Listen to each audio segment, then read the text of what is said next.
Like, share, subscribe, hit the super chat on the way in. Mr. Z is not, it's not ZPT time, not really. Kind of, sort of, but not really. Shout out to BGS in here. What's going on, Compassionate Indigo's in here. What's going on, Adric? Adric, you first again? Adric's first again. What's going on, Nema? Right? Oh boy, this is gonna be fun. This is gonna be fun. Our favorite Harvard troll lady, talking and kind of in glee of men's current position. Shout out to Miss Foster. We're just gonna say her name. For those of you that need to know, the link is in the description as usual. And we have our favorite Harvard grad, right? Oh, Mr. Z, your audio, Z. Okay, now y'all could probably hear me better. Okay, there we go. Okay, there we go. My apologies, y'all. All type of technical difficulties. Okay, now we got some better sound. Hopefully you guys can hear me now. Our favorite Harvard grad is talking about men and their struggles. And her think piece, feel piece, we're gonna get into that in a minute. Her think piece is called "The Bro Vote: Why Some Young Men Are Voting Trump." Now, Miss Foster, being a black feminist, has a very normal take. It's what you expect from a black feminist. These are sexist, misogynistic, wannabe patriarchs who can't deal with equality. Men's expectation of themselves and of women is that it puts them in the position to not be able to adhere to a new world where women and girls have power and influence, right? And these women and girls who are leading the charge, men just won't adhere to this new normal. Y'all will hear her say a couple of times she's trying to tone down her misandry. She's admitting that she wants to kind of dance on the misfortune of men, namely black men. And to that I will say, FD signifier, foreign man in a foreign land, consciously, Professor Odie, T1J, all of you, I told you, this is what informs a number of women who look like, oh yeah, you know Mr. Z going there. I'm going there with rocket boosters on. Who look like Kim Foster. Yes, Kim Foster has a man. That does not mean that Kim Foster still does not feel a certain way about not being the chosen woman, not being the cute girl in high school. Don't let her Harvard degree fool you. Don't let her. I just want the empowerment of all women so women can make their own choices and they don't have to be adhere to the white patriarchal capitalist norms. Huh? You can see her in glee. She loves this. She loves watching men struggle. She loves it. Huh? She can barely contain herself.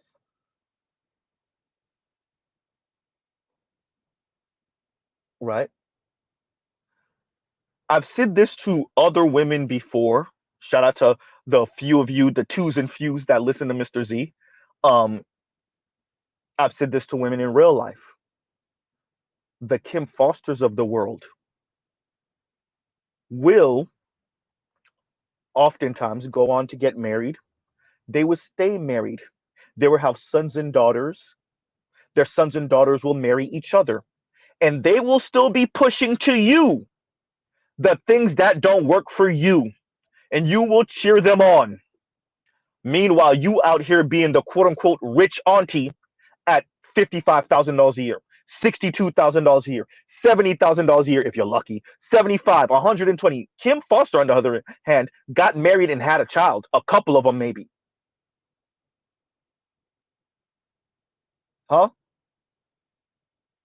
Now, I remember the days when Kim Foster was anti having kids completely. Now, she's teetering. Uh-oh. The baby rabies is biting. Huh? Now she's teetering. She said herself, she told her man, she said, partner, she told her man that if we have a kid, especially if we have a son, no video games, no rapidy rap. We're going to put him in Kumon. Huh? Yeah. What happened? Huh? What happened? Yeah, the world is real. Huh? So Kim Foster is getting her 5 chuckles in at the misfortune of the masses of men. She now knows about the Brookings Institute research that speaks about how 70 or 80% of boys who were born in the top 20%, black boys that were born in the top 20%, come back down to working class and working poor.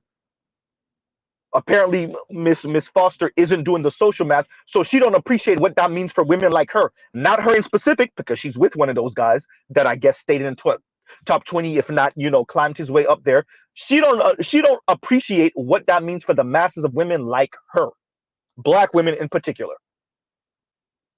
I want to stress this. Mr. Z says often, tell the ladies to go eat vagina. Tell the ladies, and people see it as jokes. Tell the ladies go fight for the top 20% of man, mainly white man. It sounds funny. It sounds like Mr. Z is just mocking the women and making fun of the women. No.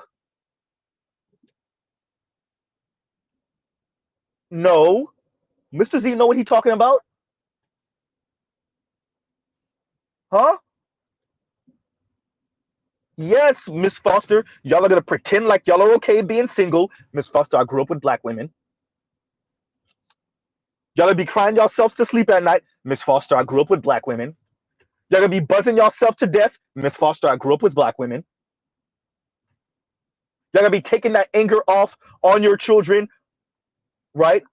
On your co-workers, on your homegirls. Miss Foster, I grew up with black women. Huh? And Miss Foster, yes, I grew up with black women. The same Xer and boomer black women that said I could do bad all by myself while they were crying themselves to sleep at night and taking that anger off on anyone that was near other black women, black men, black children.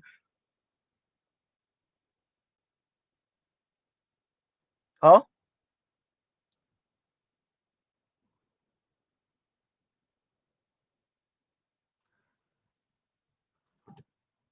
I keep coming back to this.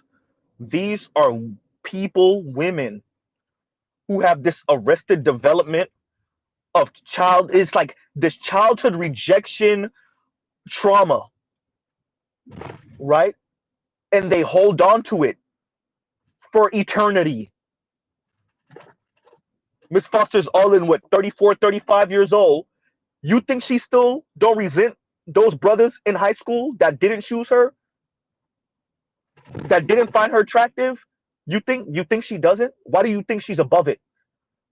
Foreign, why do you think she's above it? FD, why do you think she's above it? Why? Consciously, why do you think she's above it? Huh? Why do y'all think she's above it? She's not above it. The Harvard degree didn't change anything. It just allowed for her to hide behind feminism and the college degree from Harvard. Women like Miss Foster still resent you brothers that overlooked them 20 years ago, 15 years ago. You think they don't? Huh? Why do y'all think they don't?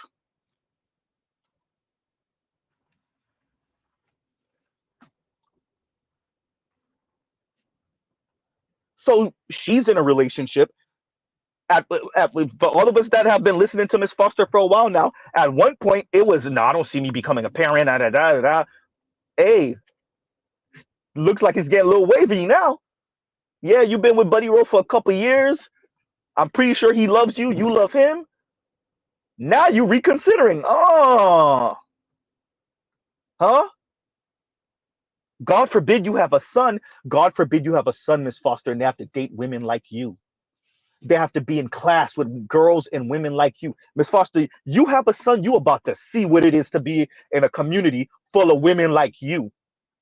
Oh, it's gonna be that's why all these women wish they have daughters. That's why so many of them wish they have daughters, particularly in the Black community, because they know how they treat men. They know how they speak about Black men. They know how they treat Black men. They know how they think of Black men and they feel of Black men. Huh? And they sacrifice their sons to the gynocracy. And their sons that do not adhere to Black gynocratic rule are the ones that are labeled sexist and misogynistic and white aspirational white patriarchs. Huh?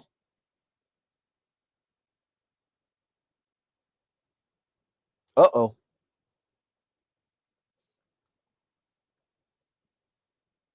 Right? Y'all gives you a second. Y'all gives you a second.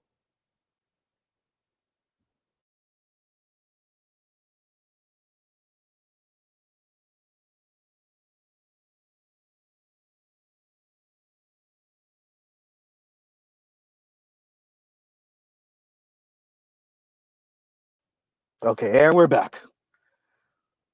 So I want to keep on stressing this. We covered things like this because you need to let them talk. We covered this because they tell the truth throughout here. They show what's animating them, what's fueling the way they think and the way they feel about these issues. It's not purely about the empowerment of women, namely Black women in this case. It's get back. See, you hear certain men say it, but you don't really appreciate it until the women actually show you their ass. They give you their ass to kiss. Mr. Z said cosmic justice, and it sounded crazy, didn't it? When y'all heard Z saying cosmic justice a few years ago, it sounded crazy, didn't it? Yes, these women believe in cosmic justice, cosmic get back, retribution. Are they going to use those words? Very rarely. Very rarely. Now it's aha, you men that overlooked me, you men that chose the Brittany Renners over me, I got something for your ass now. Now what? Huh? Now, women like me have the ears of the politicians. Crap, women like me sometimes are the politicians. Now what? Women like me have the ears of important media personalities. Crap, women like me oftentimes are the important media personalities. Uh-oh.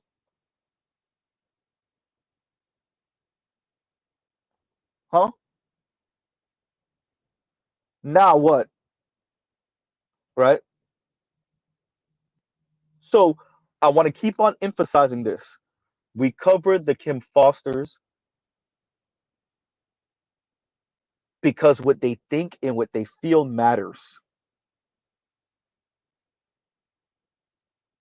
As much as we disagree with them, as hypocritical as they are, and you better believe they are insanely hypocritical. But their hypocrisy does affect you. You can't run from it, right? You can't run from it. And y'all gives you 1 second. There we go. And so we got compassionate in the background and the ones and twos. What's going on, compassionate? Thank you. Right. And so we're gonna play this and so compassionate, when you're ready, you could press some play and put it on 125 speed, please, and we're good to go. All right, y'all. Let's listen to this and and prepare to be enraged as we go on. And I'll give my commentary as we go on. Go ahead, y'all. I first saw that video, I thought, I wonder if somebody sent him a text message, made a phone call. It felt orchestrated. It felt to me like he got some information and somebody said, "Hey, can you talk to your people really quickly because there's a problem." Now that is completely speculation, completely. But certainly from what we know about the audience of the Paul brothers and the Trump campaign's ongoing efforts to shore up the quote unquote bro vote, that felt not 100% organic. And Why would Jake Paul, influencer slash boxer, get a call from somewhere to try to shore up the bro vote? Because the Trump campaign has decided that because they are bleeding suburban white women, the white women are done with him. And it's not just the youngish ones, it's not just the Gen Zs, it's not just the millennials. Surprisingly, Donald Trump is bleeding a lot of baby boomer white women. The baby boomers who came of age when Roe versus Wade was decided and access to abortion became law of the land, those educated white women are turning away from Donald Trump. In order to make up for that loss, he is trying to bring in the lowest propensity voters, which are young men between the ages of 18 and 29, not just the white ones, but the Black and Latino ones as well. I talked in the last live stream that young women voters have decidedly turned away from Trumpism and Donald Trump. We should expect 70% of young women between the ages of 18 and 29 to vote for Kamala Harris next week. But there has also been a modest increase in support for Donald Trump among young men 18 to 29. We should expect around 55% of young men to vote for Trump. That is an increase from 2020.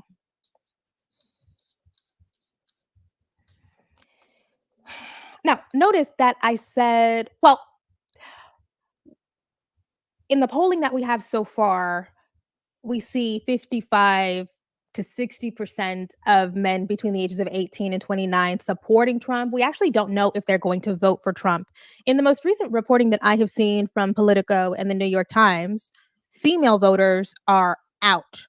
In the early voting numbers, female voters have already overperformed the amount that they came out from 2020. And even young female voters have overperformed their 2020 share of the electorate.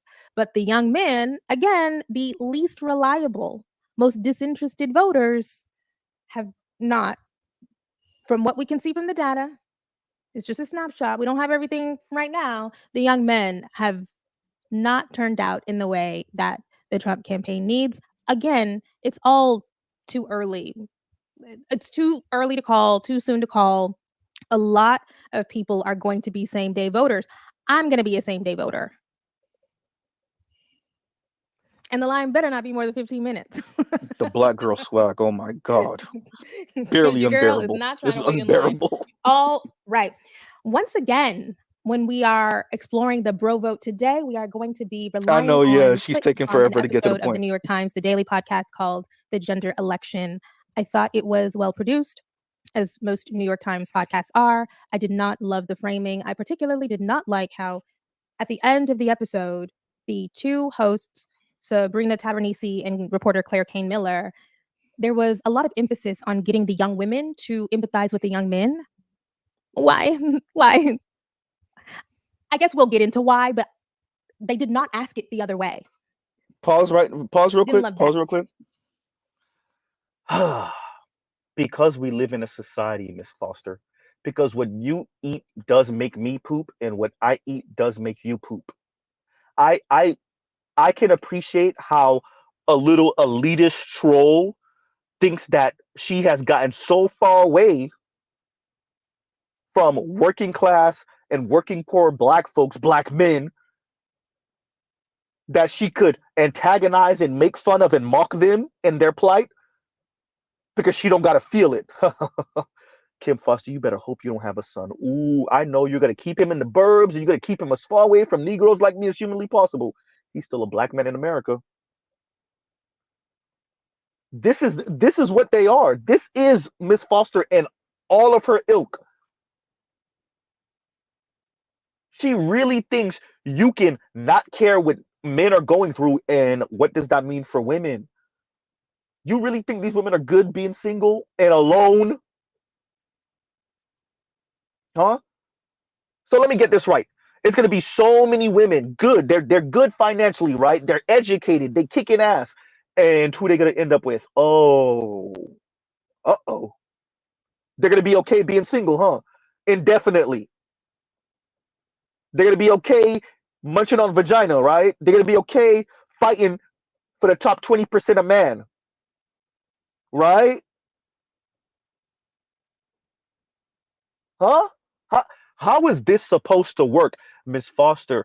Most women want to marry up. They want to date up. Y'all could defang the men, mock the men, make fun of the men all you want. The same women you claim to care about are gonna suffer.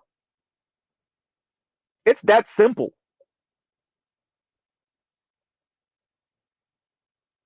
No one, of course. By the way, this was the same sentiment that Abby from CNN had. This is the same sentiment. You gotta love black women. This is the same sentiment that Simone Sanders had when Mika Brzezinski and a panel of women were speaking about the plight of men and men not dating, men not approaching women.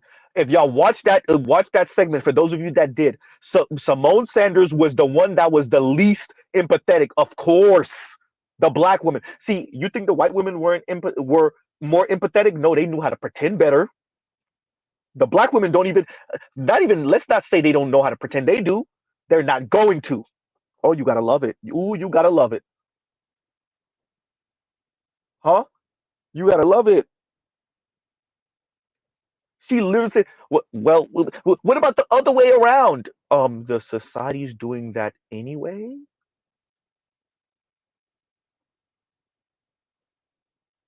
A la- Let's start. Once again, a lack of empathy. I'm gonna real quick come back. A lack of empathy for the men and their plight is how you got the black community, Miss Foster. That's how you got the black community, Miss Foster. Overemphasizing and over-indexing on leveling up the women, black women, so they could do what, end up with all the white men. Yeah, that's it. White women gonna let that happen. The Asian women gonna let that happen. Oops. How is this supposed to work? But go ahead and keep on being indifferent to the plight of men and see where that gets you. Okay. Anyway, you go and pause. Go ahead. Start with our first clip. The very start when these people were children. Tell me about that.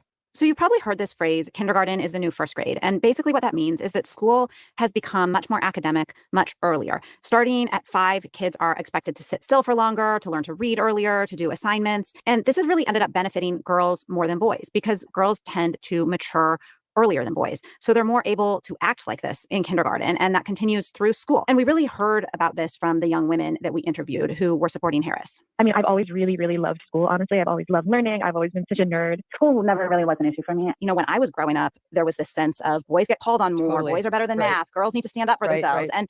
And that's really changed. It was just kind of a given that I was going to go to college. I never even thought about not going to college. Girls are outpacing boys in school. It's true in high school and college. It's true as early as kindergarten. And their opportunities in life, the roles that they can play, really opened up from just a couple generations ago. Now they're told they can do anything. Definitely, I grew up very empowered. It was girl power. That's interesting. I have been doing a lot of internal work around this conversation about the underachievement of boys and men. My instinct is to say, who gives a fuck? I'm going to be honest, that is. And God's still working on me. God's still working on me. My instinct, because That's why I I say let them understand the talk. history of this country and, of course, the history of patriarchy, is to say, okay, all right, let them figure it out. But then you realize Pause. there Pause. are so Compassionate. many I unintended can't help it. I can't consequences hold of it. having Compassionate. such a large. I can't hold it. Look. You see that, you see the way she moving in the chair, you see all that, she love it. Suffer, men. She love it. Y'all think this is animated just by some feminist ideology, or you think this is animated by y'all didn't choose me, so suffer? Y'all chose the Brittany Renners, huh? That's who y'all chose in high school, so suffer. Remember, these are the people that say the personal is political. You think Kim Foster is just being animated by a sense of female empowerment? You think this is just black feminism? Or is this a bit more personal? Is this a bit more get back? Huh? Look at the way she's moving in the chair. Look at the way she's speaking. You gotta love it. That's why I say let them talk. Let them talk. And this is where we are. Right? So we'll pause right here. Too Watchful, thank you for the super chat. And he says ZPT time tax. LOL. Right. And thank you for the super chat. Like, share, subscribe, hit the super chat. And once again, thank you for the super chat. Too Watchful. And go ahead, Compassionate. Thank you. Segment of the population, socially withdrawn, economically withdrawn, romantically withdrawn. So I have taken a second look. I did read the Richard Reeves 2022 book of Boys and Men. What is the full? Of Boys and Men, Why the Modern Male is Struggling, Why It Matters, and What to Do About It. And I thought it was well put together, but there are things, solutions outlined in that book that I thought, no, but I'm slowly getting there. I had never thought about before I heard this episode. I never heard the phrase kindergarten is the new first grade, but that makes perfect sense to me. I have been saying for years that I have been taken aback by how rigorous my niece's schooling is. They started going to full day school at 3. I went to half day kindergarten. Like, I was a half day kindergarten. I went in the morning, and then the daycare picked me up at 12, maybe 12:30, and then I was in a nap by 1. The fact that it is normal and expected for 3-year-olds to go to school all day blows my mind. When I was 3, I was either with one of my grandmas eating neck bones or at daycare playing with the magnet letters, playing with the block letters. I definitely think we should think about the unintended consequences of expecting children of any gender to perform like that at such a young age. Apparently, the ship has sailed, but I think that might not be the exact right thing for anybody, but that is the expectation now. And for young boys who Richard Reeves outlines in the book, their brains mature at a different rate than girls. They do not have the cognitive or non-cognitive skills at 3, 4, 5 on average to make it through a full school day of learning. And he advocates redshirting, meaning if you have a boy child, do not enroll them the first year they're eligible to enroll. Wait a year so that those skills can develop and that they can actually get something out of the teaching, the curriculum, the classroom study in kindergarten. I'm fine with that. My concern about other things Reeves advocates, which to my mind feel like a fundamental reorientation of schooling in the direction of boys that it seems to me could marginalize girls again, disadvantage girls in new and different ways. I know that this is going to have to be a process of trial and error and figuring things out and what works here and what doesn't work there. I can only get on board if you can assure me that whatever structural, institutional, educational reforms you're implementing are not going to create undue burdens for girls.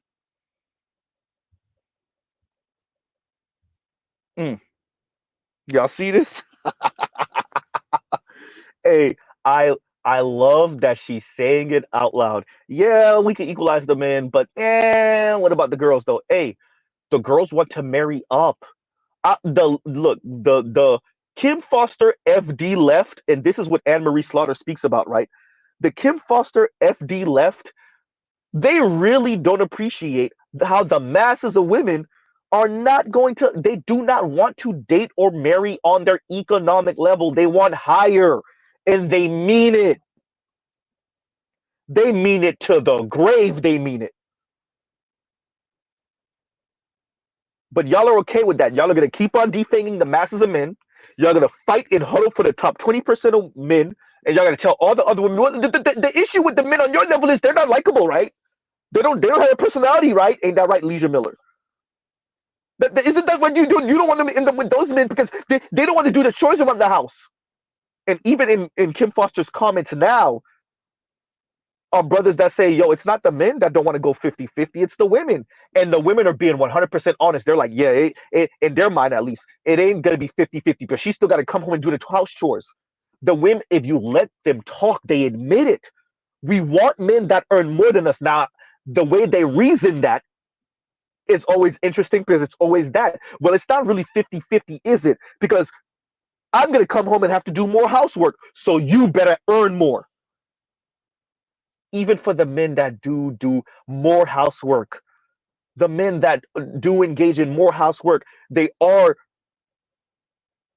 doting parents and husbands, the women still want them to earn more, and we know it. The data said economically unattractive men are leading to a downturn in marriage. That was according to women in their perspective.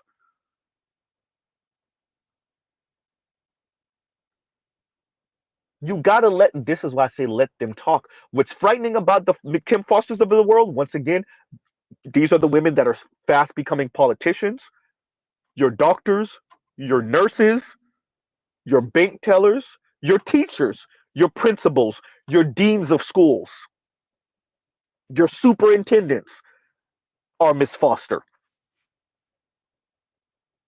Huh?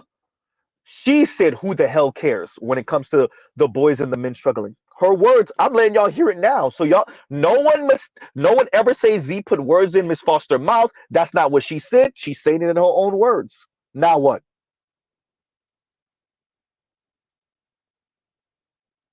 Thank you, Detroit. Your Congress members, your right, your women Congress members, particularly your black ones, they're Miss Foster.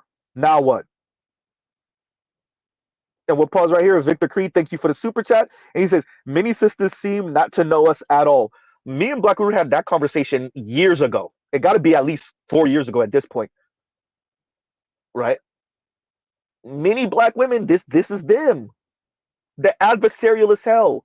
And when it bites the masses of black women in the rear end, the Kim Fosters of the world just look at them like, well, the problem is the men in your, they don't want to just, they're holding on to patriarchy too much. That's the problem. They don't believe in equality and egalitarianism.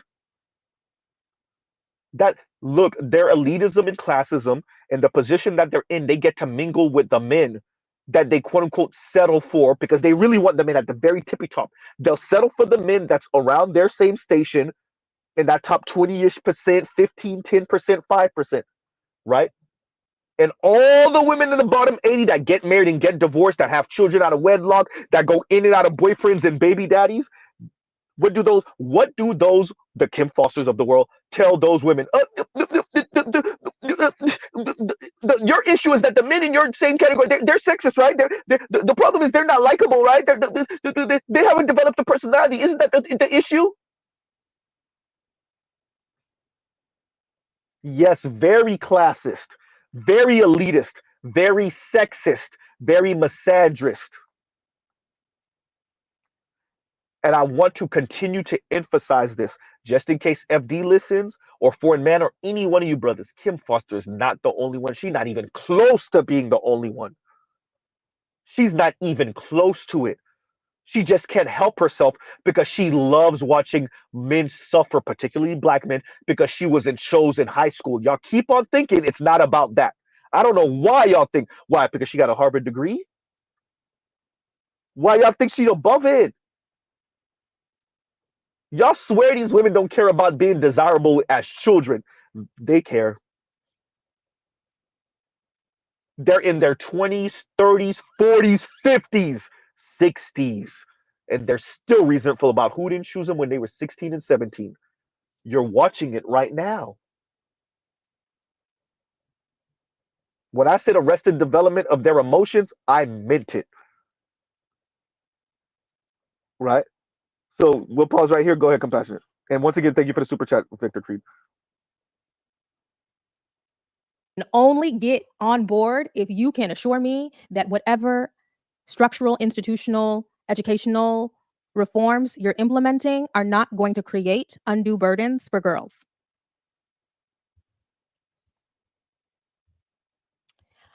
Pause again, Compassionate. Pause again, because you rewind it again. And Compassionate says, Z, I rewinded a bit, bro. Listen really closely to the my brother's keeper sabotage energy. There you go. So let's be very clear. If I understand Compassionate correctly, we're going, when we do things for the girls and the women, specifically for black girls and black women, it's for black girls and black women specifically. When we do things for black boys and black men, because of patriarchy, we got to do for the girls and women too, which always leaves the girls and women a step ahead at the least. Okay, fine. Now we're adults and it's time to be coupled up and married. Uh-oh. What happened?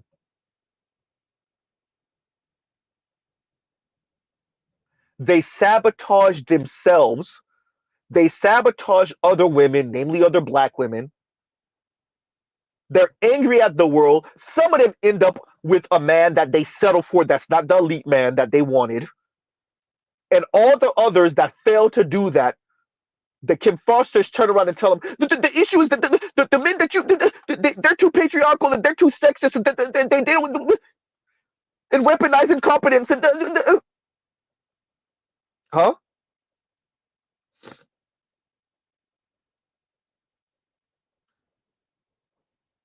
Wow,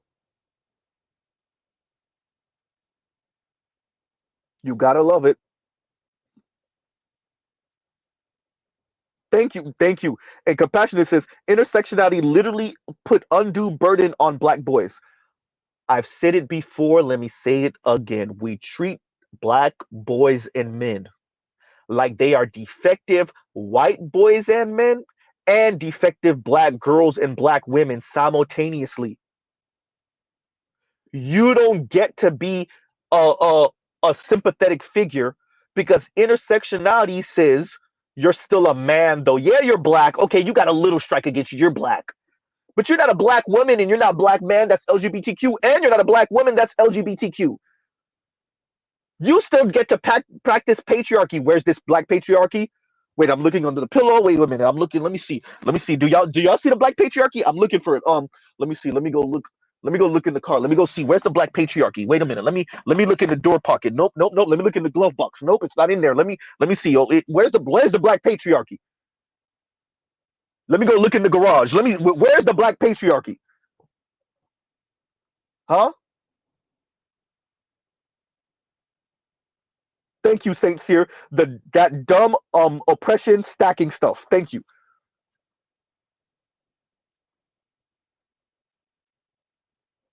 Huh?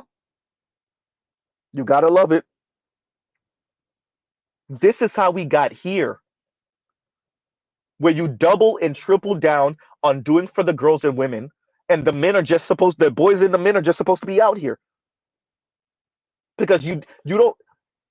Let me get this right, Miss Foster. You're supposed to be a leftist.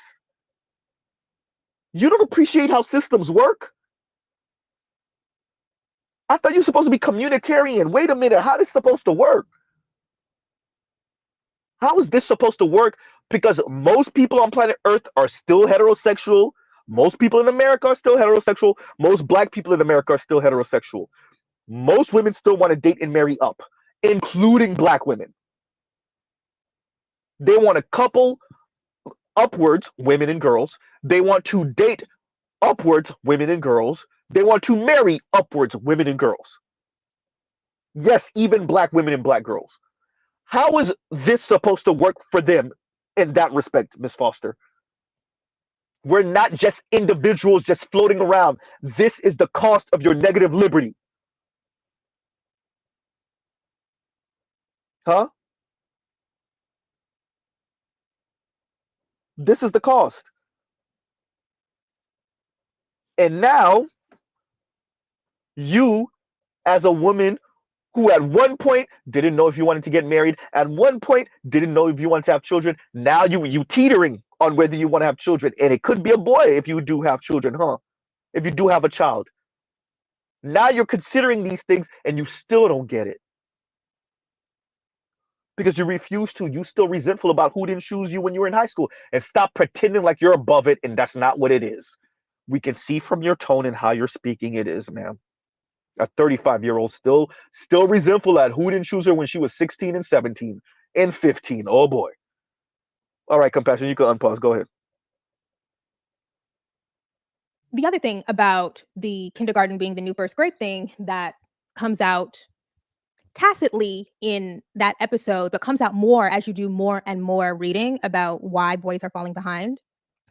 You see that the expectation of more rigor sooner is not just about gender, it's also about class. A lot of what we're dealing with is the intersection of gender and class that leaves these boys, especially the white boys, I'm going to say especially because this is a whole new world for them and their parents and their grandparents. White people are not used to being structurally disadvantaged in this way. I do think that's why they are responding so violently. The expectation of rigor sooner is going to place a lot more burden on socioeconomically disadvantaged families. When I think of all of the stuff that has gone into educating my nieces from 3 to now they're 11, almost 12, it's insane. Those 2 pre-K years were not publicly funded. Those 2 pre-K years for 2 kids were private school, parochial school. But the expectation is if you want to have children who are ready for a competitive advanced world, you can't wait until kindergarten to get them in structured education. Pause right there, Unfortunately, we compassionate. live in a country that I actually agree with her on this. This is what I was trying to say to FD when he jumped on my panel. When he jumped on the chat, jumped on the panel, the first conversation. This is what I was saying. Y'all brothers that are in the elite positions, you sisters, you white folks, you Asians, whoever, y'all are going to be the ones to get married and oftentimes stay married. Y'all going to lock the door behind y'all. I don't care what y'all think y'all doing. This is what's going on. Y'all going to get married and live your nuclear family life for the most part while you rail against it. Uh-oh. While you're living the hypocrisy, you're going to rail against it while you're living it. You're going to promote alternative relationships, and other people that's below you in class and in income are going to be living those alternative lifestyles and relationships and suffering. The marriage rate and the divorce rate say it. The top 20%, yeah, they still get divorced, not nearly as much as the bottom 80. It's not even close. Once you get to that top 20, top 15%, their marriages last a lifetime for the most part. When you start coming down in that top 80, to that bottom 80, especially in the bottom 50, in the bottom third, they don't even get married. That's not even a thing. That's a cross race, by the way. Obviously, it's worse for black folks. Duh. It's when you start creeping into that top 40%, that's when you start seeing children. When you start creeping in the top third, that's when you start seeing marriages. When you start creeping into the top 20%, that's when you start seeing marriages that last a lifetime. It is class, Miss Foster. Those men in the top 20% get to be as toxic as they want. They get to be as patriarchal as they want. You can continue to push to the bottom 80. No, you got to do something different. You got to move different. Miss Foster, who tell you they're not? Miss Foster, we're black. We're black, Miss Foster. Do you realize that? Black men have been trying to do different. It's the women that said no, but I still want patriarchal white men. Or at least black men that move like patriarchal white men, but that don't assert any of the power of patriarchal white men. What?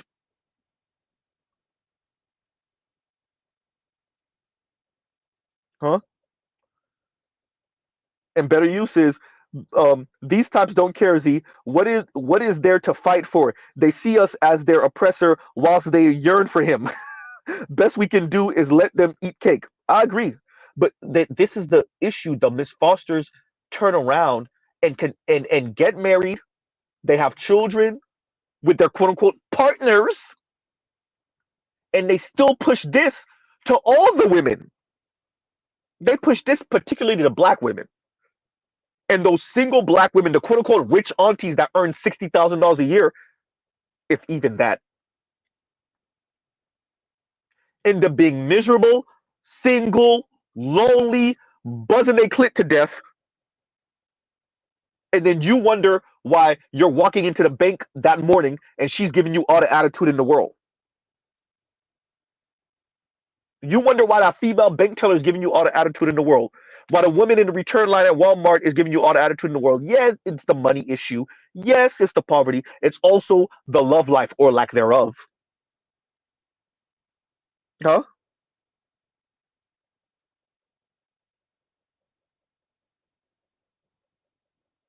You gotta love it. That's why I say let them talk. That's why I say let them talk. Parse through the words. Listen with your black girl ears. Oh boy, Z. What are you asking us, Z? Look at the sentiment. Look at the what's the word I'm looking for? The facial expressions. There we go, Z. Listen to her. Go ahead, Compassionate. Thank you. That has not broadly decided to invest in pre-K, preschool, Head Start. So even if you do have the cognitive and non-cognitive skills, in some ways, you're starting from a deficit, which is nuts. It's really unfortunate. But again, I am on board, I will say. Though I do stick by the statement that misandry is not real, I have seen enough data, read enough to see things are really going poorly for all boys. The focus in this podcast episode is young men who did not graduate from college, because as they underscore early on in the episode, the movement of young men toward Trump is concentrated among young men without degrees. But when you dig into the data around the underachievement of boys, it's not just the low income boys who are struggling. In fact, if you look into some of that work from Raj Chetty is an economist at Harvard, and he runs a whole center that's dedicated to doing research, producing scholarship around economic opportunity, economic mobility, economic inequality. And Chetty et al., I believe this is from 2018, they did a blockbuster paper. One of the big findings there was that boys born into the top 20% of family earning households are as likely to fall, almost as likely to fall down into the bottom 20% as they are to stay in the top 20%. She's speaking about black That's boys. insane. That's insane. Black boys, I should say. Black boys born in the top 20% of households by income are almost as likely to be poor as they are to stay in the highest bracket of income earners throughout their lives. What the fuck? Bro, this truly has made me think. While going through this over the past couple of weeks, went into such a spiral for all kinds of reasons. I don't know if I'm going to be a parent. I have no desire to be a parent today, right now. But I felt like, just in case I have an accidental midlife pregnancy, or just in case I wake up one day, or, I have a partner, so I guess we have to decide together. I wake up one day and decide that I want to be a parent and it's a boy. We gotta have some structures. We gotta have a curriculum. We have to have a plan. Nothing. If you're raising a boy, nothing can be left up to fate. I picked out a private school and everything. I picked out an all-boys private school. I picked out a tutoring center. I told my partner, we're gonna have to be toxic Black excellence parents. No video games, no rappity rap, okay? Like, we gotta do Kumon every day. Like, it's nuts. And this is a fascinating development, because most of us have gone throughout our lives hearing that boys are so much easier. Boys are so much easier. Girls, we hear it from rappers, we hear it in the culture. Girls are your punishment for being a hoe if you're a man. Oh, you treated these women horribly. Girls are a punishment. And it's like, but it's the boys. You saw the other day, Kim Kardashian just had to delete Saint West's little YouTube channel because he was acting up on the internet. It's the boys. All this time, y'all were being misogynistic and saying girls were a punishment, but the boys are fucking failing. Okay. Pause right there, Think Compassionate. about that. Pause right, and I told that's the get back right there. Y'all thought Mr. Z was joking, huh? I sounded hyperbolic, didn't I? Huh? I'm just some animated faceless brother on the internet. I sounded like I didn't know what I was talking about, huh? Even when she starts off with the, yo, if I have a son, we got to make sure that he's in the perfect situation. I told y'all that classism, right? That classism. What about you bottom 80% sisters, all you white women, all you Latinas that's coming from the bottom 80%? What about you and your sons? She all about telling you, yeah, why would you stay with that man? Huh? She gonna use money and education and connections to make sure if she have a son, he gonna stay in that top 20%. As a matter of fact, he's gonna Kim Foster's not in the top 20. She's more in the top 5. She's more in the top 10-ish, 5-ish%. More probably the top 5. She gonna make sure if she have children, particularly her son, he's staying there. All you other women in the bottom 80%, definitely the bottom 50, you could kill yourself. Huh?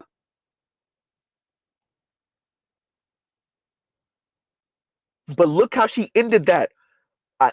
I know I sound hyperbolic. It's coming off a bit sexist, maybe to some of you. She just said it. Huh? She just said it.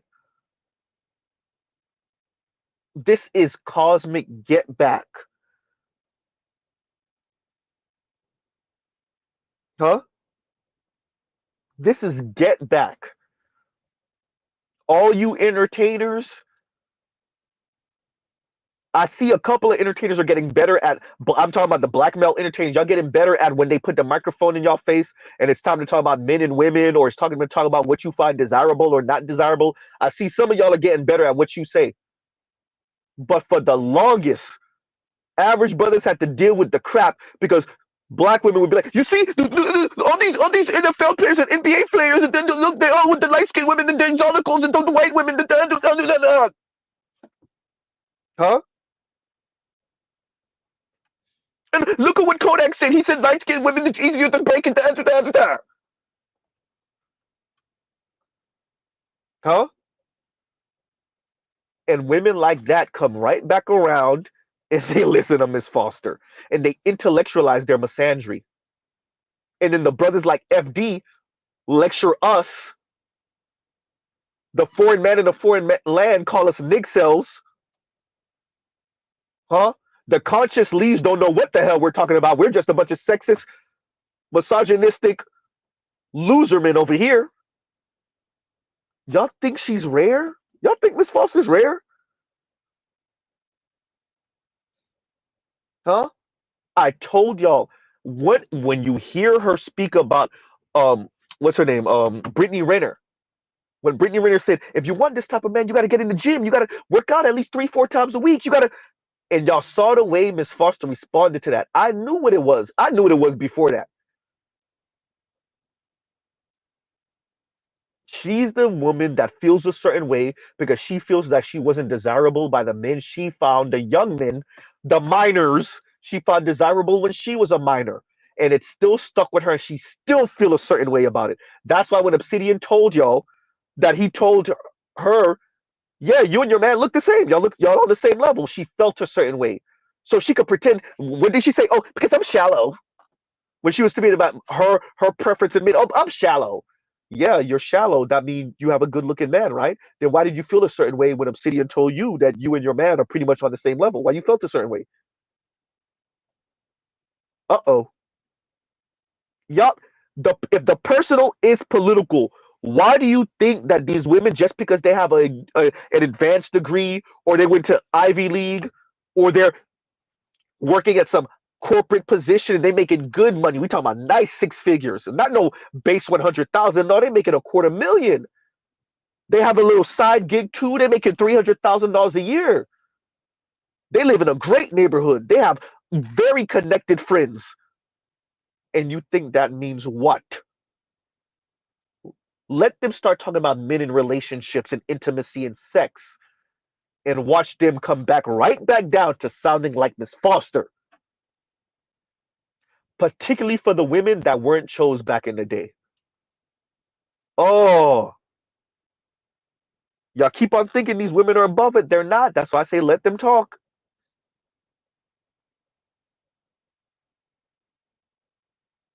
Huh? And thank you for the super chat, BGS. And BGS said earlier, ZPT time now. It is ZPT time. Z was what, about 3-4 minutes late. About 3. So that's tardy. That's not late. Right? And thank you for the super chat, BGS. Thank you for the super chat. Like, share, subscribe, hit the super chat, and go ahead, Compassionate. Go ahead. Think about that. Let's move on.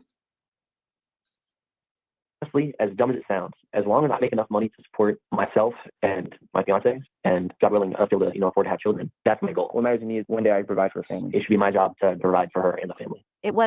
They wanted to be able to provide for a family. I should be able to take care of her under one income and her not have to work because I feel like she shouldn't have to. I feel like if she wants to be a stay-at-home mom, she totally can. Many of these men had not yet started families. They were very young, but they had been raised believing that that was their role in society. I feel like in the certain state that we're in as a nation, I feel like that's almost impossible. When it comes to the older generation, like, it's not the same. I don't think you could buy a house with 2 blueberries and a nickel anymore, It was a dream of mine to own a house, and I feel like now I can't. And they felt that in this economy, they couldn't be providers. I feel like you're not a man until you have to take care of other people. Be able to financially and emotionally support those around you. It makes you a man. And that really seemed to strike at the core of their identity. I've seen a lot in my little 22 years of life.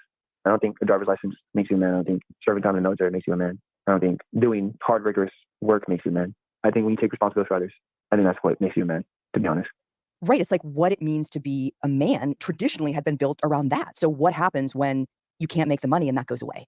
Yeah, and so much has changed in nearly half of households with children. Women are the primary breadwinner or are the only breadwinner. They're single mothers. That's a huge change from just a few decades ago.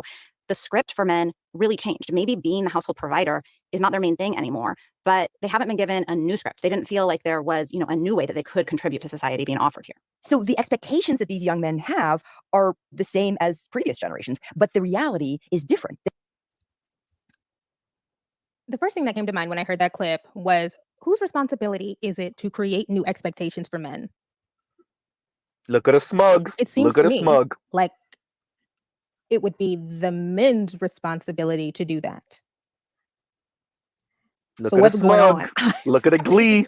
Say it. Okay, I'm trying to suppress my misandry, but Pause right there, compassionate. Pause right there. something's happening where the process of identity formation, Okay, I the guess keeping up with the times, the evolution, the social interaction and engagement that would allow you to bob and weave and evolve and shapeshift, it's going wrong. I have questions about what are the conversations inside of the home. The reason why I'm asking Compassion, about when you get a whose chance, pause responsibility for is me, please. Okay. Come back maybe like 20 seconds, right? Because what she said was, I'm trying to suppress my misandry. She said misandry. We pronounce it different ways. But yeah, you love it. You love it. Go ahead and play compassionate. social interaction and engagement that would allow you to bob and weave and evolve and shapeshift. It's going wrong. I have questions about what are the You conversations. gotta come back a little bit more. Maybe Bob and weave. um, It would be the men's there we go. responsibility to do that. So what's going on? I'm sorry. Okay, I'm trying to suppress my misandry, but Pause right there. Look at the look on her face. Oh, she's loving it. Y'all thought I was joking. Y'all listen, y'all. I know we come at this Black manosphere thing from different angles. Mr. Z be digging through the crates. This is not digging through the crates. She just put this out last night. But I listen to what they say. I look at their facial expressions. I'm a Black man raised by Black women, around Black women and girls my entire life. I know when they being smug. I know when they're being snarky. I know when they love it. Look at the look on her face. She loves this. This is that cosmic get back that Z was telling y'all about. FD, she's not above it. Most of those women you're around, FD, they waxing poetic about this progressivism, right? It sound nice. This is them inside. Huh?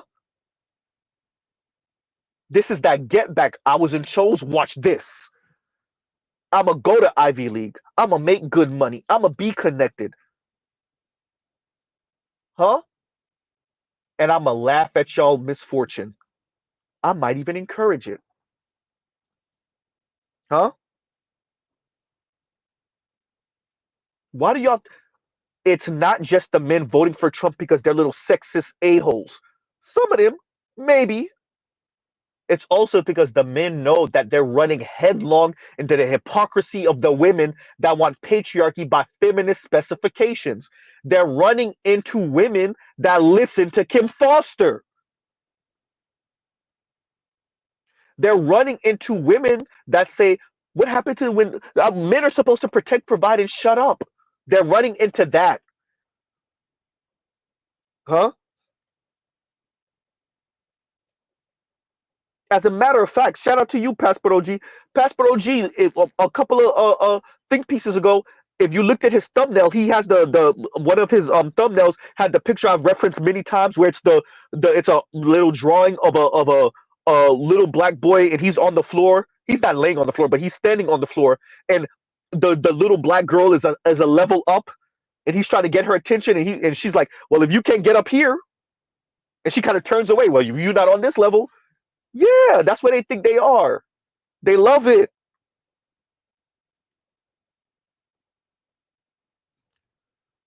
Y'all thought these women were. Let me get this right, dear white women in white society. Now your daughters and sons are starting to feel it. Ooh, right? Why did you think this wasn't gonna affect you? Huh? Why did you think you was above this? You think there's not white women like this too? Not Latinas and Asian women like this too? Huh? They love it. As a matter of fact, when Scott Galloway was on Bill Maher and he was speaking about this, the women in the audience were clapping, and Bill Maher had to be like, "Wait, what are y'all clapping for?" Now we know we don't agree with Bill Maher on everything. He's becoming more and more racist by the day, anyway, and more anti-Muslim. Oops, right? But even Bill Maher was like, "Where y'all?" Because the get back and the spite and the get them back, ha ha ha, it overrides even on the left, it overrides their idea of, wait a minute, how is this going to work even for the women though? Because they really have they've been smelling their own farts for so long and so intensely. They really have convinced themselves that it's not the women that don't want to marry, quote unquote, a station or two down in income. It's the men that are insecure. Fine, none of that matters. We're all hyper individuals. How is this supposed to work in the next 50 years, 60 years, century for your society? What society when you're not having children because the women said, if I can't have the elite man, I will have nothing? Just saying. And we'll pause right there, and thank you for the super chat, Passport OG. And Passport OG says, and thank you for the super chat once again, Passport OG. And he says, my offering to the ghost of Polly Murray, maybe in 2024, her dream will come true. White women choosing a black Indian woman over a white man. maybe, right? And like, share, subscribe, hit the super chat. Yeah, maybe. But I love that we're here now and the women can barely contain themselves. Kamala's not even president, and they can barely contain themselves. This is what Black Guru was speaking about. They can barely contain. They showing their ass, and she's not even president. You imagine when she become president? Huh? You imagine if she become president? I seen it. And Compassionate says they won't need us. They won't need a society in 50 years. Z, you ain't seen that Tesla bot? I seen it. I see, and I saw as a matter of fact, I'm gonna link it in my community chat after this stream. I seen I read the article. I listened to the clip on YouTube. And I screenshot the thumbnail. No, not the thumbnail, but the image off of Instagram. I've been supposed to post that since like last week. Yeah, I've seen it already. Right. Thank you. And KMS says, Z, they don't even bother to wear the mask anymore. Say that. This is where we are. And let me read these two super chats from Vince real quick. And Vince says she needs to grow up. Thank you for the super chat, by the way, Vince. And Vince says she needs to grow up and seek therapy at a high level. It's bad. It's bad. And I know she says she's neurodivergent and whatnot. So I don't want to go too far in. But even with with her being neurodivergent, there are like quote unquote normal black women. They sound just like this. This is them. Especially your highly educated women. Miss Dr. Chris Marsh is a little bit better than this. I would argue maybe because she's more seasoned, right? But there's so many black women. You let them talk long enough and we end up here. This is Ebony K. Williams. This is Amanda Seales. You let them talk. The Ivy League, the near Ivy League educated women. This was Uchechi off of the grapevine. Occasionally, when Ashley was in her bag, this was Ashley. This was Bobo off of the grapevine. This a number of black women. You let them talk long enough, they say F society, F the black community, and this is how they sound. Particularly on the left, the conservative black women got a whole different sound. They sound like Amala Ekpunobi and Candace Owens. That's what they're on. But on the left, oh no, they Kim Foster all day. Varying flavors and degrees of Kim Foster.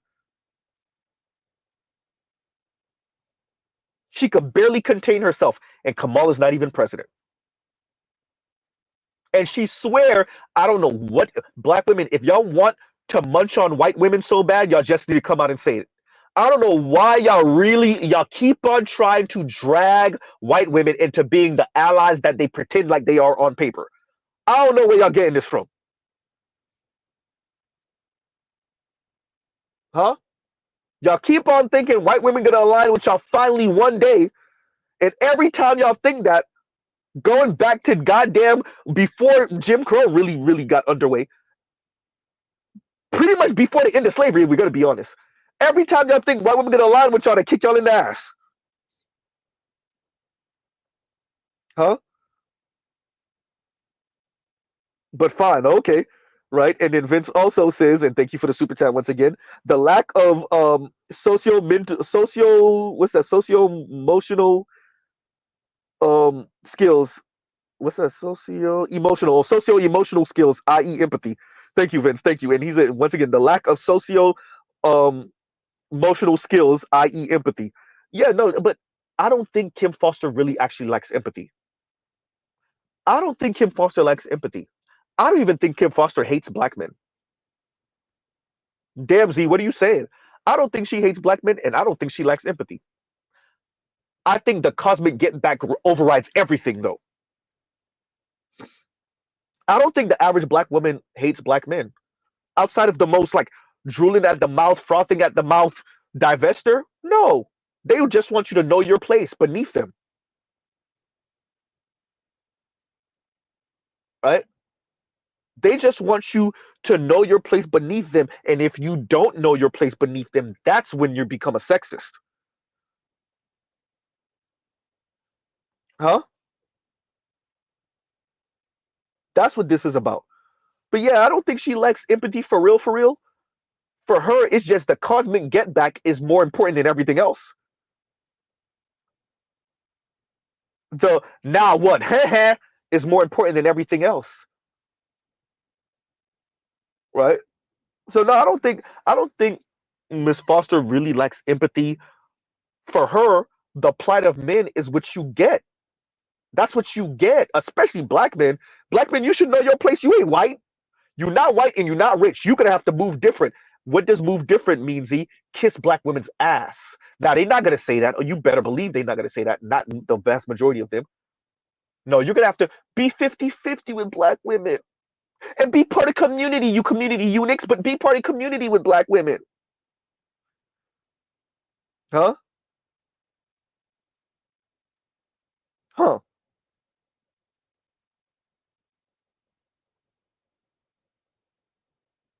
But Compassionate say that. Compassionate says Kim Foster is a jaded, grizzled, non-select woman with dark girl complex. She actually loves black men, dirty draws, and hates herself for it. Say that. Thank you. And KMS says, Bowser hates that she's not black men's poster girl on their wall. Her program is a ugly girl problem. Oh, I'm sorry, I said program. Sorry. Her problem is an ugly girl problem. There, I said it. Huh?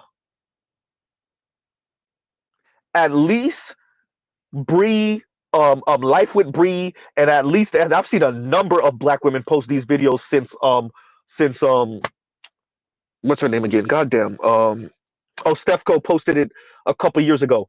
This, essentially like KMS was saying, the non-select girl or the ugly friend videos. Kim Foster pride won't let her do that. She'll just snipe at black men while hiding behind feminism and female empowerment and looking out for black women and other women. Huh?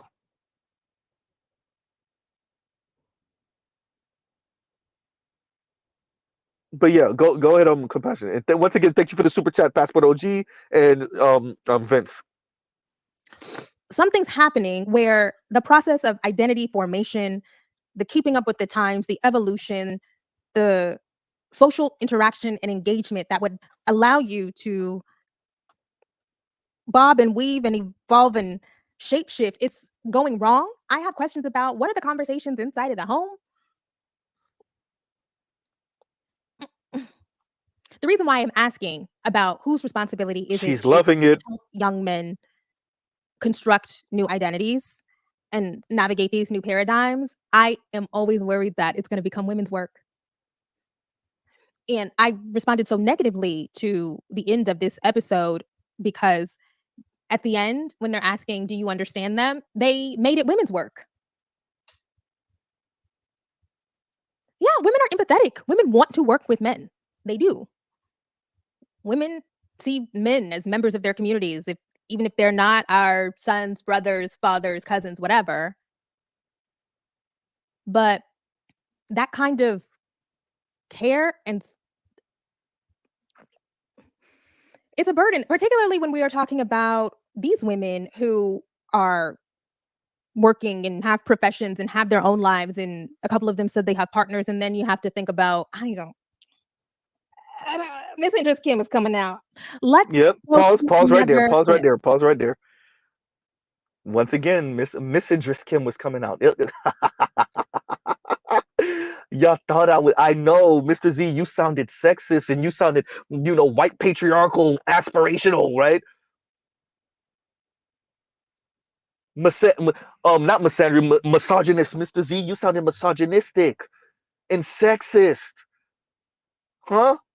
She's admitting to you while she's talking about this, she can't help it.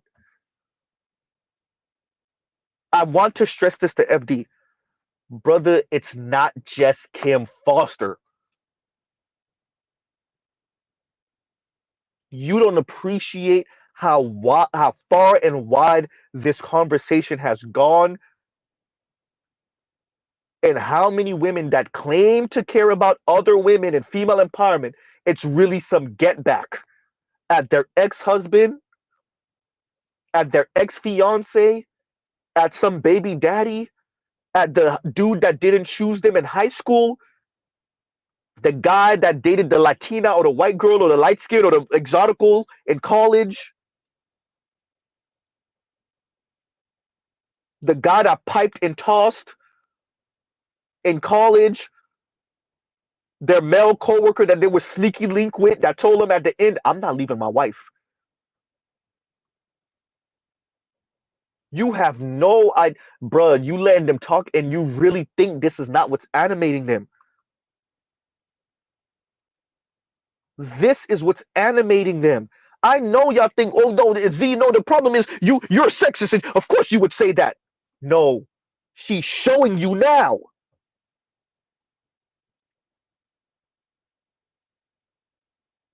Huh?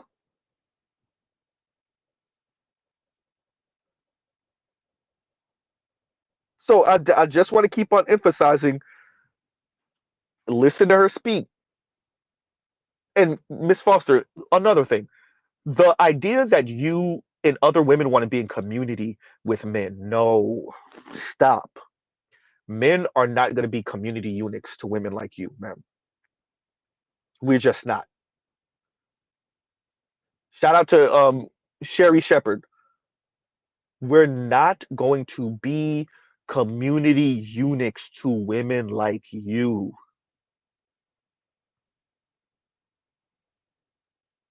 So you can huff and puff and you can use the power of mainly rich white elite men and their wives, white women, to step on the bottom 80% of men and crush them under your heel. You can do that and watch your sister suffer while you lie to them about isn't your real issue that these men aren't likable and they haven't developed a personality. They haven't gone to college because they think college is where women are, and they just refuse to adhere to our new feminized environment on these college campuses. Don't worry, she's gonna get to it. In Detroit, thank you for the super chat. Thank you for the super chat. And he said, I'd actually voted. I think you're trying to say you actually voted. And good on you. I'm gonna have to vote on election day, right? And y'all gives you a second. Y'all talk amongst yourselves.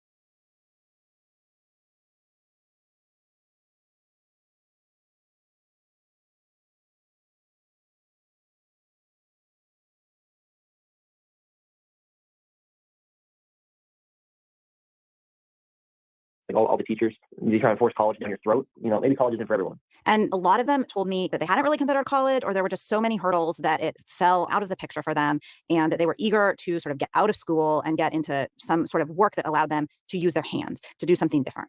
And this is really showing up in the data. Women are graduating from high school at higher rates than men, and they're going to college and finishing college at much higher rates too. And I'm assuming those worse educational outcomes for men are also affecting their job prospects, right? Like that's the next stage in our life cycle. That's absolutely true. So in this same time period, it's become much harder to earn a middle-class wage without a college degree. That's particularly true for men because the jobs that men without college degrees used to do that earned them enough to support a family were largely in manufacturing. And these are the jobs that since the 1980s have really disappeared from the United States in large numbers. Right. They have either been replaced by robots or they've been sent abroad. Most of my entire dad side of the family all has worked for one of the big three. And we're my dad back. told me so many stories about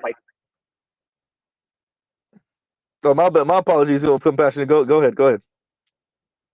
once you turn 18, you go down to Detroit in the factory and work till you get your pension. And a lot of the men that I spoke to told me that their grandfathers had worked in factories their whole careers and stayed there and, supported a family, and that they no longer had an option like that. It definitely seemed like it was a lot more straightforward back then, where now is less clear exactly what you want to do. Those were our two clips of men from the podcast. The first was an exploration of the change in expectation around what a man is supposed to do, what makes a man a man. The second was about the young men rejecting college. Again, these are conversations with the young male Trump voters, young men between the ages of 18 and 29. Let's start with the college one. This is tricky for me. My instinct is to reject the idea that college is not for everyone. That is my instinct. Why is that my instinct? Because I'm Black and the university system, the Western university system, was constructed for most of its history to keep Black people out. And the justification of that was college is not for everyone. Universities are not for everyone. Some people's brains are more elastic and dynamic than others. I might be open to reevaluating my complete rejection of that. Why? When you look into the data around degree attainment in the United States, you see that until 1980 something, more men than women graduated from college. Now, 2/3 of undergraduate degrees, or maybe it's total degrees, for every 2 degrees a woman gets, men get 1. So around 2/3 of degrees are awarded to women now. It appears to me that once we made education more accessible to women, once we made higher education the norm, we also found out that proportionally more women have the skills to make it through these programs of higher education.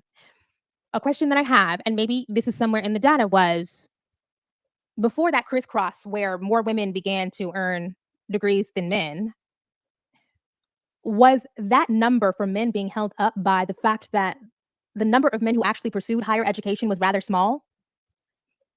Before the early 80s, the men who obtained degrees were a self-selecting group because there was not a broad expectation that everybody goes to college. And when we moved to the norm that everybody goes to college and everybody should be put on the same track, the people who before would have fallen off with no negative consequence to their lives. As one of the men in the podcast said, his father and his grandfather worked for one of the big three. That's one of the automotive manufacturers. And they would have been able to live a great life and been able to say fuck school. But now all of those people who would have naturally been able to fall off and live great lives don't have that. And now are we now trying to force more young men to do stuff that their brains don't want to do? And I feel hesitant about that. I still am iffy on that. I have to do more reading because it feels a little ick to me. But that really might be it. It feels ick to me. And one of the reasons why it feels ick to me, because have been surrounded by men and women who pursued higher education my entire life. But I also have to acknowledge there are things that my brain cannot naturally do. Maybe I can figure it out. Do I think that I could figure out how to change oil or do auto mechanic stuff? I have really high self-esteem, so I do think I could figure it out.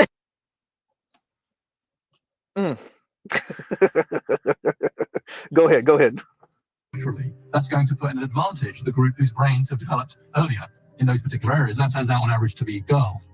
I think it's a great irony of women's progress that by taking the brakes off women's educational opportunities and aspirations, we've revealed the fact that the education system is slightly structured against boys and men because of these differences in the timing of brain development. But it took the women's movement to show that. This is absolute bullshit. And this is one of the things that Reeves pushes, where he advocates for, I think it's at least a year, where boys are not in school, so that they can developmentally catch up. One of the things we advocate for over here at the Onyx Report is that there is value in male school, much like you would see on any kind of team endeavor involving males. It's not that boys are incapable of learning during this developmental stage. That's where I disagree with you.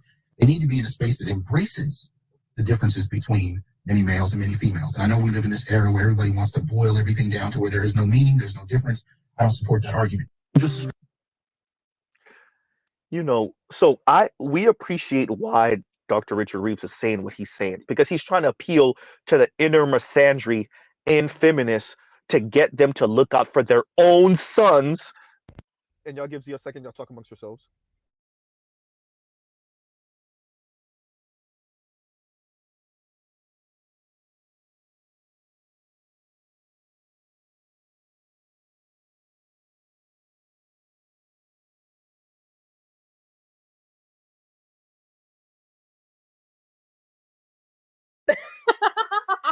I mean,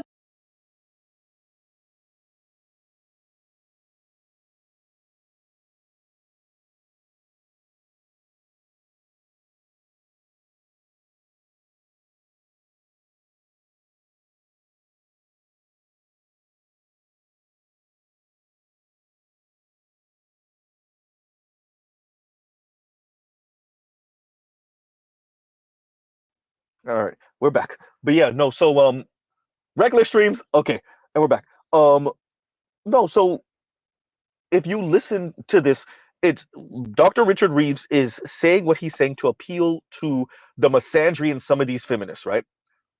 But when you hear Miss Foster speak, she's taken that and run all the way with it to like, yeah, maybe they just can't. And she's smug about it. Look at the face. She's smug about it. Maybe their brains just don't click that way. Cool. And maybe we shouldn't maybe force these men to be in this, to do this. But at the same, she's gonna say something later. I'm not finished with my statement completely, but she's gonna get to what she's really on a little bit later in this. Go ahead, Compassionate.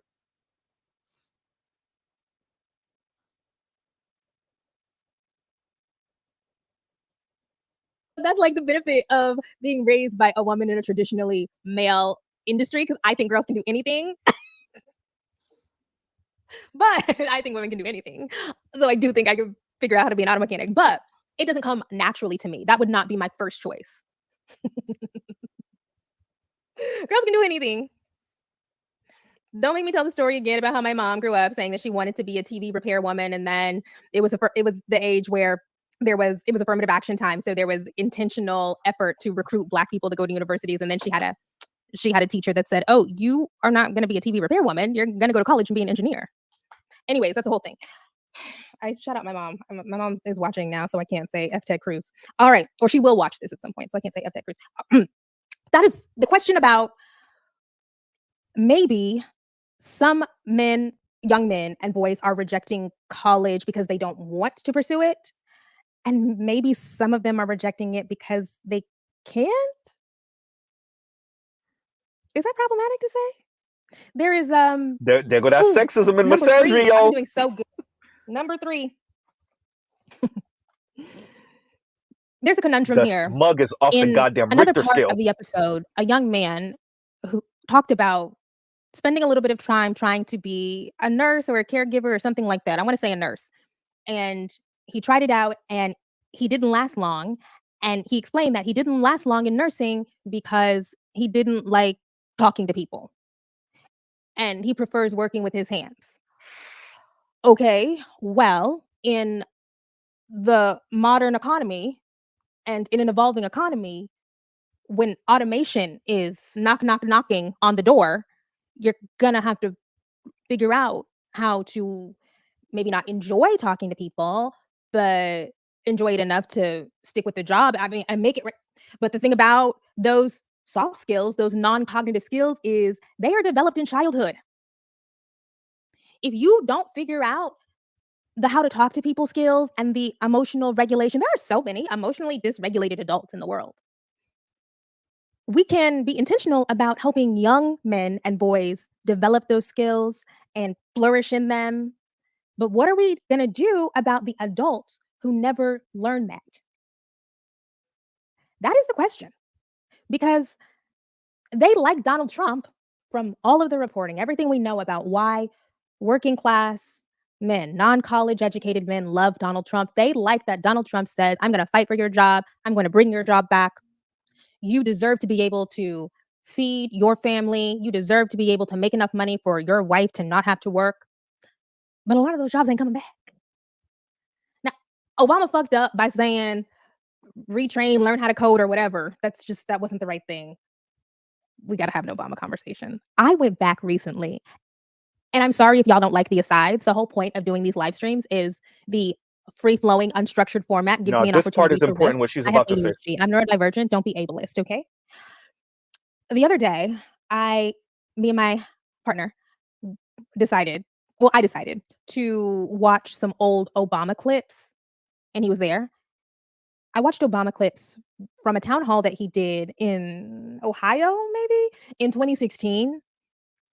And some of those Obama answers to the outsourcing and offshoring of manufacturing jobs were so bad. I said, how did we not see this? It's all kinds of reason why Donald Trump won. It is racism. It's sexism. It's Hillary Clinton was a bad candidate. It's Hillary Clinton didn't go to Wisconsin. It's like, it's all of this stuff. But my 2024 ears going back and listening to Obama give a very dissatisfying, unsatisfying is the word, answer to a man saying, I lost my job. It was a black man too. I lost my job. It was a great job. I want to be able to provide for my family. What's going to happen next? And the way Obama answered, I just said, oh, this is horrible. He didn't comfort that man. He didn't give him a pathway for the future. The economic upheaval and restructuring and reshuffling, we're not going to go back. It feels good for them, from what they tell us, that Trump says, I'm fighting for your job. I'm going to bring your job back. We're going to have a booming car manufacturing and we're going to make chips and all of that kind of stuff. But that's not real. That's fake. What are we actually going to do for these people? Don't get me started on TPP. I really wasn't paying attention. I don't even know what I was doing during the Obama presidency, girl. It was a tough time. I wasn't deeply tuned into the economic stuff, but the Obama economic policy was, no wonder Biden has gone so hard in going the other direction. Makes perfect sense to me, because that was not it. Well, Dodd-Frank was good and transitioning us out of the Great Recession was good, but toward the second term stuff, you know, I'm a fake economics girl, right? Ooh, let me not call out any names because I feel like I might be 1 degree of separation from these people. Let's move on. Pause right there. Pause right there. Pause right there. What did she just say? I might be 1 degree of separation from these people. Let me not call out any names. I told y'all she got the ears of influential people, or at least she has the ears of the people that have the ears of the powerful and influential people. She's 1 degree of separation away. She said, I feel like I might be. No, you know you are. If you don't know them outright, you know the people that know them.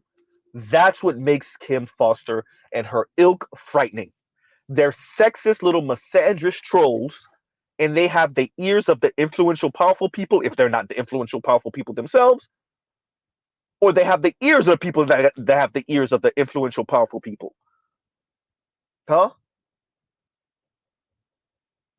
Yeah, she love it. Number one. Number two, this is also the she economy type talk going on right now. If you notice, the smug way she said, yeah, those jobs ain't coming back. Yeah, it's our economy now, men. Y'all think that's not what she's saying? That's what she's saying. She's loving, bruh. Remember, Kamala's not even president. And look at Foster can't help it. She is showing her ass. She is loving this. Oh, she's so happy. Giddy. She's, forget happy, she is giddy. So she's like this all the time, but she took it to another level with this stream. But of course, right? And then Passport OG says she's riding high. Like, she's riding high. She can't even help it. And this is who we're supposed to be in community, quote unquote, community with. Oh man. This is who think their worldview is superior to black men, particularly black men in the black manosphere's worldview. Right? This person. This is the person that called the brothers in the black manosphere useless. Yes, Miss Foster, Mr. Z, watch that stream where you called us useless. Huh?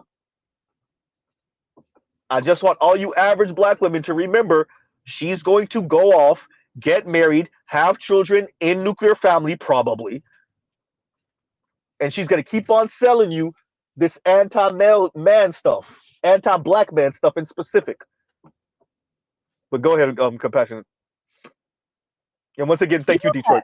There's a skills mismatch. And it's nice and kind of heartwarming to hear the young man who said he didn't want to be a nurse because he doesn't like to talk to people also say being a man is who you can provide for, who you can take care of. His dream is to make enough money so that his fiance doesn't have to work. But that's not the world we live in. And that's the other thing about the reimagining of roles. The role that these young men have in their head is traditional old school patriarch. That's you need to find a partner. You're not going to be able to be a patriarch. You need a partner.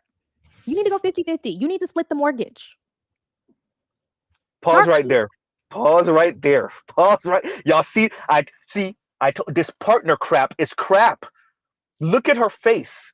No, man, you don't get to be husbands. You're going to have to be a partner. That means you are at the whim, you are at the mercy of a woman that sees marriage and relationship as a business. You are at the whim and the mercy of whatever inkling she has at whatever moment she has it. Huh? Look at her face. Partner.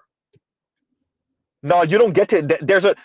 Y'all think they just saying partner because it's the cool new word for marriage and it's inoffensive to LGBTQ folks. Yeah, that's one of the reasons why they're using the word partner now. Because a man who's a husband to a wife is the same as a man that's a husband to another man, right? Uh-oh. So they're using partner to be inoffensive to the LGBTQ folks. Yeah, that's one of the reasons. The other reason is because, oh yeah, we're not doing that role thing anymore.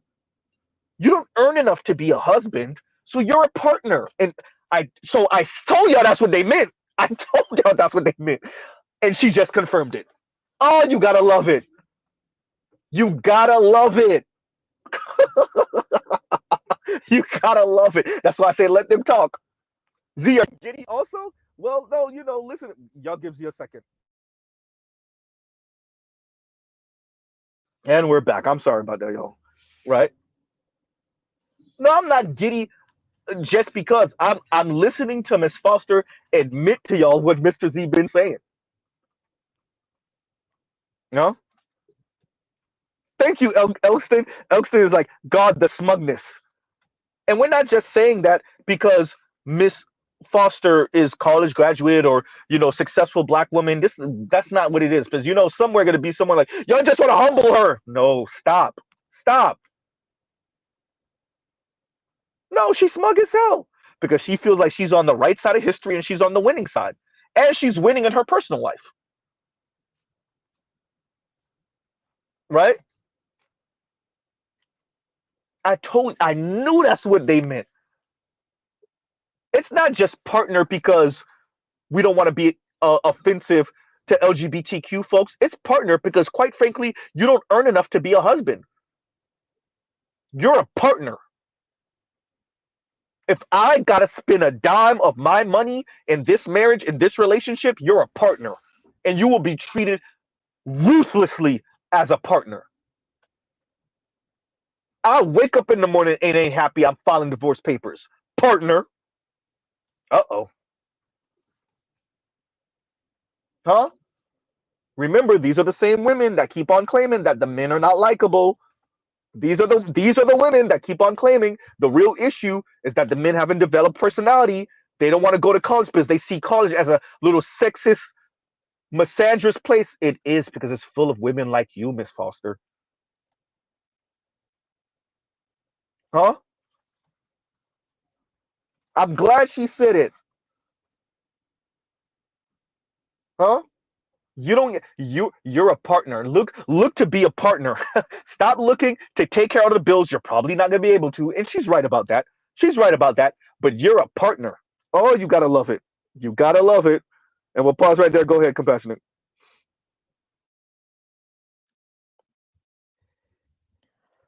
But do they want a partner? No. I don't want to put too much on it. I don't know. Maybe when you lay out the finances and the economics, maybe if you do the math for them, they will be comfortable with the idea that it's not going to be single income. But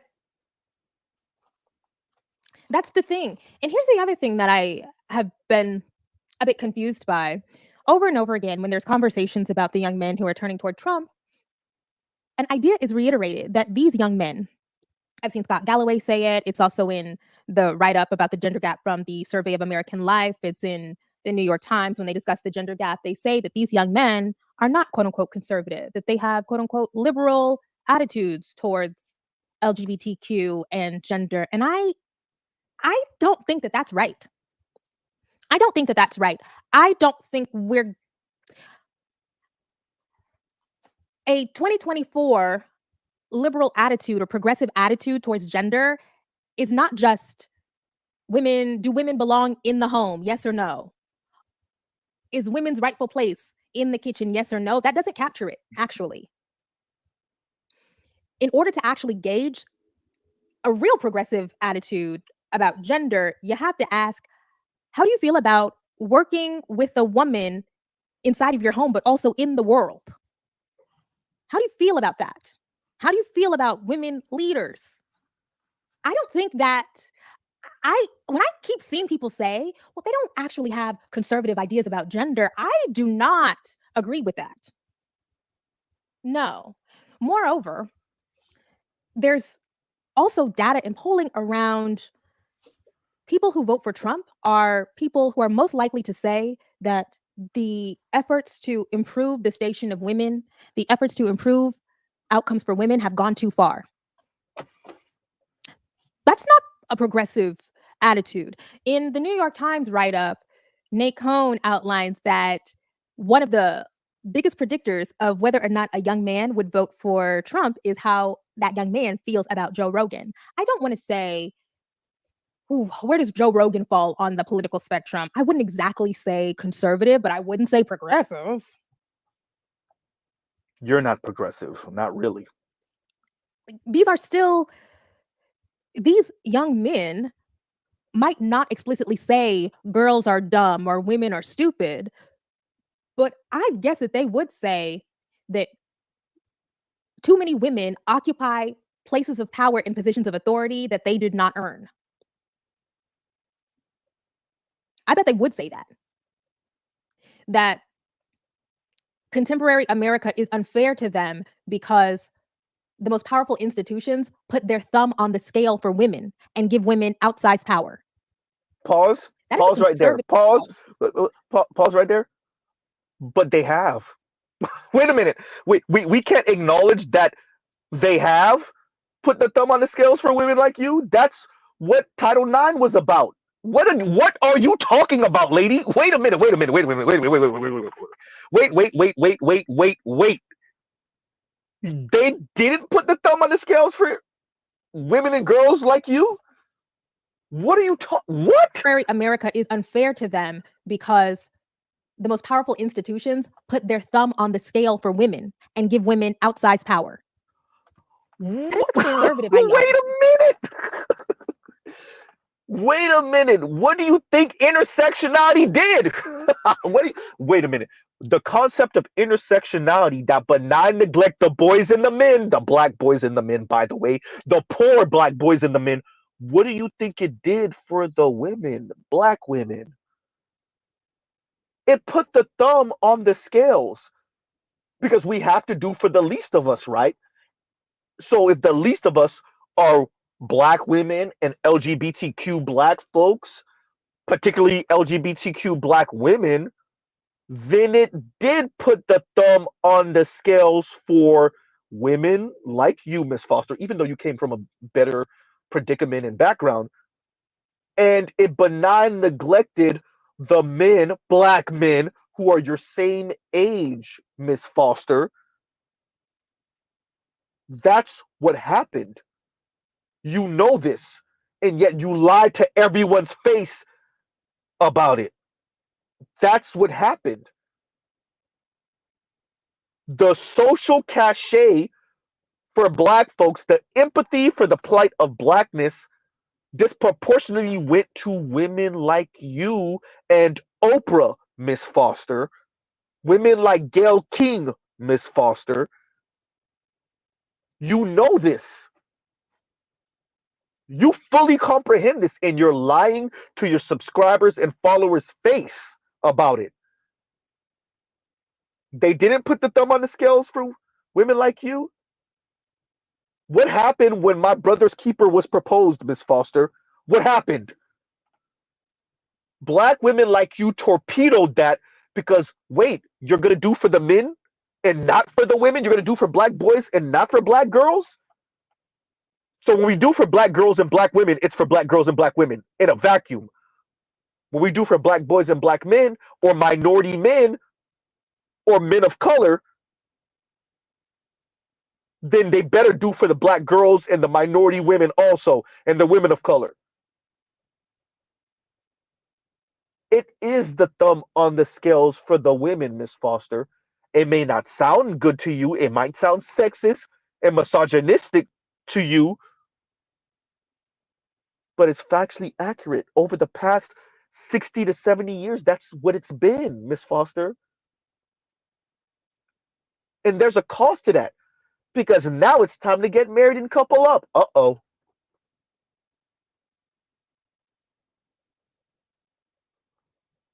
Wait a minute. And she made it seem like, oh, the men that think this, I bet you they think this is it's a sexist notion. I bet you they would say, I bet you they think, ma'am, it is either true or not true. I didn't even say fact. It's either true or not true. The thumb has been put on the scales for the women or it hasn't been. And that's adversely affecting the women and the way they see men in relationship and having children. Uh-oh. I'm glad we're here. Now y'all gonna keep on saying, "Oh, it's the men that's insecure." But when we let y'all talk long enough, huh? Oh, you gotta love it. But go ahead, Compassion, go ahead. This is a tangent, but I feel the need to. I'm going through these write-ups and saying, I don't think it is appropriate to call these people not conservative.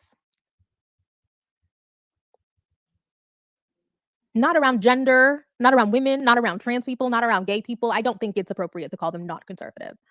I don't know, maybe I'll need a new term for it, but She's talking about men like Z. even if you say, when I was a kid, a conservative anti-gay position is gay people are wrong, they're gonna burn in hell, whatever. A conservative position towards gay people in 2024 is, I don't want to see it. Why do they have to be everywhere? Why does there have to be a pride flag at the White House? Like, that's a concern. I just don't, I don't think we're not getting to the nitty gritty of it. These young men are starved for a feeling of import. They want to feel powerful, at the very least, in the home. Maybe not in the workplace, but in the home. And when you're searching for, they want to be pretend patriarchs. It's difficult to square any kind of Pretend progressive patriarchs. attitude. You don't got the money or the skin, the class or the status. My other thoughts around the rejection of college, speaking of the gender stuff, I wondered if at least a part of the rejection of college is about misogyny. I wonder if in their minds, K through 12 is coded as feminine and higher education is coded as feminine. And a part of rejecting that is about a desire to align themselves with things that they deem masculine. And maybe it's not always overt and malicious misogyny. Maybe it's unconscious bias. I think it is important to have more men in the classroom and more male administrators, and more men are primarily principals still, right? On the other hand, I understand the argument about young men and boys doing poorly because they need more models. They need more representational figures in schools. And again, this is just me spitballing. I'm just going through, I haven't read everything. But I also thought, well, until very recently, higher education was dominated by men. All of the professors were men, administrators, men, college presidents, men. But women still made it work because they viewed those spaces as aspirational spaces.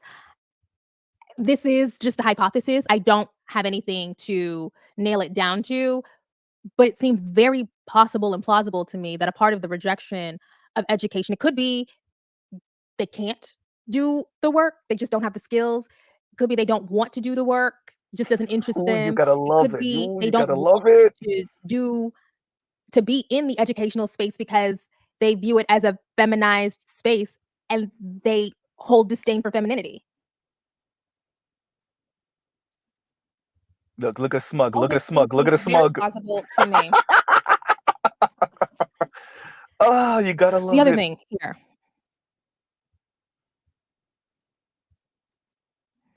Now that you mention it, I do think education has kind of been coded as more effeminate behavior, low key. It's been coded as feminine because women are doing it. And that's why it's been coded as translation. feminine. Pause That's right there, very Compassionate. modern. It's been coded as feminine, so you men suffer because you won't participate. So what is it? So what if it's feminine? Suffer then. See, she's leaving the stuff out. You can see it on her face. She's saying it. She's saying it, but she's not saying it. You gotta love it. Hey, I said it before. Look, FD thought I'm just some type of sexist, misogynistic pig, right? The black manosphere is full of broken men who just don't want to get up with the times, and these are the times? Huh? You gotta love it. And Excalibur says, I don't see how you can listen to her, Z. Sheesh. Because I know who Kim Foster is, man. We were in class with Kim Foster, y'all. We were in school with her. Yeah, she went to a different type of, middle school, elementary school. She went and she definitely attended and graduated Harvard. Cool. Y'all know before I thought she had dropped out or whatever the hell. But yes, she graduated Harvard. But we know Kim Foster. We got cousins like her. We got an ex-girlfriend or two like her. We went to school with her. We know who she is. Especially for you brothers that went to more mixed schools or predominantly white schools, schools in the burbs. Y'all know who she is.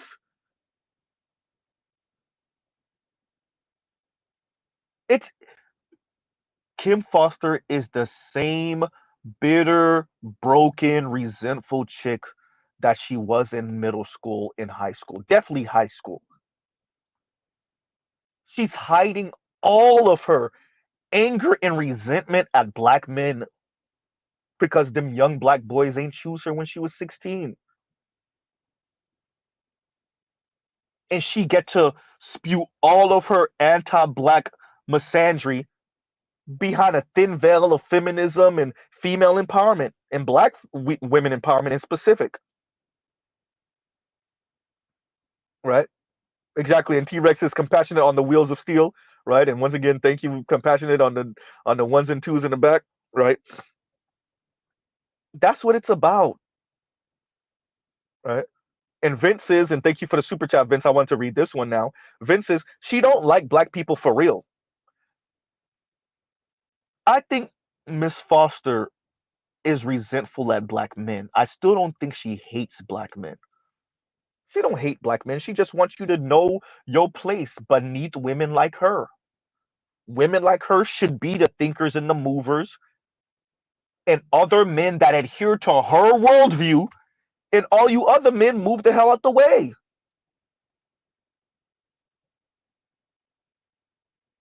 You know your class position beneath her, and look at the smug way she's saying. Either y'all can't think, either they can't think, they can't really, right? You lack the capabilities, or you're a sexist, misogynistic monster who doesn't want to attend college and graduate from college and university because you think it's too feminine and too female. Either way, suffer.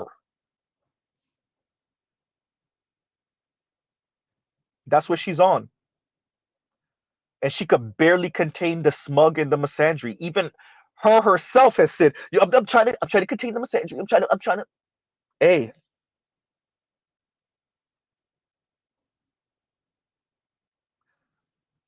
this is why Mr. Z says, let them talk. This is why Mr. Z says the internet will expose us all. They laugh at the misfortune of men and boys, specifically black men and boys, because they feel like they're immune to specifically the Kim Foster types, because their class position and their education and the fact that they rub elbows with white women, elite white women like Leisha Miller or the financial diet, the lady from the financial diet, because the Kim Fosters rub elbow with them, they think they have shielded themselves from the fallout that it means to be black, specifically black boys and men, specifically black boys and men that are working class and working poor. And so she get to be smug and insulting and mean and belittling and snarky and rude and condescending towards you, because what are you going to do to her? Her and her partner and her future children, if she chooses to have, with her partner, have shielded themselves, right, from the fallout of what it means to be you, working class or poor and black. Huh? Yeah. And thank you. And T-Rex says, get the likes up. Like, share, subscribe, hit the super chat. Huh?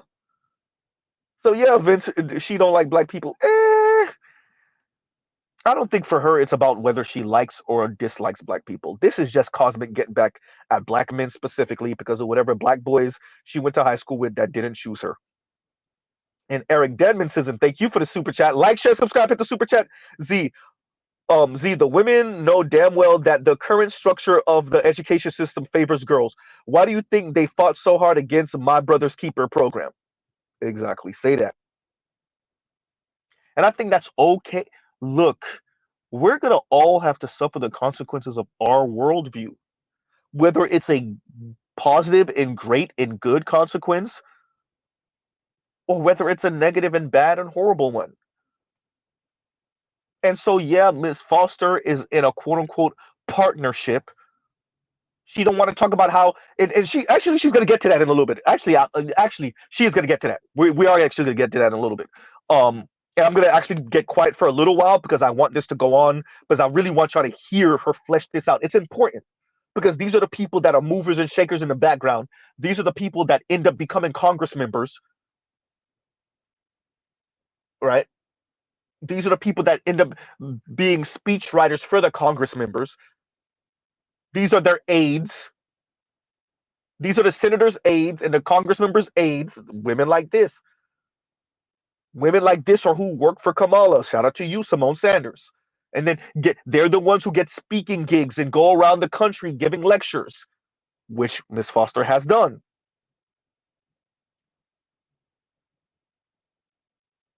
Right? So the thinly veiled misandry of a Kimberly Crenshaw, the Kim Fosters can't contain themselves. They ain't no thin veil no more. They just coming out and saying it. Right?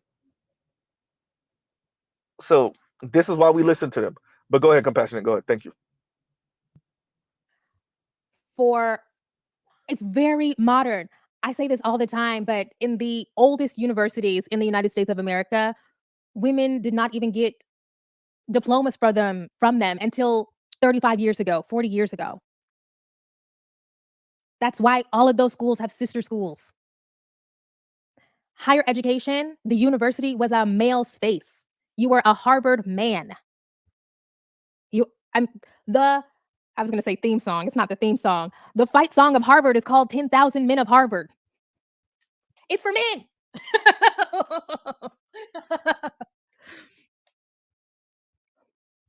It's now that the girls are doing it.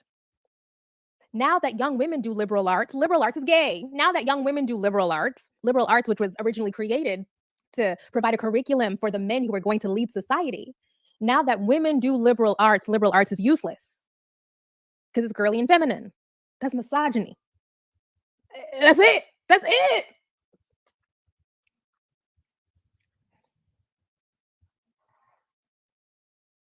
And that's why it's hard for me. It's hard. This subject is hard for me because it's hard to get over the misogyny.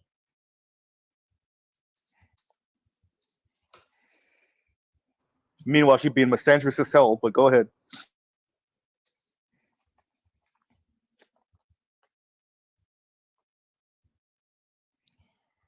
Anyways. Yeah. The other thing is thriving on, I don't want to go off into that too much, but about the misogyny of these attitudes, because I don't want to project things onto these people that are not there, but it kind of is there. The other thing about how they define manhood and masculinity and how they are going to evolve those roles, and if they can evolve those roles, a part of me feels deeply empathetic. These young men here and elsewhere are searching for, they want to feel valuable, they want to feel useful. I watched a very long conversation last night between Richard Reeves, the philosopher, writer, scholar that I mentioned earlier, and Chris Williamson. Oh boy, I have some thoughts about Chris Williamson. But I like Richard Reeves, so I watched the conversation that they had. And the thing Reeves underscores again and again is young men feel lost. They are searching for purpose. They need guidance. They want to feel valuable and worthy. They want to feel needed. And if you can't fulfill the economic role for a lot of men, but it's not just that they can't fill the economic role, it also comes back to social connectedness. I feel valuable because I love my job, but also there's lots of times when, it's not going so great over here, but I have a partner and I'm the best aunt in the world. And I have a good personality. Like, I have friends and like people. Wait a minute. Wait. Compassionate pause. Compassionate pause. Wait a minute. Look, lady, we don't know you in real life. I will give you that. We do not know you in real life. You are right. You are correct. Ma'am, you said you have a good personality. Ma'am, based off of your YouTube personality, I doubt it. I seriously, shout out to your man. Okay. I seriously doubt it. I'm sorry, y'all, for my background. But yeah, lady, Miss Foster, stop. And I'm sorry once again, y'all, for my background, because of course, right? But wow, she said she has a great personality. First of all, you don't claim that. Other people claim it, ma'am. That's how that goes. Attractive people don't claim they're attractive. Smart people don't claim they're smart. People with great personalities do not claim they have great personalities, ma'am. That's not how that works. That is not how that works, ma'am. Wow. Hey, bro. Hey, shout out to your man. Hey, bro. I see you, bro. I see you. Oh, man. but bro, you better not breathe the wrong way. You better not leave that goddamn toilet seat up. Oh, that's your ass, player. Jesus, if y'all get married and she file for divorce on your ass, ooh, Jesus Christ. This lady gotta be the. You know what? I'm. You know what? Out of respect. I'll just pause right there. Right, and y'all, go ahead, compassion. Unpause before I say something I'm not supposed to say. I have a good personality. I'm fun to hang out with. Lord, there are many ways that I can find meaning in my life. If you don't have that, you don't have a job, you don't have an education, you don't have skills that people find valuable, our communal bonds are fraying, and they're particularly fraying for low-income people. This is more work from the Survey of American Life. Now, about the Survey of American Life. The Survey for the Center of American Life, I think that's what the organization is called. They do good work and they have good write-ups and they have good data, but they are also connected to the American Enterprise Institute. And like, should I ignore this data because they are connected to the American Enterprise Institute? But it's good and it's rigorous and people that I trust and respect cite them. Sorry, I digress. For all of you, AEI, American Enterprise Institute, is a conservative think tank. Did a big, great write-up about social bonds, communal bonds, connectedness, and the most connected people, some people call it social capital, are the people who make the most money. It's almost like you go to college or you get a well-paying job, you accrue all of this social capital, maybe you're in a fraternity or sorority, maybe you're in an alumni organization, people want to be near you. And that's what imbues your life with meaning. But the people who need that the most are the people who are at the bottom of the income scale and they have the least access to it. Because it's not just about the organizations that you have access to or going to college. People don't go to church anymore. You gotta get back in those pews. No, just kidding. But also, there are fewer public spaces. There are fewer opportunities for people to randomly meet and interact that are low cost or free. Now I'm back to being touchy-feely, empathetic Pisces, because when you really look at things, if you can get over the misogyny hurdle, jump over the sexism hurdle, you see what a sad, lonely experience so many of these men are having, and why that would inspire them to turn to MAGA for community. Because that's the other thing we see with the MAGA stuff. Those people feel like they are in a sisterhood, a brotherhood. They feel like they're in the fucking trenches together. They love that shit. David French in the New York Times did an op-ed about what liberals or what Harris voters don't understand about Trump and Trumpism. And I mean, we do understand this, David. Compassion, what speed is it at right now? David feels slow. or is a hardcore conservative. He's an anti-Trump conservative. But his thesis was, we don't understand how much fun they're having. You can Those leave it then, rallies leave it. are a great time. They love the nicknames. They love making fun of disabled people. They love making fun of trans people together. It's a real unifying experience for a group of people who don't have access to that. That doesn't mean that I'm excusing the Trump shit. But if you can, with a clear head, think about how atomized and individualized our culture has become. People aren't in unions. People aren't in bowling leagues. Speaking of bowling leagues, you know, one of my favorite books is Bowling Alone by Robert Putnam about this. People don't go to church.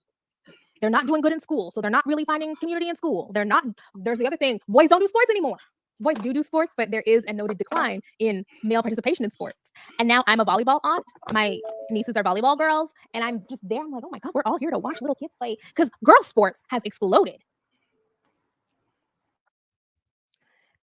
What are they doing? They're doing the Trump shit. The thing is, they're deeply desirous of not just any kind of community. These men are also deeply desirous of romantic relationship. Unfortunately, the young women that they desire to be in relationship with are disgusted by that. They are disgusted. As I outlined in our last video together, young women don't want to be anywhere near that Trump shit. They Pause right there, they don't want Compassionate. to go on dates with Trump voters. Hey, I'll say this: they're disgusted by these type of dudes. There's not enough, not just voting Democrat, but super progressive men to go around. So y'all go ahead and get comfortable with y'all rose toy and eating vagina and fighting for the top 20% man, right? Having children from the top 40% man, really the top third. I really project that in the next decade or so, it's going to be the top 30. It ain't going to be the top 40. It's going to be the top third, having the children, the top 20 that's getting married and potentially staying married. Yeah. So y'all have fun with these numbers, because Miss Foster think that, yeah, it's community and, excuse me, in society, but not really though, because you won't do it the way I said it. And I think that's okay. There's a consequence to that though. Being a little smug a-hole, laughing at the misfortune of these men while pretending like you care, there's a cost to that. I'm just saying, right? And go ahead, Compassionate. I don't want to go on dates with Trump voters. I wouldn't. Maybe this is from a group text, but that somebody texted me the question: would you rather? Ooh, no, it's classist. Wait a second. Let me edit it. Would you rather date a man who made a quarter of your salary or a man who voted for Trump? It's the low earning man. It's the low earning man. I don't want to date a Trump voter under no circumstances. I'm pretty sure they don't want to date you It's also. not just about ideology. It's also about what you think your place in the world is. There's a reason why college educated men overwhelmingly are voting for Harris, because they don't feel that status threat in the same way. Because they have the status. Z, watch it, Z. And if you listen to that episode, that podcast, there's a little bit of a segment around dating. And either Sabrina or Claire says to the men, are y'all dating? Do you desire to date? A couple of them have girlfriends. Well, I don't know if a couple. One of them at least had a girlfriend. And one of the men just comes out and says, yeah, I want to date. I'm very lonely. Oh my God. But bro, she's loving the women this. you want She's loving are disgusted this. by that. And we see young men in their desire to form bonds, build social connections, create community. Not only are they doing the Trump shit, which is disgusting to the women in their age group, they're also turning to religion. Oh, this is really interesting to me. This is a New York Times. Oh, I'm sorry. I'm a New York Times girl. I'm sorry. At least it's not the Washington Post, though. At least I didn't spend all night referencing the Washington Post. This is a write-up from the Times about how, for the first time since data has been collected, more young men are attending church regularly than young women, because increasingly young women are leaving the church. And if you read the story, the searching for purpose, searching for guidance, searching for connection theme comes up over and over again.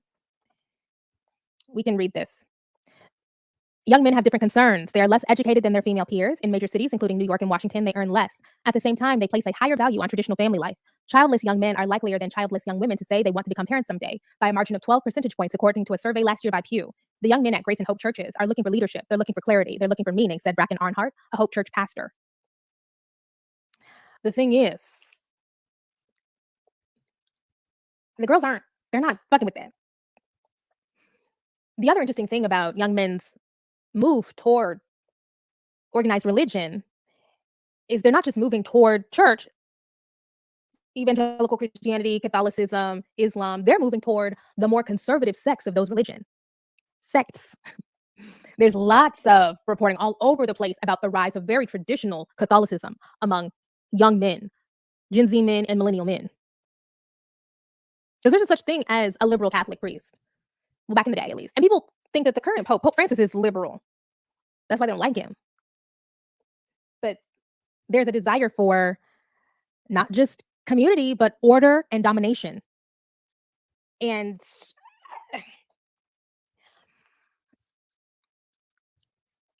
what does all of this say about the future of young men and young women in relationship to each other? There's some hurdles. Girl, if you're heterosexual and you're interested in partnership, you better find your man. Get on the apps and find somebody quick, because the future. That's if you're looking, because most of the girls aren't even looking. Pause right there. Pause right there. Pause right there. Real. Most of the girls aren't looking. Look, man. Okay. Okay. Between FD, because remember, FD said the same thing to me on my channel. They're really taking what these women are saying or pretending at face value. We've seen this multiple times, both in our personal lives and by celebrity folks and influencers, women who front and smile and pretend like they are they not even that they're perfectly okay, that they are enthusiastic about their quote unquote single season. They hot girl summers, right? Until they're in relationship with men. And then they tell you how much they were lying to others and to themselves about when they were in relationship, when they were single. They are not happy. They're not quote unquote actively looking, because their pride and their ego won't let them admit that they're actively looking.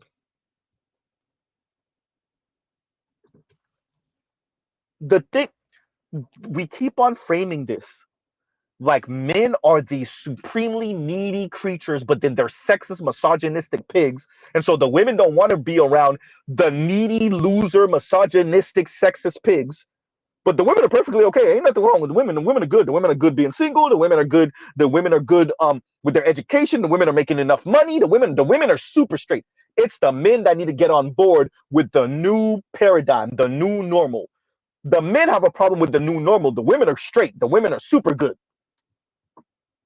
Ain't no hypocrisy over there. There's no loneliness over there. There's no sadness over there. The women don't maybe have to consider, hey, this is the cost of your equality and egalitarianism. If you were watching all of these interviews, did you not see the ones where Dr. Richard Reeves was speaking about, hey, we got the broken glass? You didn't listen to that? Didn't he say that on Chris Williamson? About the relationships, and the women should expect to have a bit of broken glass? Passport OG, am I wrong? Wasn't that on the Chris Williamson interview? Let me see if she say it a little bit later on. I doubt it, but let's see. Y'all celebrating the downfall of men, and now, and just like what Compassion said, now y'all gotta have to contend with us. Now we gotta say, and we want men that provide, protect, and shut up.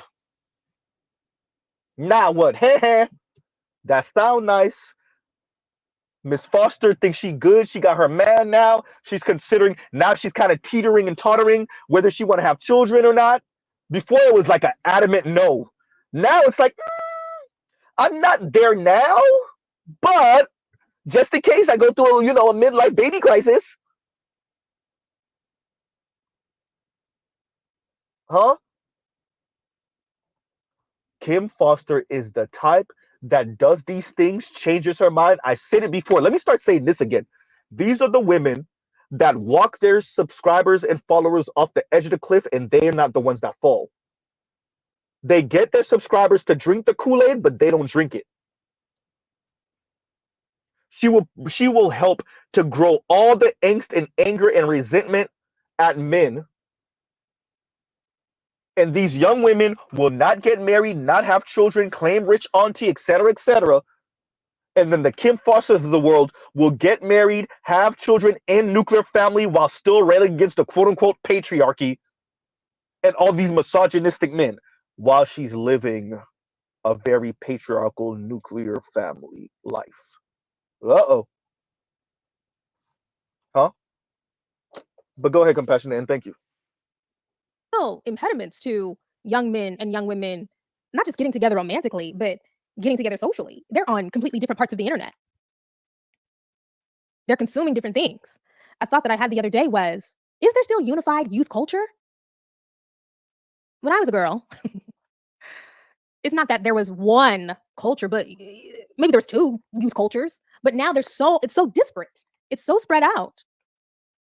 They call them filter bubbles. There's a great book by Kyle Chayka called Filter World about how our lives are now so mediated by algorithms that everything that we encounter, every idea, every song, every aesthetic we're steered that direction and away from other things. Your ability to discover, to create, to construct is constrained because we're all steered. And to my mind, that's particularly dangerous for young people because you never develop the skills of discovery. You never developed the knowledge set, the skill set of how to find things. You know, the internet used to be open. Like you just go on a website and like start clicking links. Like I am an OG internet kid. Like I was in the computer room on the internet in 98. Were you there? Were you there in 1998? Were you there? You weren't. That's not a thing. It's not a thing. At any rate, all of this goes back to what are the new scripts for modern masculinity?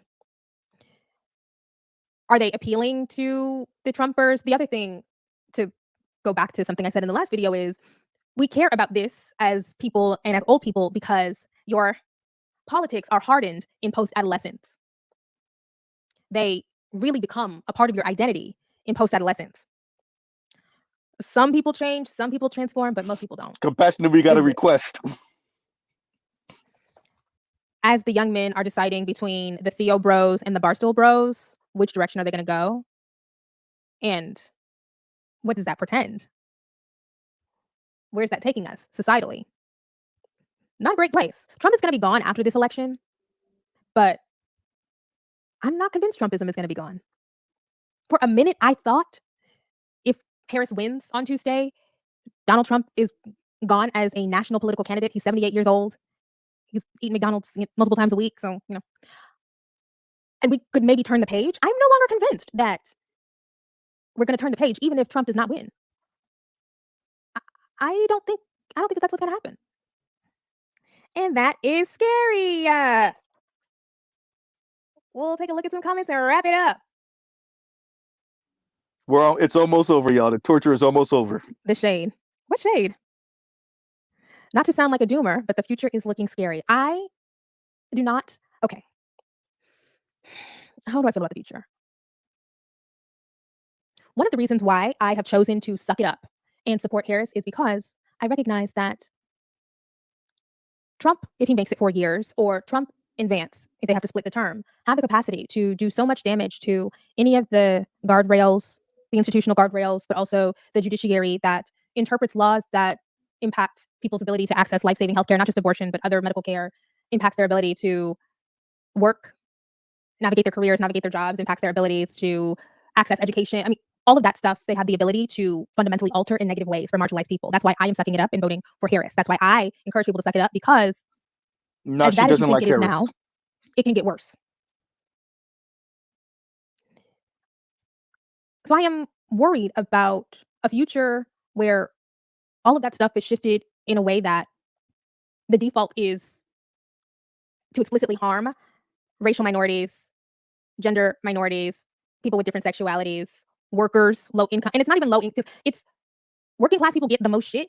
But the way that a Trump administration would install judges and replace the NLRB, the National Labor Relations Board, or just completely dismantle the National Labor Relations Board that strip all workers, if you work for a private institution, strip you of rights to organize, strip you of the ability to blow the whistle, strip you of discrimination protections, anybody, no matter where you fall on the income scale. That to me is scary. It's scary also because I think that there are enough people in the country that are opposed to Trumpism. I've heard Ron Brownstein, who's one of my new favorite political analysts. He came up with the term the blue wall. He referenced somebody who did the numbers, did the computing, did the calculating, and they came up with the idea that 90 million people over the years have come out to oppose Trump and 80-something million people have come out to vote for Trump. So there are more anti-Trump voters in the United States, anti-Trumpism voters in the United States than pro. The concern is the destruction of these institutions, the erosion of the guardrails to a place where those of us who oppose Trump aren't going to be able to express that because the institutions are so badly damaged. Our ability to fight back, our ability to resist, #resist, our ability to even sustain ourselves is going to be so badly damaged intentionally by a Trump-Vance administration. People are just going to be really beaten down. And actually, let me not go there. Let me not say that.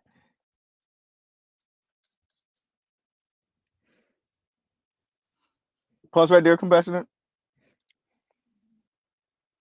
And once again, thank you for the super chat, Eric. I know I left it highlighted for a little while.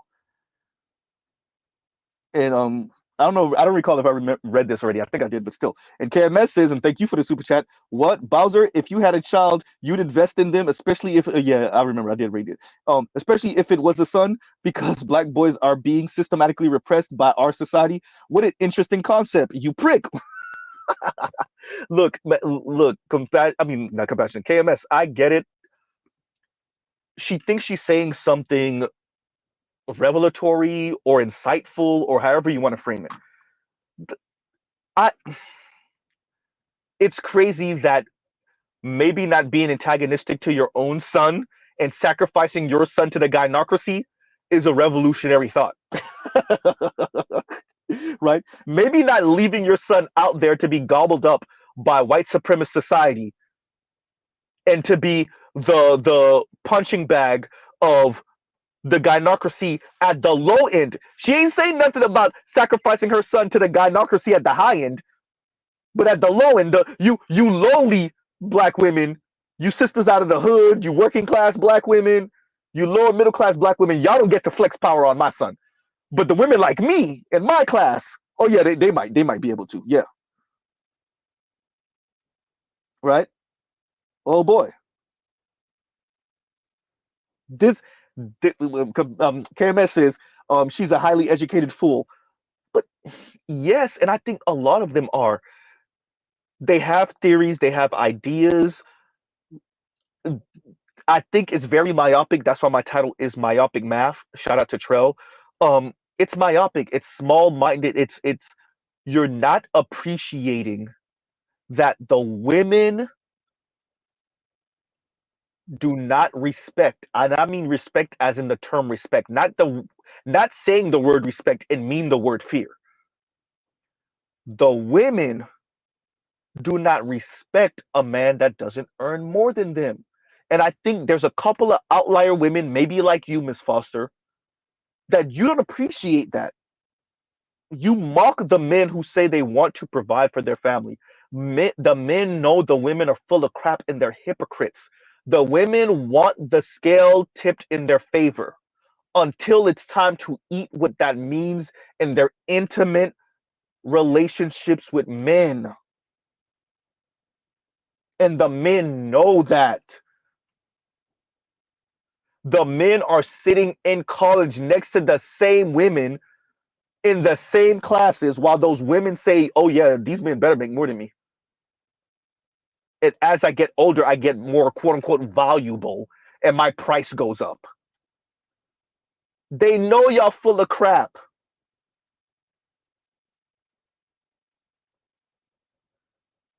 And you're looking at the men in their face and tell them, no, it's not what you think.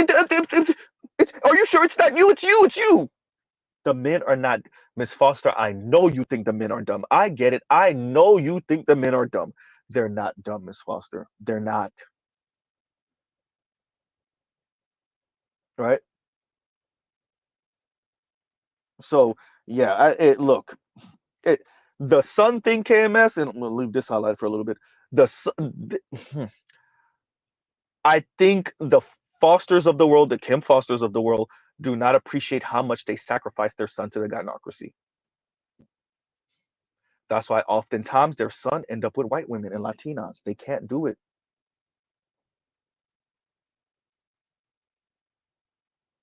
And that's one of the reasons why their sons are called sexist.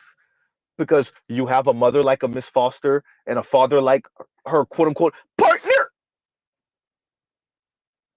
And her son attends Harvard or goes to Yale or goes to any one of these, Brown or Cornell or Penn, right? Her son attends one of these schools and pop up at you know Christmas or Thanksgiving holding the white girl's hand. Huh? And Miss Foster got to pretend like she don't know exactly why her son popped up with the white girl. Huh? We know what this is. Y'all remember when FD was trying to check me? And I said, no, I'm trying to use your sons as an example. I'm trying to say the hypocrisy. And he said, yeah, if y'all listen closely, he said it low key. Yeah, they're running into it now. But what about the girls?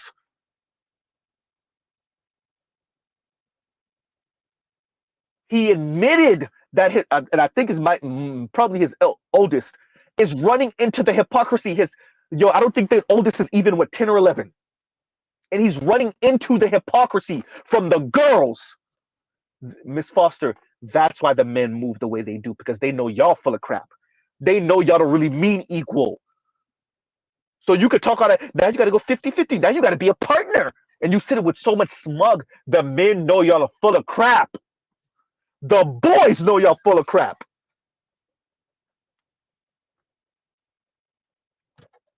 What happened? The boys know y'all are full of crap. We're not, and I'm not even talking about the teenagers neither. The 9-year-olds, the 10, 11, 12-year-olds know y'all full of crap. Why do you think it's so easy for a 14-year-old to be listening to Andrew Tate? You think it's only the algorithm? Or you think what, sexist uncles and fathers and grandfathers? Oh no, it's the patriarchy's in the air. It's the patriarchy. No, they're especially in the black community. The reason why the boys were listening to Kevin and then listening to Fresh and Fit and listening to Andrew Tate is because they're being raised by their hypocritical mothers, aunts, grandmas, older sisters, girl cousins. And they know y'all don't mean equal. They know y'all don't mean partner.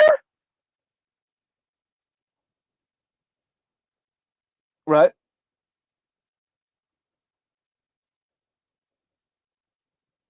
Huh. Gil Gabby says, how old is she? Foster is 35 or 34, something like that. So, Miss Foster, you and your partner y'all get married maybe, or maybe not. Y'all might do it a different way, the more modern way, right? Child wedlock. Okay, cool. Mess around and have a son. Mess around and have a son and see how harsh the women like you are to your son. Oh, that's gonna be fun to see. Not.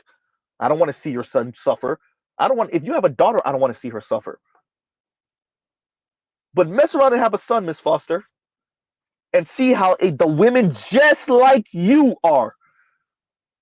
The girls just like you. We don't even gotta wait until he's 18 or 19 in college. No. The girls like you.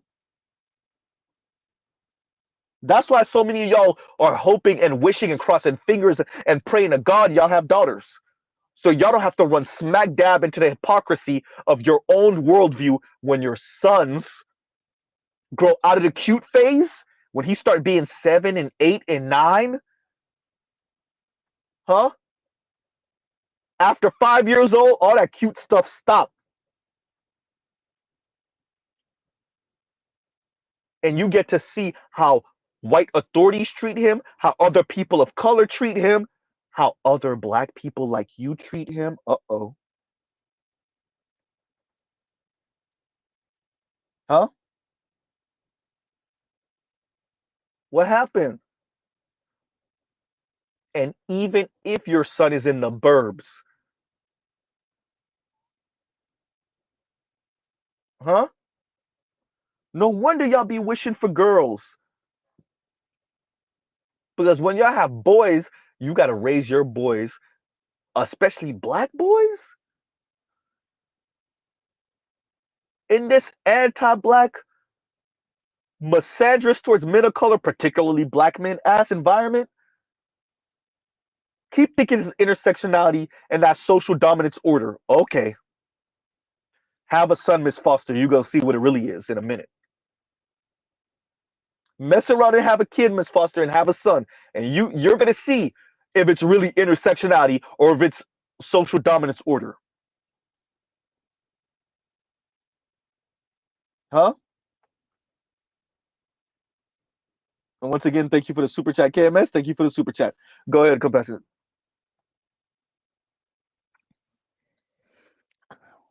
A lot of American leftists are not prepared for when things get worse, to be honest. I think, I've been trying not to go too hard on the hardcore lefties because I get it. I'm sympathetic. I just think I really have been trying to put myself in the mindset, in the shoes of people who think that we should just let the worst come. I'm trying to be as open to it as possible. I don't want to be reactionary. I don't want anybody to mistake me for somebody who thinks that these institutions, the presidency is going to save us, the courts are going to save us. That I know. But for some reason in my mind, the terror is so clear. The terror of Trump Vance is just way clearer to me than whatever good that could possibly come from refusing to vote for Harris. And maybe that's my lack of imagination. Maybe my political imagination, my radical imagination has been blunted or corrupted or diminished to a point where I can't see what y'all are seeing, what the Stein voters are seeing, or what the Cornel West voters are seeing, but I see terror. I see destruction. But maybe I'm just being alarmist. I don't think I am. I don't think I am.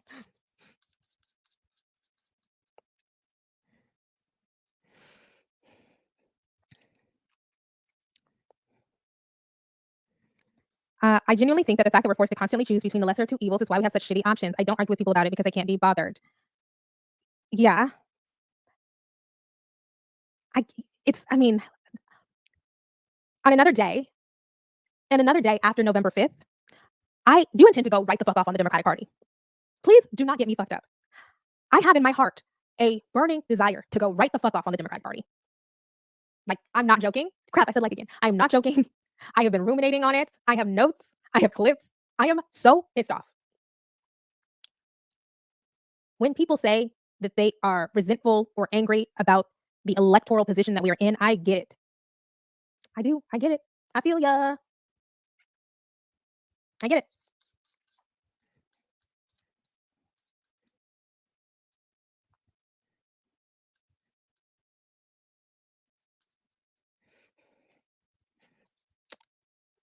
I haven't even been able to contain my anger. Why am I in a party that is aligned with Dick Cheney? What is going on? We will return to that at a later date. You could pause, Compassionate. You could pause it. You could end it. I'll stop torturing y'all. Right. The link is in the chat, y'all. The link is in the chat. The torture. Right, the torture. I know. Better you couldn't even help it. Better you already up here. What's going on? Better you. What's going on? What's happening, man? What's going on with you? Man, this is, first of all, bro, I'm mad because you look at my blood pressure, my heart thumping. Like, hey, this concludes the torturing, the waterboarding brought to you by Z. The mental waterboarding. Z, please don't ever, ever. Oh my God. Throw this shit in the trash. She got a man? Yeah, she got a man. But let me do this. But better you came up first. Let's pause right here. Let's go in order. Let's go in order. Go ahead, better you. I think who I put up first. Who came up first? Was it Go ahead, better you, and then we'll just snake around. We'll just stay. Better you, Compassionate. Clearly, you. Thank you for being on the ones and twos. If you want to speak, as a matter of fact, did I not? Okay, not Compassionate. Hey, you up please here don't too cut now. me off today. I got some shit to say. Thank you. Okay. So go ahead. Better you, then Compassionate. Vince, Lion, KMS, you got 2 up, so I'll put both of them. I don't know which one you're gonna drop, but yeah. So And I'm holding my spot, Yeah. motherfuckers. yeah, right. So go ahead. I mean, better you than compassionate. Then we'll snake around. Gotcha. So my thing first and foremost is this: like, it is absolutely maddening to hear somebody openly acknowledge the effects of misandry while denying that it exists. It's like saying, "Oh, there's a bunch of niggas in servitude in the deep south, but there's no such thing as slavery. Right. They just pick cotton to pick cotton, apparently down here." So it is. Oh my God, it is so maddening. The thing of it is, when it comes down to it, even when they're talking about these young men that are searching for different things, such as like attending church and whatnot, young men need structure. Young men seek out structure. And it's one of those things in which, for men to grow and develop, a lot of times it is structure.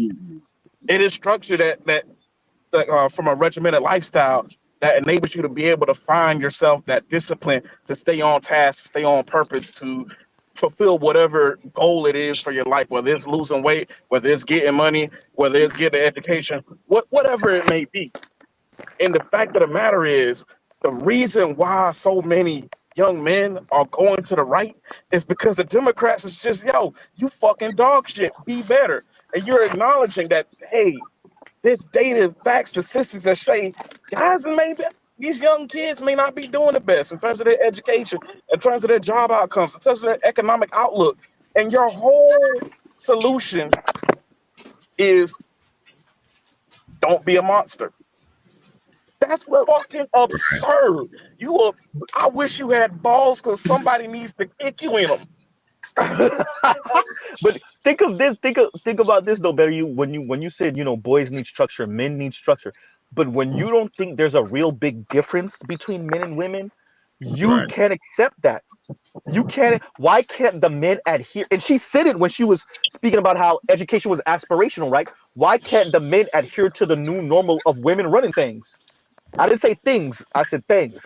Women running things. Why can't the men just be okay with moving to a new tune of like middle management women? What's I'm that? on You're sexist because you won't live in a world where women have the predominant say under the top 20% or under the top 5 or so percent. What's wrong with that? You're the sexist monster. So in her mind, that does make you the sexist monster, that you can't live in the new normal, which is women run things now. And if that this means that the boys failed, then that means y'all are inept and you're incapable. Oh well, you're bad. That's a good point, and this would be my counter to that. My counter would simply be 100% of the women damn near saying we don't want that bullshit. I mean, if we want to be real and talk about patriarchy, especially in regards to the black community, that's another thing that's maddening when they talk about black men and Kamala. There are plenty of reasons why black guys who are actually informed don't want to vote for her because she's fucking dog shit as a candidate. But beyond that, when you go down and you By the dig way, Kim Foster into it, agrees with you on that. She agrees with you on that. She just thinks it's less harm and less damage to have Kamala, by the way. I just simply say, hey, look, if we going to hell, fine, fuck it. I'm bringing gasoline to this bitch. Let's let it burn, baby. Yeah. Because both of them is horrible, in my opinion. So to me, I got it's marshmallows like, too. yeah, it's like who you want to rule hell, Satan or Beelzebub? Eh? Yeah. Hysterical. Yeah. Better you let me let compassionate go, and we got to circle around. So I'm Yeah, almost no. gonna damn implement. I'm not gonna make it 2 minutes. Let's do 3-minute rule. Let's do a 3-minute rule. Go ahead, compassionate. Go ahead. I'll be quick. Yeah, no, what I agree with everything you just said, better you. And only pushback I got on what you said, Z, was that they're praying that once they get if they were to have a son, then they'll be faced with their hypocrisy, and they're avoiding that.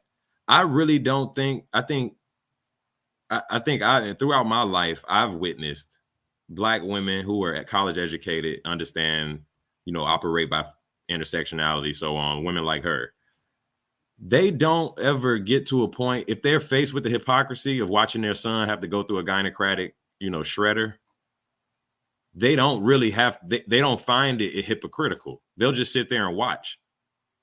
They won't even give their boys solutions or tips or tricks.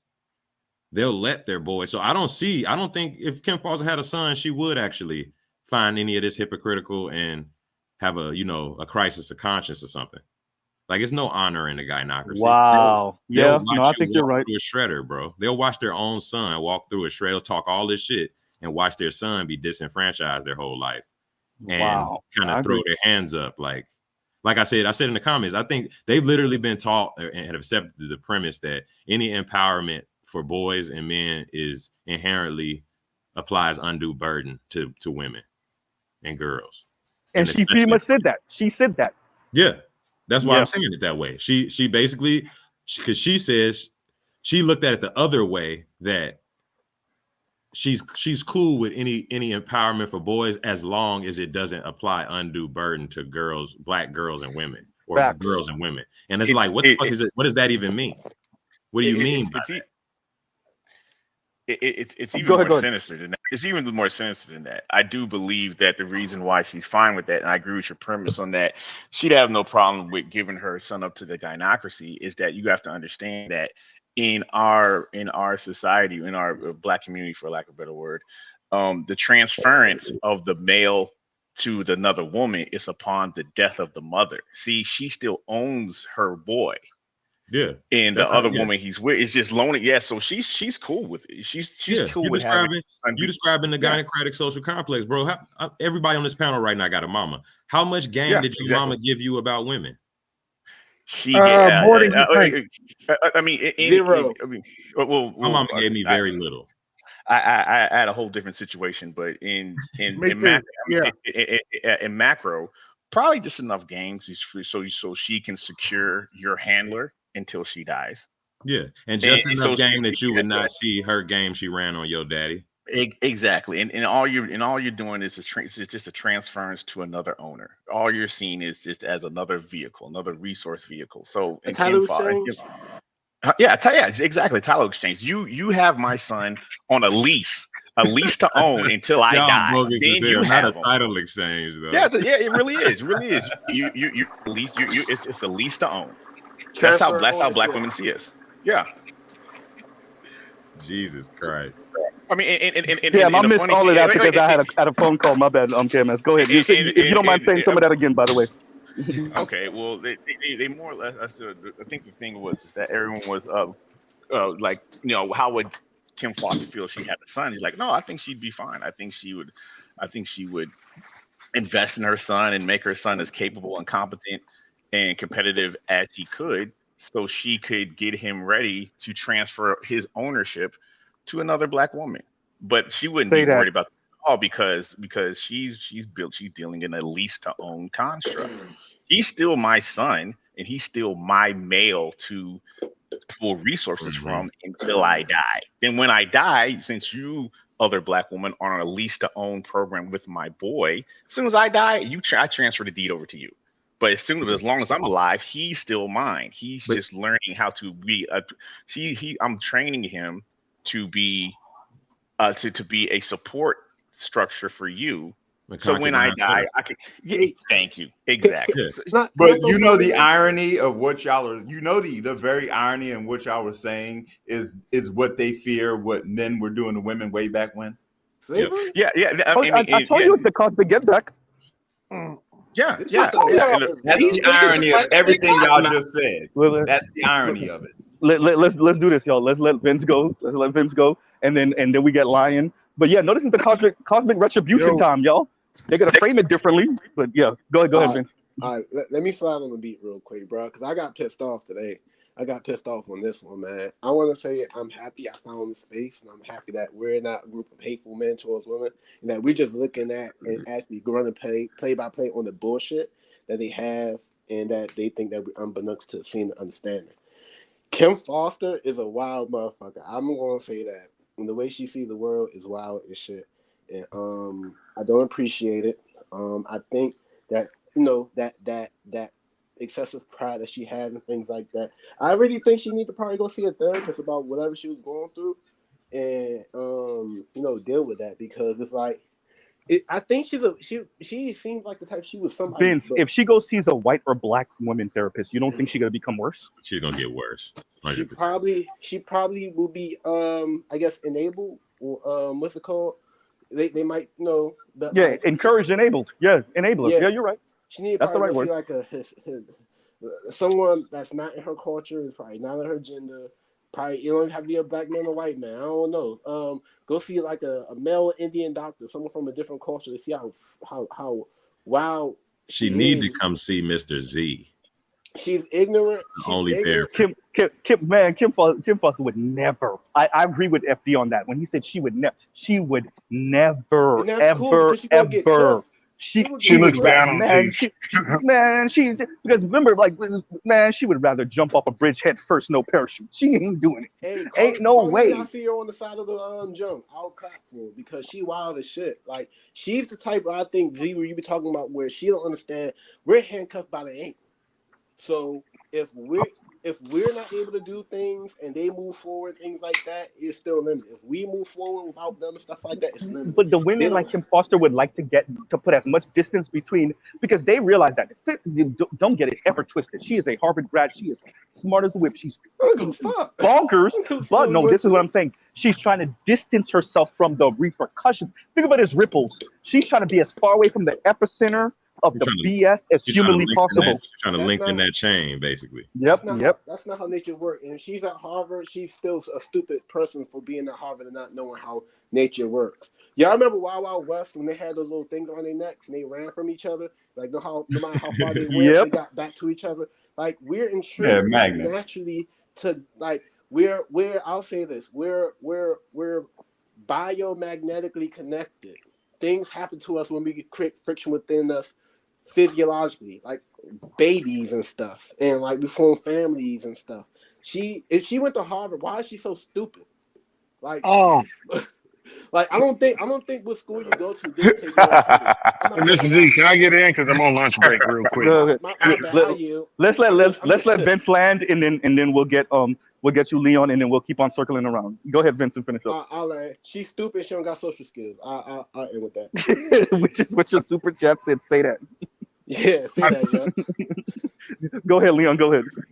I think calling her stupid and how she looks is. I know, but I think saying it publicly doesn't make a good debatable argument. So what I'm gonna say is, like, we know at the working class level, guys aspiring to be the single income provider and all that, it's not a total pipe dream, but your chances of having it is lowered in the system. So when you aspire to that, that's great. But the reality is it's going to take time to get there. And then your wife is going to take a back seat in her job, possibly. But for the most part, if that's what you want, your woman the women are already aspiring to make it to the middle class. And on a single income, you're not going to make it. For the majority, we already know what happens under working class, but even at working class, it's going to be an egalitarian situation, and you don't have to consider a partnership, but it's leaning towards that direction. And how I see it, it's just her talking from her position. I think she's realized it because me and Mr. Z, I've watched her. She used to she didn't want to pay for a pretty guy. You know what I'm saying? I'm saying pretty guy for a reason. She didn't want to pay for it. Yep. So she got a guy that made a high income, and he's in some spaces that are good for black men. So he's connected, but he's not the best looking guy. But he still don't make as much as her.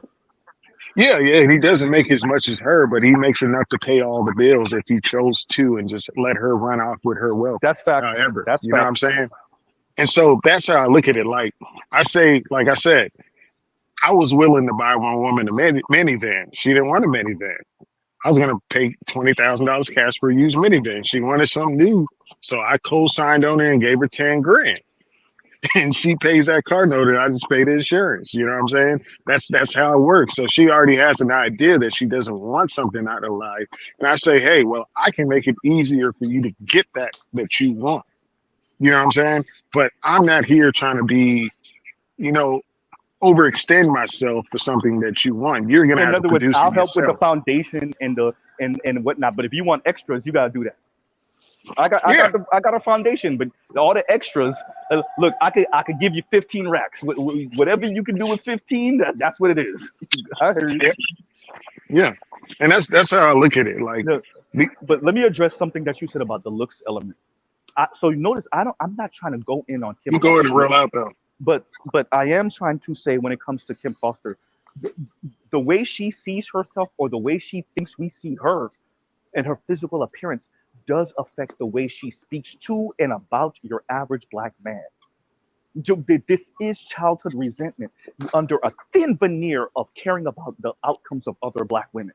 Yeah. It's get back. And when you hear her speaking, all you hear, at least if you're a man, is get back. It's get back time. That's all she's about. It's get back time. That's what I Right? mean. Cosmic That's what retribution. I Go ahead. get from her, because what she's suggesting is that, that's what I get from her and what she's saying. First, Jesus Christ, with her, that whole part about her pausing and talking about dudes accepting partnership, I'm like, well, she's most of that shit is coming from the fact that she has to, because she didn't get access to the first dude. Because I guarantee the dude she's with was not her first choice.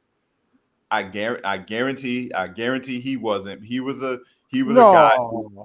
guy who'll do.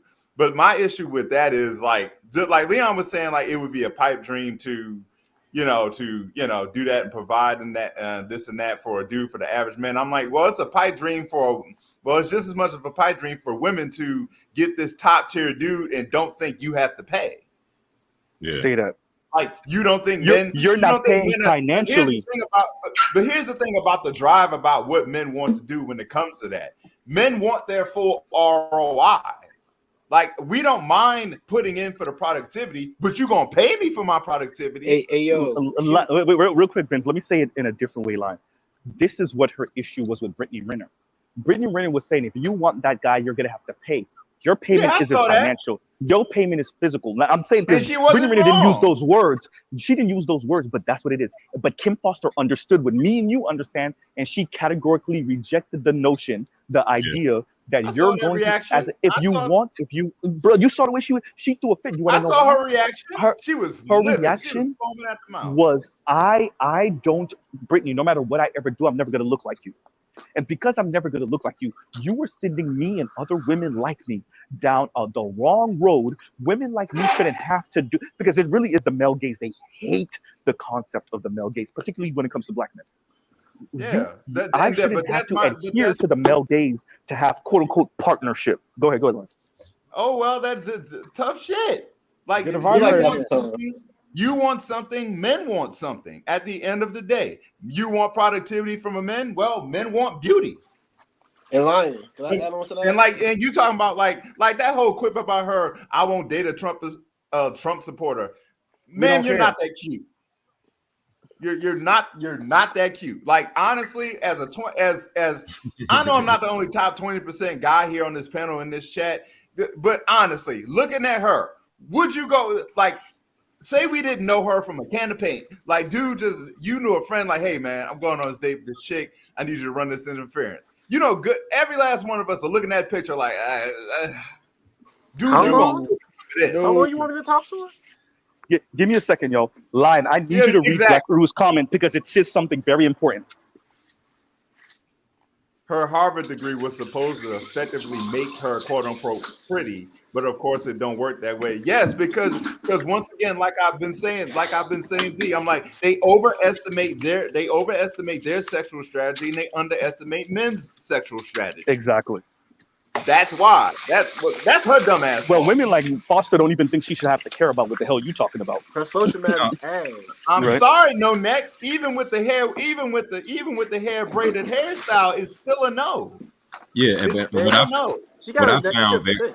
I found very interesting, we got to remember she was using Richard Reeves' work of Boys and Men to buttress this premise. That part you're speaking to, where she got giddy about you're not gonna be patriarchs no more. That part, she was starting from.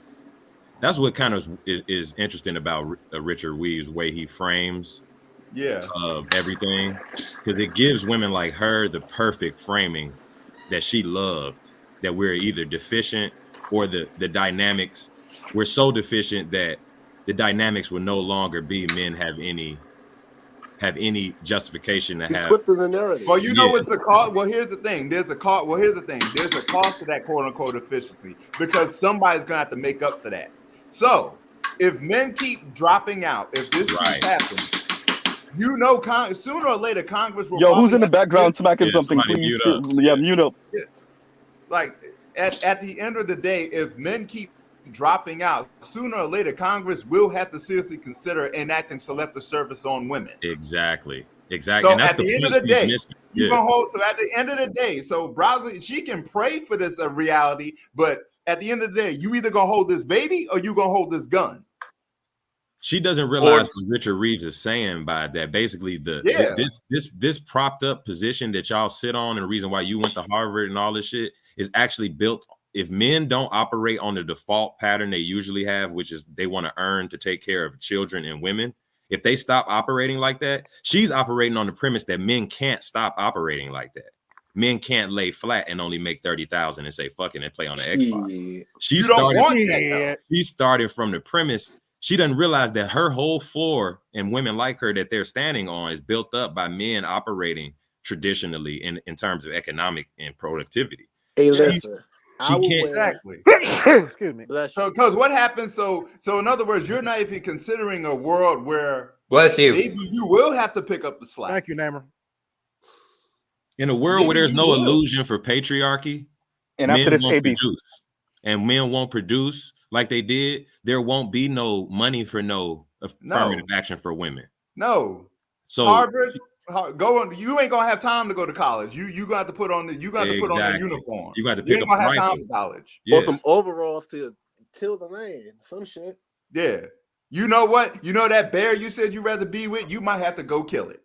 See, like Richard Reeves writes his work in a way so women like her can stomach the reality he's saying, but she doesn't recognize what he's really saying. We recognize what he's really saying. You don't think? Yeah, she doesn't think she doesn't. She just thinks the fall of men. No, what Reeves is saying is the potential fall of humanity itself. He's just saying we gotta figure out a way to reverse course, without saying we gotta figure out a way to reverse course because we. But that's what she's saying. She's saying there is no reverse. Well, that's Kim false premise, right? Yeah, the Kim Fosters and her ilk are saying they're holding society hostage. Ain't no reverse course. So she's a nihilist. And thank you. She's a nihilist. Real quick, AB, real quick. And after me, AB got it.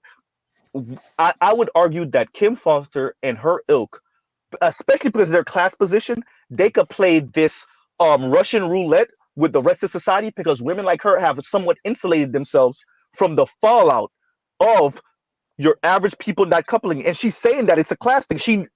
Think about what she's saying. She knows she's in the class position to insulate herself from the fallout of the masses of men struggling. Her sister that looked just like her.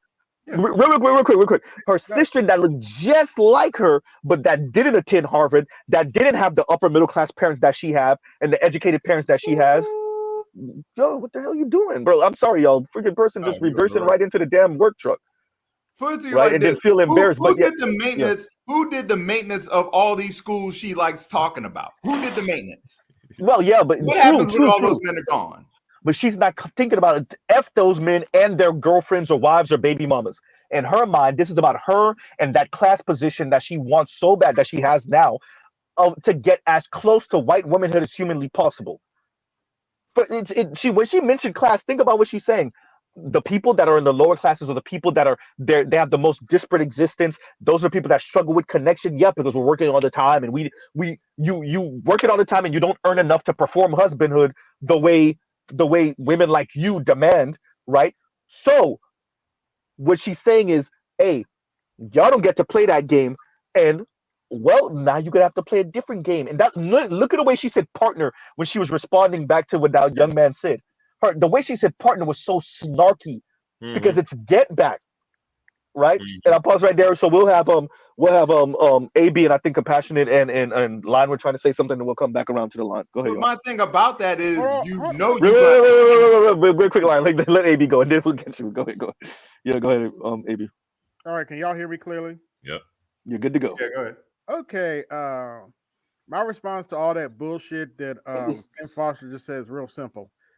It's called bricks, and we're behind, and we don't have time for you bitches to play around. She mentioned coding. You bitches are not prepared, and I said what I said. You bitches are not. Your bitches are not prepared to compete with China and Russia when it comes to coding. So get the fuck out of our way and know your place. Women like her would say that that's the issue right there. So for them, to me, it's a Mexican standoff between men and women right now. And it's true. But Kick rocks. the men are threatening to be indifferent, and the women are threatening not to have kids, not to get married, and to let society collapse that way. I don't think they understand that our shit hit hard and fast, where theirs is going to take 20 years to really feel. Right. Yeah. So who got the leverage in that negotiation? Neither. To me, it's both bad. But yeah, there's one that's more immediate than the other, though. I mean, if I can blow us up right now, and you can blow us up. Go ahead. And yeah, the time bomb. Yeah, you're right. The time bomb versus the instant is different. Yeah, you're right. You're right. Yep. That to me, that's what it is. It's a Mexican standoff. And they don't want that type of smoke, Z. Why these they little really girls don't. playing like this? Yeah. They playing on the you internet really, like this. Like honestly, like what's more dangerous, the leak or the broken pillar? The broken pillar. The broken pillar, definitely. That's not even that's a good. I'm stealing that. That's a good line. That was a good one. That was a good one. Yeah, no, it's definitely the broken pillar. It's definitely the broken pillar. Jesus, that was a good one. Okay. And to keep Leon's also, still here. like, Naaman, what's going on? Go ahead, find man. out? You want to find out? Say that. But go ahead, Naaman. Namer, what up? Oh crap, Naaman. I guess he probably. But go ahead, Compassionate. Go ahead. No, I'm here. Yeah. I'm here. Go Sorry. ahead. What was it? No, go ahead, Naaman, and then Compassionate. Oh, okay. First and foremost, hope you feel better, AB. I know you're dealing with some shit, but I think it turns. Okay. I blow shit up. You blow shit up. That's called mutually. It's called mutually assured destruction. Yep. Mad. Yep. And yeah, pretty much. And when I hear, and by the way, Z, I need to kick your ass because how dare you subject us to this type of psychological trauma? Listen to this loudmouth BS. I was triggered. I'm triggered. I mean, first of all, fuck the bullshit about her being neurodivergent. I mean, you gotta ask if she ever got diagnosed or was she self-diagnosed like one Amanda Seals. So get the fuck out of here with that bullshit, man. We know what you guys are doing. You know you're vindictive. Also, let's not forget, she didn't mention this, but like Richard Reed's thing about men need to overproduce when actually she meant to say produce a surplus, like I mentioned before, because they want the surplus. Can y'all hear me? Yeah. Yeah. No, my bad, y'all. Y'all know reckless stream, so I'm a little preoccupied. Go ahead. Yeah, we're just it seems like yeah. But no, I thought y'all just hear me out, but I'm done. But go on. Yeah. No. Yeah, no. What you said about the overproduce? Yeah, she didn't say that. She surplus. This lady is not dumb, right? The surplus and the overproduce. She's not going to mention that because that would mean that the women are reliant on the men, and the women don't produce enough by themselves. What produce enough? If the question the women's part. If the women produced enough and the men produced enough, you wouldn't need a surplus from one party. Correction, like, Neymar. Say that. The women say that. Real quick. Listen to what the women are saying. If you read through some of the comments, you'll see the women that say, because there's a couple of brothers in the comments that say, yeah, the women are the ones that don't want to go 50-50. And the women say, yeah, because we're the ones who have children. We're the ones who have to go home. So yeah, it is the surplus. But of course, Ms. Foster's not going to frame it like that because then that's giving up way too much. She's smart. She ain't dumb. That's giving up way too much power in the conversation. But go ahead. Somebody wants to say something. I think she's the Correction, smartest. Neymar. Can I say something, please? Go ahead. Go ahead. Bruce on Wayne here. Good evening, guys. Hey, what's up, Bruce? What's going on with you? All right. Correction, Neymar. They need men to produce in surplus. It's a need. It's not that they want it. They need it. Okay? I can see that. It is a requirement on their part. Yes, sir. Excessive requirement. Right. Well, here's the thing. But do you forget what men require? If men don't have families, then there's no one to produce for. Bingo. They don't care about that. They want you. Basically, what's the incentive? Well, Yeah, that's but the they problem. but Then they you're gonna forgot have to about care because if you don't care, men don't have to care. And like I said before, what's more dangerous, the leak or the broken pillar? and that's what. Secondly, Yeah. my man dropped some bars here, and y'all just walked all over it. I'm not gonna let this one slide. He said, at the end of the day, you either gonna hold this baby or hold this rifle, and I'm still. Oh yeah, I like when he said that. Yeah, that's true. Whenever you hear that, just know that it's me. What's your name again, guy? Who said that? Oh, Lion Lion. 916. Lion got some quotables. He got some quotables. I ain't gonna lie. You either gonna hold this baby or you gonna hold this gun. And that's what's not being Speaking said. of which, no, you know what? We ain't even gonna give the New York nigga no props like that. We said that shit over here. Ain't no lying. Fuck that. First of all, Hold up, slow down. second. He's my neighbor. I'm a Jersey. So you okay, then fine. Then all y'all Northeast niggas. Shout out to Toya. All y'all Indigo. Shout out to all y'all Northeast niggas. Wait. What part of Jersey are we talking? What part of Jersey are we talking?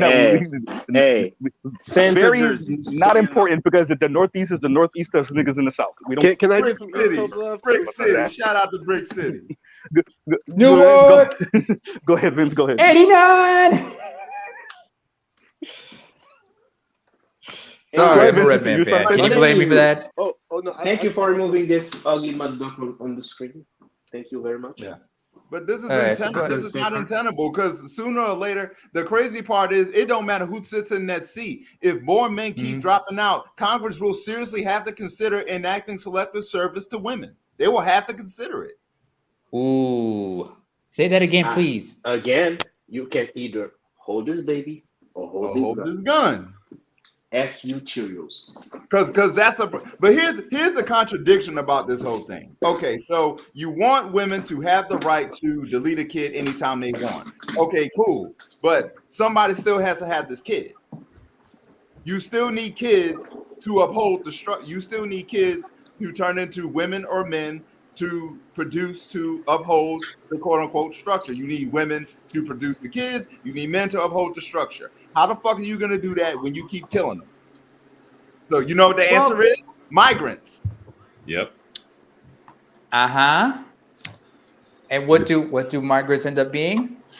Useful wombs. Useful wombs. No, Z, you don't have to steal it. All you have to do is ask, and I would give it to you as a Christmas gift or as a late birthday gift if you want. Shit, I can't believe this nigga had to steal from me every time, constantly.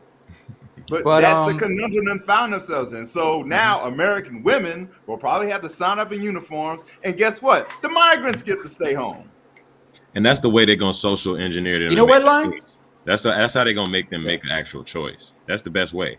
All right, bitch, you wanna be a strong independent, you got to carry a rifle for 2 years. And I guarantee that'll immediately half all the ones that want to kick ass in corporate America. And they'll choose to be, and then you add even more. You add migrant women that are already socialized. They're gonna hit I'm literally just a girl. It's gonna add a social. Wait a minute. That most of them are gonna have to capitulate. Actually, it's gonna get worse. You know why? Because those single soldiers, they're not gonna marry you. They're gonna marry the single migrants. Yeah, you'll just die off. By the way, By the way. I think you're breaking out, Namer. Wait, I Go gotta. ahead, Namer. You interrupted everybody Is else. it- I don't know if you're gonna speak on the subject. Go ahead. But no. It's relevant to the subject here. Do you guys remember the movie Starship Trooper? Yep. Like when they were asked, there was that scene where the recruits are all in the shower and they're asking, "Why did you join and everything?" Mm-hmm. And one of the women in there said, "I want to have a child, and the only way I could do that is by becoming a citizen." Yep. Hopefully by doing that, get and See, trust and believe, folks. And they don't want that type of stuff. And trust and believe. If women do enlist, how many of them are going to purposely try to turn up pregnant just to avoid being sent to combat? Oh, they're gonna have 70%. They already 70%. Wait. Yeah, and you're not going to see a whole bunch of women, doing combat, because if y'all remember the movie Full Metal Jacket, you're not going to see a bunch of women in that scene where all the guys were inside their barracks, marching with their rifles while grabbing their crutches. You're not going to see a bunch of women going like, "This is my rifle, this is my gun, this is for fighting, and this is for fun." You see it in Israel right now. Where they got them bitches guarding doors. They got all the men out doing all the fighting, and then they standing around guarding the entrances and through Shout out ways. to Gal Remember, Gadot. put it like this. Here's an analogy for you. Here's an analogy for you. You remember the Matrix Reloaded when all the men were in those mech suits fighting us, getting ready to fight the soldiers? What were the women doing? Yep. I don't even remember. Hell, They I'll had give the you armor another to get ready example. to fight the Seducers in case they. I'll give you another example since I y'all don't mentioned want to get too Israel. caught up in this minutia, but go ahead, man. Go ahead. Okay. What I also wanted to mention was like, good example what you mentioned Israel. Another example I can give, however, the women were actually involved in actual combat was Ethiopia during the civil war currently that was going on, and also the current insurgencies. You got women fighting alongside men. In Ukraine, you have women, involved who are in the military, usually most in support roles.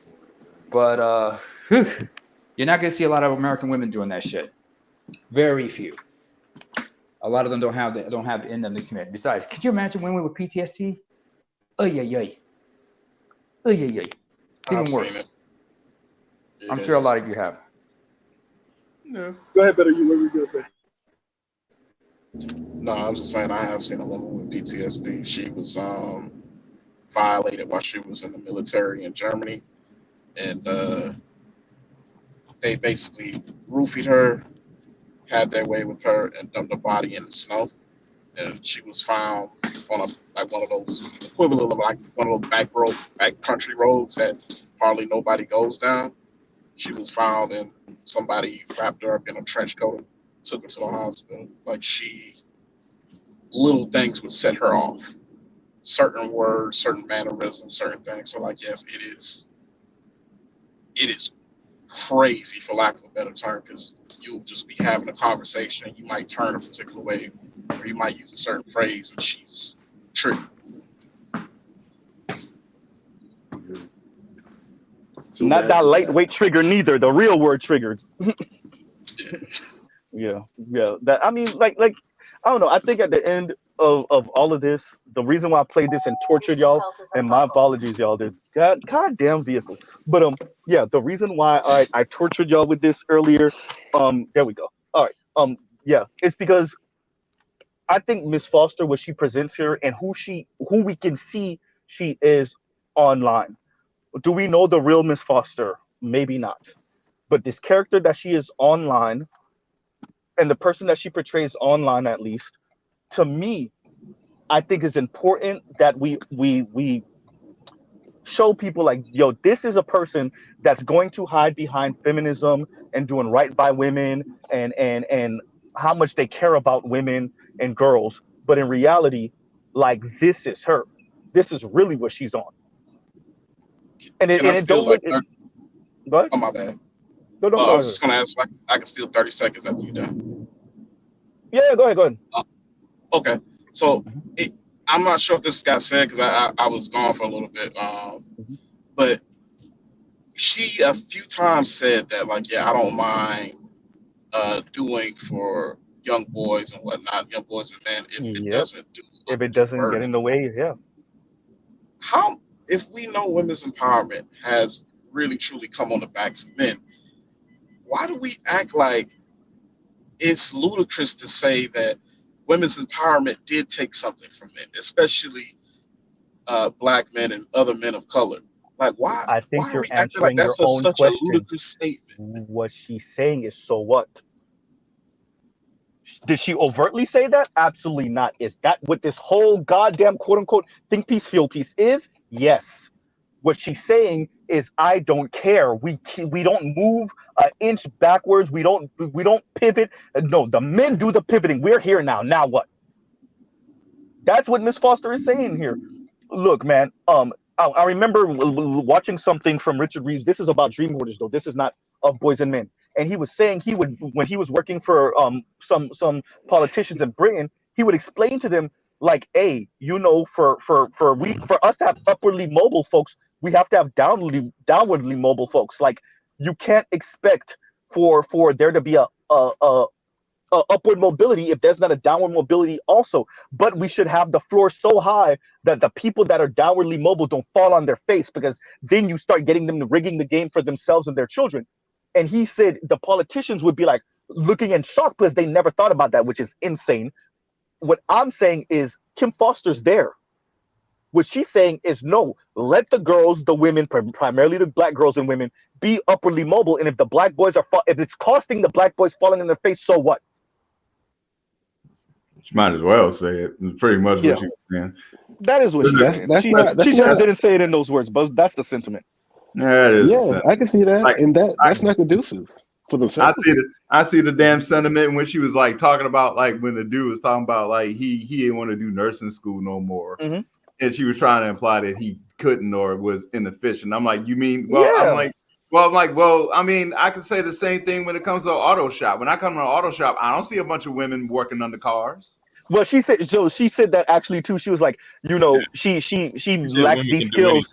Yeah. But women can do anything, and she was raised by a mother that raised her that way. I don't think there's anything wrong with that, because her class aspirationalism says that's beneath her. That's why. But there's too many broke ass women who think just like you. Why don't y'all do it? She said her mama. She said her mama wanted to be a TV repair woman, and they told her she was too good for that. No, too good for that. You're gonna be an engineer. That's between her. Her teacher told her that. She could have still did that shit. She should have said, true. But here's the thing. Don't miss the message, y'all. Don't miss the time out. She said the dude said it was too good for that.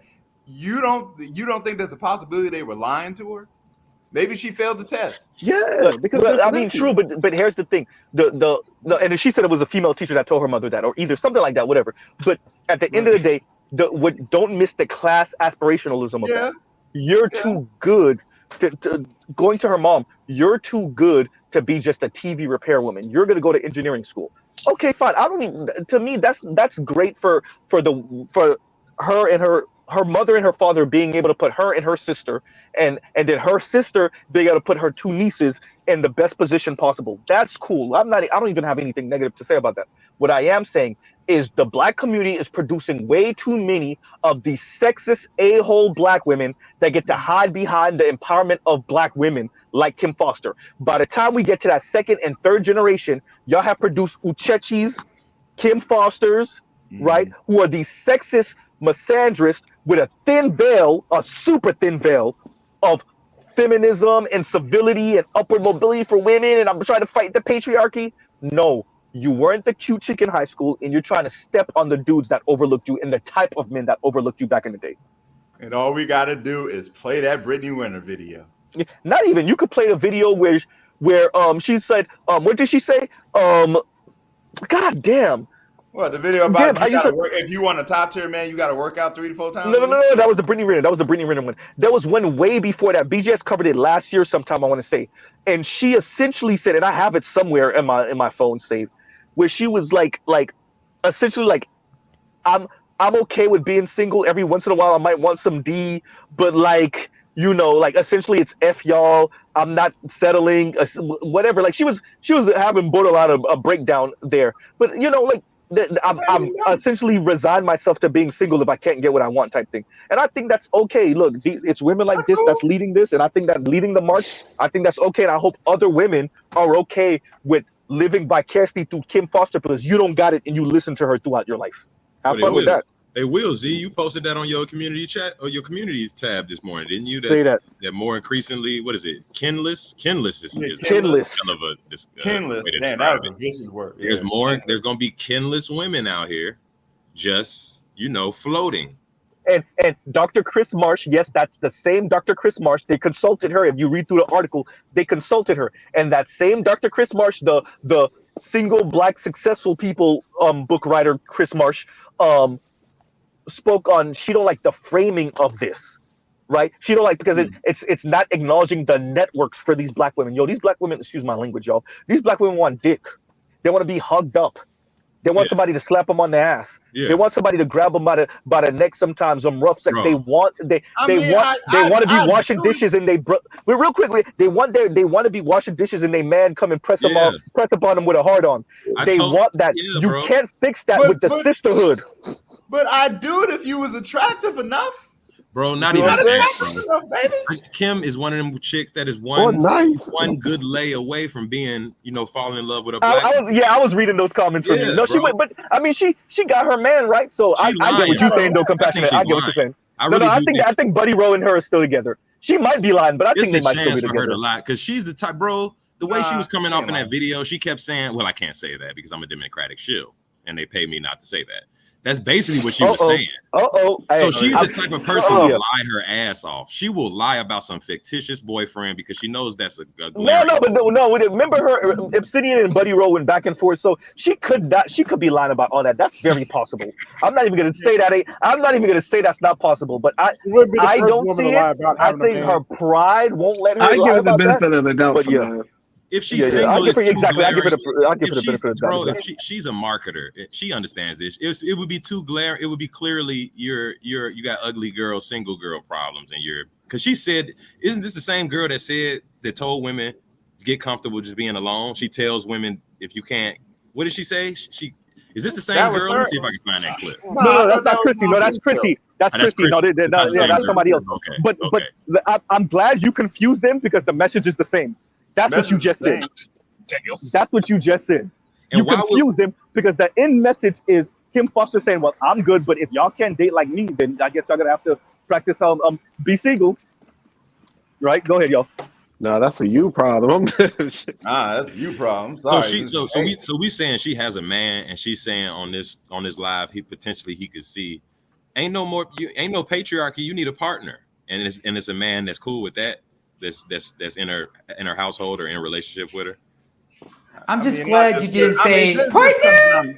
It comes down to brass tacks. Just like there's a price for being broke, there's a price for being ugly. Oh, say it again. Say it again. Say it again. Say it again. I mean, that's just what it is. That's life, dog. There's a price for being Say it again. Repeat for the motherfuckers in the back. Repeat for the motherfuckers in the back. There's a price for being broke and there's a price for being ugly. That's been what much of intersectionality in the feminist project has essentially been about, trying to hedge against ugliness for women. So they you ain't overriding. Man, you can't compensate for being ugly by being an asshole or being mean or being antagonistic or not. Wait, that's the part that makes it even worse. Like you're not even that cute. Ugly, don't be mean. Fuck everybody. Like, come on, dog. Brothers, don't talk about Brittany Cooper like that. Ooh, by the way, since we brought up Brittany Renner. Wait, my bad, y'all. Wait a minute, because I couldn't speak earlier. Go off the rails. Yeah. Wait. Before we go off the rails, because I'm keeping us on the track. So somebody said something. What was said just now? Because I missed some of that. I had to, I was saying that, go ahead. I was just saying, like, just say there's a price for being broke. There's a price for being ugly. So I heard that, but somebody responded to that. What were you saying? Compassion Towns saying that, Compassion was saying, well, that's the goal is to redefine ugliness or to push back. Oh yeah, no, I said to hedge against it, right? Right, project of intersectionality and feminism, and a lot of it essentially been trying to hedge against ugliness, like take away, like you said it earlier, that male gaze, make that render that irrelevant, and let them like get a degree and other intangibles be something that men evaluate them by. That's been basically what we've been socialized to do. And all I said, swinging in the air. And all I said was, don't talk about Brittany Cooper like that. Yeah. I mean, I said bars. Yeah,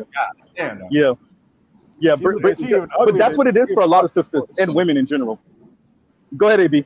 She's even ugly, but it's fine. But it's fine. Just like most men ain't rich, most women ain't beautiful. Mm-hmm.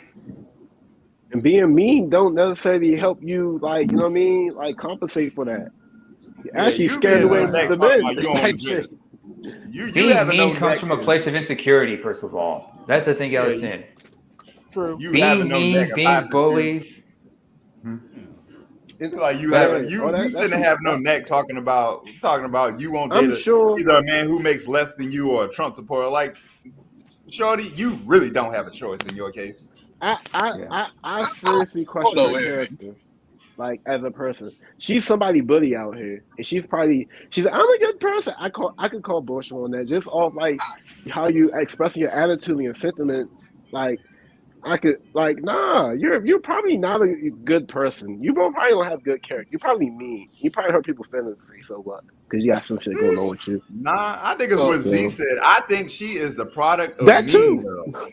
She is the product of Mean Girls. Like there is some sort of bad thing that went down in high school, or whatever. Excess that baggage. Scarred her. Well, she already got said that she baggage. went to prom. She went to prom with a white dude because the black nerds and the black jocks weren't checking. I think that was Maybe she was also like. Didn't she say she was like awkward or something too? Wait, compassionate, Like, say that, and then Vince, go ahead. No, I Compassionate, and then think Vince. honestly, my theory behind that, I think that's a convenient narrative she spun to justify her obviously misandrous channel. I think in actuality, it was the white boys not fucking with her, and you know how they react, how black women react. They take that out on black men. Yeah, that was. I think she gives me vibes that not being accepted by all those white people she's been around her whole life. Yeah, is what's really fueling this animus, and she's just intellectualizing it, and it's black male, misogynoir and all that. She gotta change her attitude. Because well, you know what? Let's entertain what compassion is saying. That would make a lot of sense on why she felt giddy about white men falling. Also, that would explain a lot of why because remember she was going at black men, but she was going at white men too. Because bro, you rarely see black women for real go at black men. Ain't that a very convenient ass story that I feel a certain way to black men because the white boys were selecting me for prom and they weren't? That's not that's incongruent. No, I mean, like when she said it, she was saying almost like she had to resign herself to ending up with to going to. And that's incongruent with a divester or incongruent with most black women. They would be ecstatic if white boys is picking them over black boys. Good point.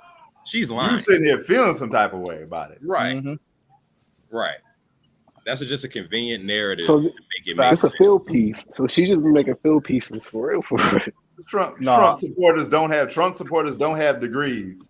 And what worries? What makes? So Z, what you're basically saying is she's bell hooks on steroids. I mean, yes. Yeah, I don't know. And let me read this real quick. Let me read this real quick, y'all. And Jay Moore says she earned whatever bad reaction to her beliefs. Yeah. That's cool. And thank you for the super chat, Jay Moore. If you're still listening, thank you for the super chat. Yeah. If I may intercede for a moment, just to sum it all up. Sorry, Z, you got to get in the trunk because we're going down memory lane here. Memory lane. But Eddie Murphy said this back in '87 in Eddie Murphy Raw when he said, "Women are what, fellas? Vindictive." And speaking of the whole, this whole misogynoir thing, can we say this woman is misandra noir and low-key misandra blonde? She admitted she's a misandra. And she kept on, but while she was saying that, she said, "Well, I'm not going to admit that there's a real thing like misandry." Remember, so she was saying, "Well, I'm not going to be. Look, I'm tamping down my misandry. I'm tamping down my because she called it misandry." Right. So when she would say, "I'm tamping," okay. Say that again. She was saying it tongue in cheek, like it doesn't. Yep. Right. Exactly. So that's where we are with it. But she giving me what tongue in cheek mean again? It was giving me weird vibes, like by the end when she had to list off why she's voting for Kamala, like why she's siding with Kamala as like a practical decision, and she tried to start listing off what it was. That sounded contrived, like she really doesn't.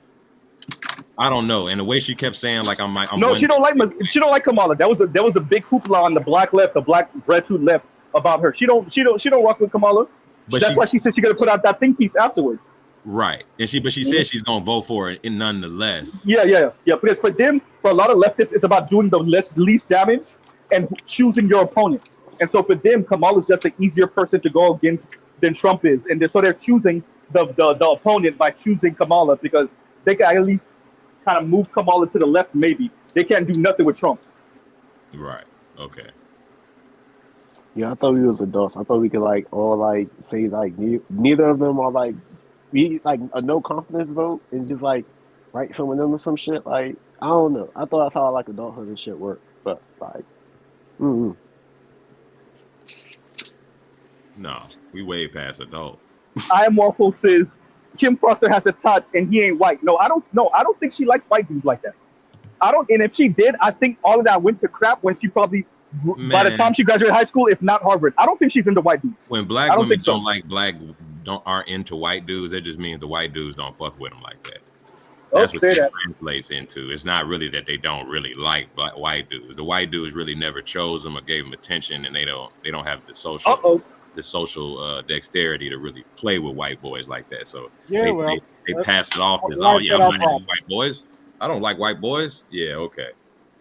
Yeah, why is that our problem? Sure you don't. Right. Yeah. Sure you don't. My own fiance tried to pull that shit on me. I said, get the fuck out of here. You like white boys. Stop playing. You've been watching Disney Channel and shit. You like white boys. Stop playing. And she laughs about it. But no, they definitely they maybe, I guess I wouldn't say I wouldn't necessarily adjudicate it as black women have a not. We know it's like racial hypergamy. It's about the status. That's what they don't want it. No one ever wants to admit they want, black women don't ever want to admit it's all about status, essentially, for them. And it's a zero-sum game for acquisition of status. And if they said that out loud, nobody would take them serious. And that's really what it boiled down to me. And then they don't even want to admit it. They don't even want to admit it because the second part is like, all right, well, you're going to have to do something to achieve that, right? And I think as black women, they find themselves, their counterpart is black men. So even though the best chance of them acquiring status practically would be to, join with their counterpart and build and acquire status that way, because we're the underclass slave men, they recognize it's a double insult to have to work with black men to acquire your status. What happened to getting in where you fit in? The real rejection is black men rejecting me. Yeah. Oh, and I'm doing my part, sir. Yeah. And I think Kamala, this vote with black men not rejecting Kamala is just like a symbol of that. And that's why we're starting to see crashing out. I agree. Crashing out. You know what I'm saying? I saw that video on your channel. Mm-hmm. And that's not even, that was random. I'm sure Ed is going to find even better. It's going to get worse. That's pre Kamala losing crash out. And she was saying we deserve to die. So I've seen imagine how bad it's gonna get. If we deserve to die and Kamala ain't lost yet, how do you go past we deserve to die? Yeah, I've seen that. Just hold on. Look, let Ed go real quick. Y'all go ahead. Yeah, I've seen plenty of crash. I saw one chick on there talking about y'all ain't gonna get no coochie if you vote for Trump. I was like, go get a fucking vibrator. We don't care. You got a fucking ring nose. You got a piercing in your nose. Why would we want to why would we want to mess with you anyway? I saw that one too, by the way. Yeah, I saw it. I don't believe it. First of all, that's a bluff. I don't believe them for one. I don't believe them for one. No, I don't believe them either. Y'all, especially if things get some chick will be getting dig down the whether she wins or the next hour, not the next day. Some chick is going to make sure she's getting down that. Let's entertain the thought, though. Let's entertain the thought. Yeah. Fine, y'all not giving out no vagina if Kamala loses. Y'all already crying about black men leaving now. What's gonna happen then? Yeah. If there's a fatwa on black men and we ain't giving no vagina to you Negroes, and so what y'all gonna be fighting the white? You know what my response is? There are shout out to BGS. There are 4 billion other coochies on the planet. Why do we need to deal with you? Yeah. Even more men will drop out the workforce. What did I'm like Dirty Job say? Like men are really dropping out of the workforce. It's about 7 million out of the workforce right now, something like that. If y'all was to go on some type of strike, unified vagina strike, that would disincentivize men even more. They don't want to play this game. I don't think they. No. After this, we'll have Socrates. Real quick. Here's another checkmate. Here's another checkmate to that shit. Here's another checkmate to that. So you don't want to get with men who so black men voted for Trump. Okay, cool. F them. I'm like, why don't you go check the numbers of the white men who voted for him? Well, yeah, no, she already knows. She knows. She knows. No, she knows. She knows. Still want to stay. Yeah, still gonna stay on that. Yeah, but she will. The Kim Foster piece, the line. Don't miss this. She thinks she's insulated herself. That's the thing. She's trying to insulate herself from the fallout using class and using her black womanness in a weird way because she's a black woman in her class position. She's trying to use the other black women of her class position to insulate herself from the fallout that's going to be Trump and the JD Vance niggas getting women back in line. That's she's telling. She thinks she have an invisibility shield from shit. I mean, psychologically, that's what it is. Hey, well, Mr. Z, if they want to deal with those white soy boys that Democrats keep propping up, that's on them. Yeah. Hey, But what did they're dude not say? attracted You to just those let him dudes be like that. But confident. still, What he say? Talking like that couch made of vibranium or something. He said something like you get every consequence for what you believe or something like that. Like, nah, like thinking like that. oh, the Roger report. The That's Roger piss poor report says thinking. you gotta be held. You gotta be held accountable for your beliefs. Yeah, you gotta be held accountable for your beliefs. There we go. Yep. She believes That's so. good.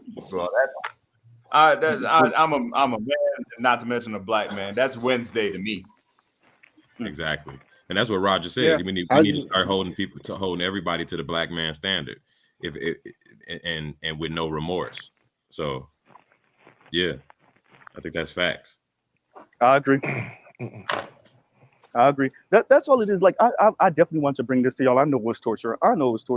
But no, I think y'all need to hear it from I'm the still horse's scarred, mouth. Z. Right? couldn't even. And what's important is, once again, remember what her professor, one of her professors at Harvard was Claudine Gay, right? Like y'all Claudine Gay was one of her professors, right? That's number one. Who that? Kim Foster, one of her professors was Claudine Gay. That was the dean of. I'm- That's the dean that just got kicked out of Harvard. But I think Oh. see how dope this was, how dope the reviewing this was. Hey, Yeah, go ahead. Oh, wait, y'all. Let's come back and go with that real quick. How dope this was, reviewing this was, because look, this how slick Richard Reeve bitch ass is. He wrote that book the way he wrote it, specifically for women in her position, these elite bourgeoisie women, that they could retain their ego and really hear a soft. Basically, he's preparing them so when they have to inevitably empower boys and men to save any semblance of stability in this system, hopefully at least. I think she's the type of woman that fell exactly for that, because like you said, she was smug. She was so thirsty reading the way he framed it. Oh, black, boys are just a little slower. They're just, innately dumber. She loved that.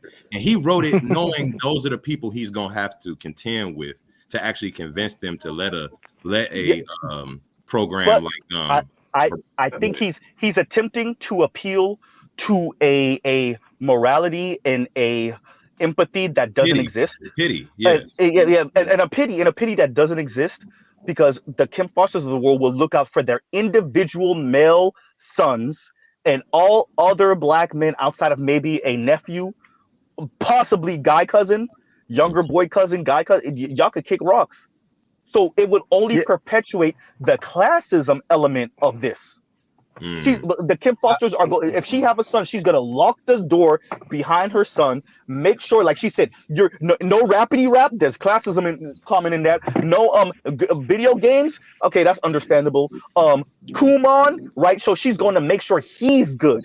All the rest of you, and then make it worse. He's gonna real quick. He's gonna be hit upside the head with 20 tons of feminist propaganda crap. Then he's gonna come out here and get ripped apart by women just like her. And here's the kicker: one of them will still marry him, and then she's gonna think that, oh, this means I'm successful. No, that chick is probably still gonna divorce your son, Welcome or to cheat on hell. your son. Cheat on your son with niggas like me from the foul room. That's what's gonna happen. Z, you're forgetting something. Wait. You're forgetting something. Wait, go ahead, name it, and then we get I think it says Socrates, and then we get line. Go ahead. You think once her son marries a woman like her, it's gonna be cool? Hell no. That's assuming that her son doesn't marry non-black, by the way. Go ahead. Yeah. Or that he's not think LGBTQ. Yeah, that too. Anyway. There's not a what? Velvet relationship? Yeah, anyway. You think that it's all hunky-dory for her once her son marries a black woman like her? Oh no, because at the end of the day, she and her future daughter-in-law are gonna still have that little squabble. Regardless of what race the woman is that her son may be married. Shout out to worse if it's a Pam and non-black Brian, woman. by the way. But here's the thing: y'all are skipping his childhood. Y'all skipping his childhood, going straight to marriage. What about when he has to come outside and actually have to relate to other men? Oh no, screw that. We Oh yeah. build a army of men around you that regurgitate my worldview. Oh no, bro. I'm gonna give that lady that credit, bro. She ain't dumb. She gonna make sure that the dudes around her son are people are white dudes and black dudes that move in those liberal circles and that only reinforce that worldview. Are niggas That's why like she them said no niggas? rapidy rap. She ain't dumb. She gonna have a bunch of them niggas that was at the Black Male Summit. She gonna have and if he plays any type of sports, it's gonna be Tim Walz as a coach. Oh damn it! He gonna be playing lacrosse? Bro, I'm telling y'all, the lady is not dumb. Yeah, she's off her meds, she's off her rocker, but y'all mess around and let the Kim Fosters of the world have the ears of a Kamala if she was to win. Jesus Christ. They think anything that their son would have to suffer would be par for the course because they think they're on the right side of the history. They think that part too. Whatever and their son fell off. Yeah, whatever their son, whatever horrors us on this panel imagine for her son, they literally they don't really understand them for one, and think that they're just a natural course correction from what it should have been. That's what they and it's their own son. They will see what happens to them in the gynocracy, what we've all witnessed, some experienced. It's par for the course. It's just straightening you out. That's how you get. That's how we get a good man. That's how insidious it is. And you know what happens? You know who he ends up listening to? He ends up listening to Myron. Hey, I'm saying, Lion, I never forget what you say. What you say about one of FD sons maybe listening to Myron one day, Or Andrew Tate or something. Yep. And you know, and because I think everybody can, like, y'all trying to get the boys to be okay with the hypocrisy of the girls while not telling the girls crap. Number one. Number two, if we're adults and we're telling y'all, yo, this ain't gonna work, the boys are living it now. They're living it now, and you're telling them don't believe their lying eyes. They're seeing something that's not real. It's them. Just stick and Andrew Tate and Myron are like, no, it's not. Now, do I endorse Andrew Tate's brand of masculinity? Fuck no. Do I endorse Myron's? Absolutely not. Absolutely not. With that, they're still acknowledging that it's not a figment of your imagination. Yes, these women are full of crap. They're hypocrites. Yes, they're just mouthy. Yes, like it's in. And if you want to say anything is sexist or whatever, it's over there. But your sons are gonna listen to that because you don't have an answer for you, Kim Foster. What are you gonna tell your son when he mess around and run into a white girl version of you that he got a crush on? Now what? But Z, to your point, I think, like you said, the boys gonna have what we're seeing now and what I just put on the screen. 2023 Gallup poll: 28% of Gen Z women and 10% of Gen Z men identify as LGBTQ. More men are. That's just, and they said it right there. Higher percentage than older generations. It's a part of a larger trend of LGBTQ plus identification increasing across the United States. That's going to be what more and more boys turn to. Yeah, because it's easier if we're gonna call a thing. Secondly, you're also forgetting. Real quick, name up because I want to get Socrates in there after that. But yeah, no, it's easier. Number one, it's easier. Number one. Number two, if we're gonna, so I keep saying this. I don't care what they're saying. When you look at everybody in the top 20%, look at how they're marrying and who they're getting married to, how they're marrying, and whether they're staying married. Heterosexuals. So when you start coming down past that top 10%, then past that top 20, that's when you really get into quote unquote different types of relationship models and whatnot. So the people at the top are waxing poetic about it, but it's really the people at the bottom that are doing this because, to be frank with you, we've priced being a husband so goddamn astronomical that we're now telling people without telling them, nigga, you're gonna have to practice different type of. What I loved about what Kim Foster did here is she said, no, you're gonna have to be a partner. And what's not said is because you can't afford to be a husband. You're gonna have to be a partner because you can't afford to be a husband. And what I'm saying about that, tying that to the LGBTQ stuff that Compassionate has on the screen right now, and thank you, Compassionate, is you're gonna have to maybe entertain same-sex loving relationships, different gender performance, because you can't afford. You're not a rich white elite man, and nor will you probably ever be. So now you got to entertain something different. So go ahead, real quick, Socrates, and then wait, who was that trying to speak right now? Better you. Better you go ahead, and then we'll get Socrates, and then I think Naaman was trying to go. Go ahead. I said it to caveat this a little bit. Because of the growing expanse of LGBTQIA, certain lifestyles that we would deem somewhat heterosexual actually do get encompassed in that, because of, say, for instance, somebody is in a polygamous relationship. That is technically covered under LGBTQIA. Wait, I missed that. Say that one more time. Say that one more time. Because of that ever. Say that one more time. I'm sorry, I missed that. Yeah, because of the growing expanse of LGBTQ, there are lifestyles that we wouldn't necessarily think of that get encompassed into that to bolster those numbers. So, like, say, for instance, somebody who's polygamous or polyamorous, where it's one guy, maybe he got some game, he got 4 or 5 girls living with him, doing their thing. That technically is LGBTQ.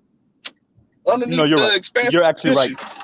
You're right. Yeah. You're right. You're right. So I don't really fully believe those numbers in regards to men, because we don't really go for the bull. Like we know we if got to gay, say we the know if other we part not. of the LGBTQ then, better you. So the other part of LGBT, and it's expanding. I'm only giving y'all the 2 letters that are now being acknowledged, really.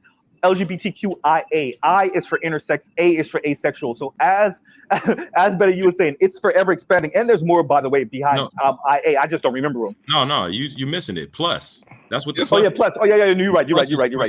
Infinite Everything. amount. That's the everything. Yeah, absolutely. Yeah, the plus is premium gay.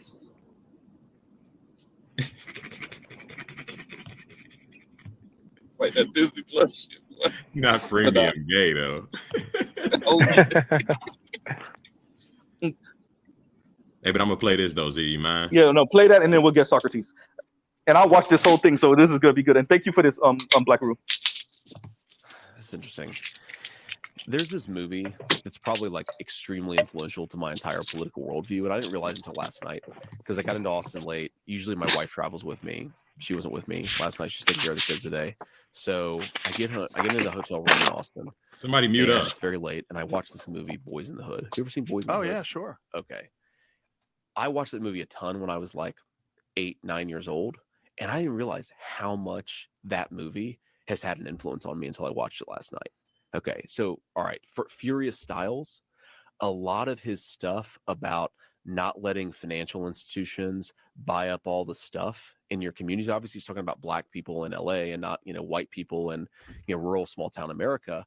But I was like, oh, like that's maybe the first place that I ever heard this idea. Or he talks about like the importance of fatherhood, the importance of especially young boys having a father in the home. It's like I got that from Boys in the Hood, and obviously it spoke to me when I was a kid because I grew up at the time and I didn't have much of a relationship with my dad. And it's interesting, man. He makes this observation, math being racist.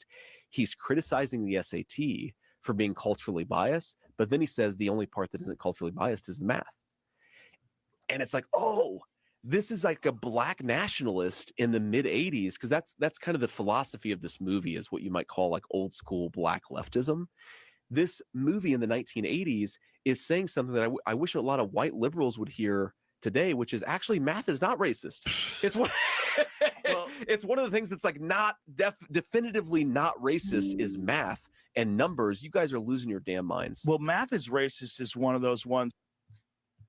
Math is not racist, but you can make numbers lie. And let me say first, obviously this is some sophisticated pandering, but thank you.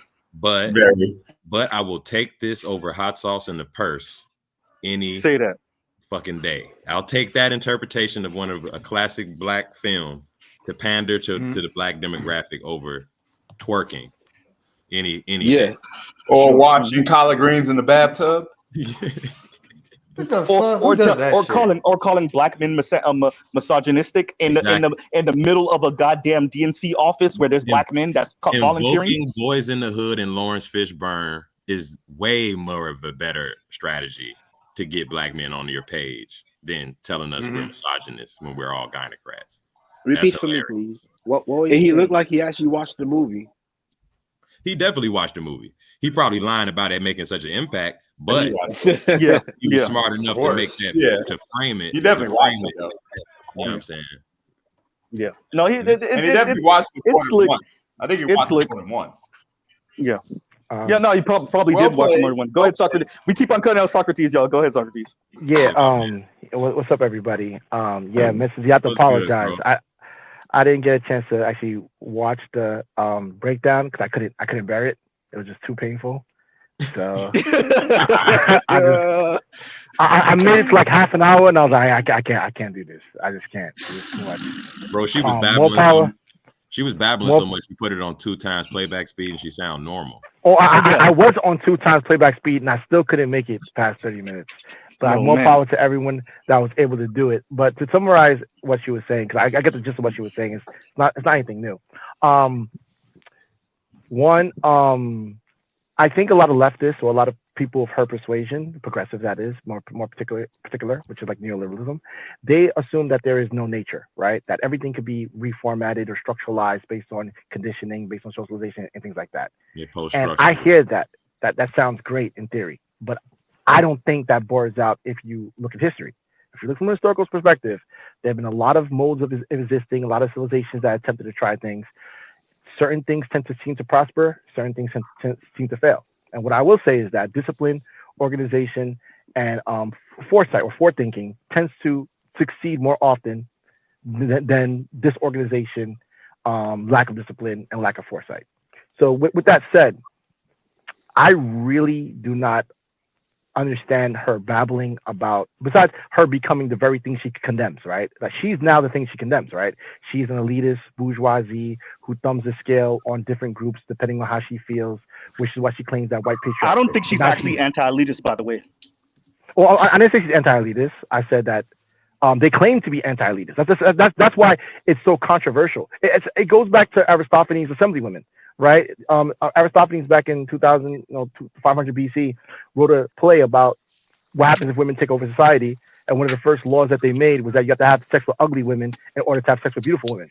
And that's her to me, right? She's upset that beauty and sexual interest is not democratized. And in her mind, that's an injustice that she hopes she can't rectify, but she's going to punish those for being inequitable towards sexual interest. That's what I assume it is. Because I assume that every time I speak to a woman, depending on how she behaves, I know what's going on with sexual life. No. Compassionate, please bring back what you had earlier. Bring back what you had, because we got to read that, by the way. And I get it. Because when it comes to intimate relationships and when it comes to physical attraction, which is somewhat molded by your environment, that's not a lie. I can understand if you actually believe in meritocracy, like no one actually believes in it, by the way. If you actually believed in meritocracy, then beauty would just punch you in the face because it's the one thing you can't overcome, right? Or for you to try to overcome it, you would have to spend, well, it's true about education also, you have to spend tens of thousands of dollars with surgery and with enhancements to overcome, this issue. But for the longest, up until over the past, decade or so, when it comes to surgery and whatnot, maybe a couple decades, you couldn't overcome whatever beauty deficiency you have, no matter what, as a man or a woman, but clearly as a woman, right? So I can understand why this specific thing for women is such a sticking point, because your degree will not get you that lustful look that a very attractive woman gets. You see it even with women when it comes to men. Homegirl is with Jeff Bezos, right? But when she was, y'all seen the way she looked at Leonardo DiCaprio. Look at all the pictures y'all see with what's her name? Trump's daughter, Ivanka Trump, looking at Trudeau in Canada. She's literally standing she's literally standing next to her husband, like damn, they're drooling over Trudeau. She was checking your out education, Skippy? your status. Oh man, there's a couple of pictures of her damn near drooling over Trudeau. She You can was see her drooling on You can see Trudeau? the way she was looking at Trudeau. So you can't, and I think for men and for women, but definitely for women, you can't overcome that, and that kills them. And so they would like you were saying, Socrates, they really want to rejigger this whole thing so that they can get a leg up on the fines, because you could feel that. But as men, we've seen it, that was my and point. women really feel it. Go ahead. But that was my point about nature. Like what they're trying to is rejiggle nature, right? They're trying to say that they can democratize sexual interest, and I'm saying that's impossible. It's not going to happen. I mean, how? Beautiful women exist. As long as beautiful women exist, men are going to respond to them. You can put fat women on ads. You can put fat women in video games. You can put unattractive women in all the movies you want. And once men encounter a beautiful woman, they're going to say, oh, snap, I want that. Same thing with like fruit, right? If you give me rotten apples and you always present rotten apples and you make rotten apples a staple food, once I see a regular apple, I'm like, what the fuck? Why does that apple don't have any bumps? Why does it have any brown spots? And when I eat the apple, it doesn't hurt my stomach. Yeah, I want that. I want that. So I'm like, no, it's not going to happen. And this is the lie I think this progressive form of leftism is. The fact that everything could be democratized, everything could be made equal. That's not true. Some people are taller, some people are smarter, some people are faster, some people are more charming. I don't know what they actually want from society, because even this statistic that you bring up with the LGBTQ participation, it means nothing. All it means is more inequality, right? Because look at families, homegirl. Look how she look. My bad, Socrates, for cutting you off. Look It's how fine. she's looking at him. Look how she's looking at him. She's in his face. She's in his face. Man, Yeah, but look, that's Miss normal, Z, right? look, Miss Z, I wish you She's would. looking. I wish. I mean, wait. Hold on. Look at it. Now look at DiCaprio. Look You how look at she's Bezos. looking at. Look how she's Bezos. looking at this. Yeah. I'm getting to it. You look at Bezos. He is nothing more, even without his billions. What is he? He's just a short, bald little man. Hold on, Okay. you guys ever listen? You guys ever watch Entourage? You guys ever watch Entourage? No, I've never watched Oh, it. I remember the show Entourage.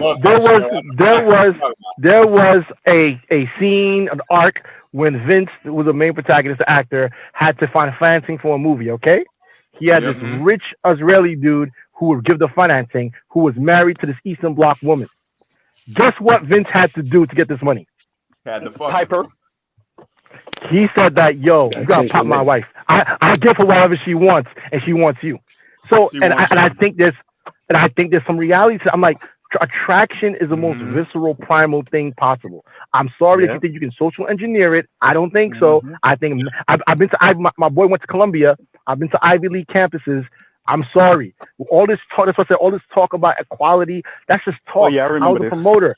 When you go to clubs, when you go to places where guttural, primal things matter, you see how people really are. And there's all this rhetoric about niceties and fairness and equality. Yeah, right. When that guy who has it, or that woman who has it, those are the people who command the most amount of attention, even more so than people who are intellectual or have something positive to offer. An attractive evil person will get more attention than a good unattractive person. I'm sorry. Just Make it worse. Compassion. Do you remember there was another NBA player that was on the court and some light skinned chick was looking at him, swirling her gum in her mouth? Who was it? Curry. It was Curry. Yeah. Like had her finger on her lips and everything. Bro, I was like, nigga. She was fantasizing. I'm just letting y'all know, like that is your average man who's never had that. Nigga, you're gone. Your knees is buckling. You gone because all you can think. I don't even know you can focus on the game after that. You know the cold part about that picture? That was a little bit around the time when this was around the time when what's his name, with like the wife was coming out talking about not getting enough attention. Oh yeah, Aisha Taylor. Yep, there go. Thank you. That's the one. Nigga, look at that shit. Look at that. What you think triggered her? Look at that. What you think triggered her? This right here. This type of treatment. Yes, I ain't never had that type of pressure.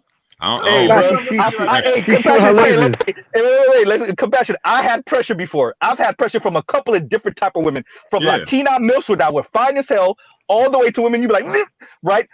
But not this. Nigga never had this before. I don't know how you this stand is up to this different. type of pressure. Bro, god damn. Wait. This not knees buckling pressure. This not, hey bitch, stop looking at me. We will pipe right here in the stadium. If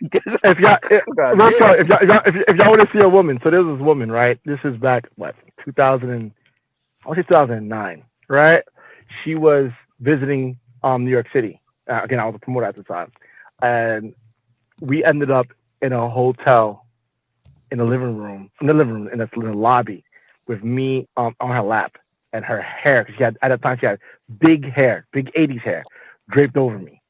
Now that was pressure. That Madonna Whitney Houston here from the 80s. I'm gonna tell you how she looked, because you can look her up. Her name is Jasmine Kiso. That's JASMIN space KISSOW.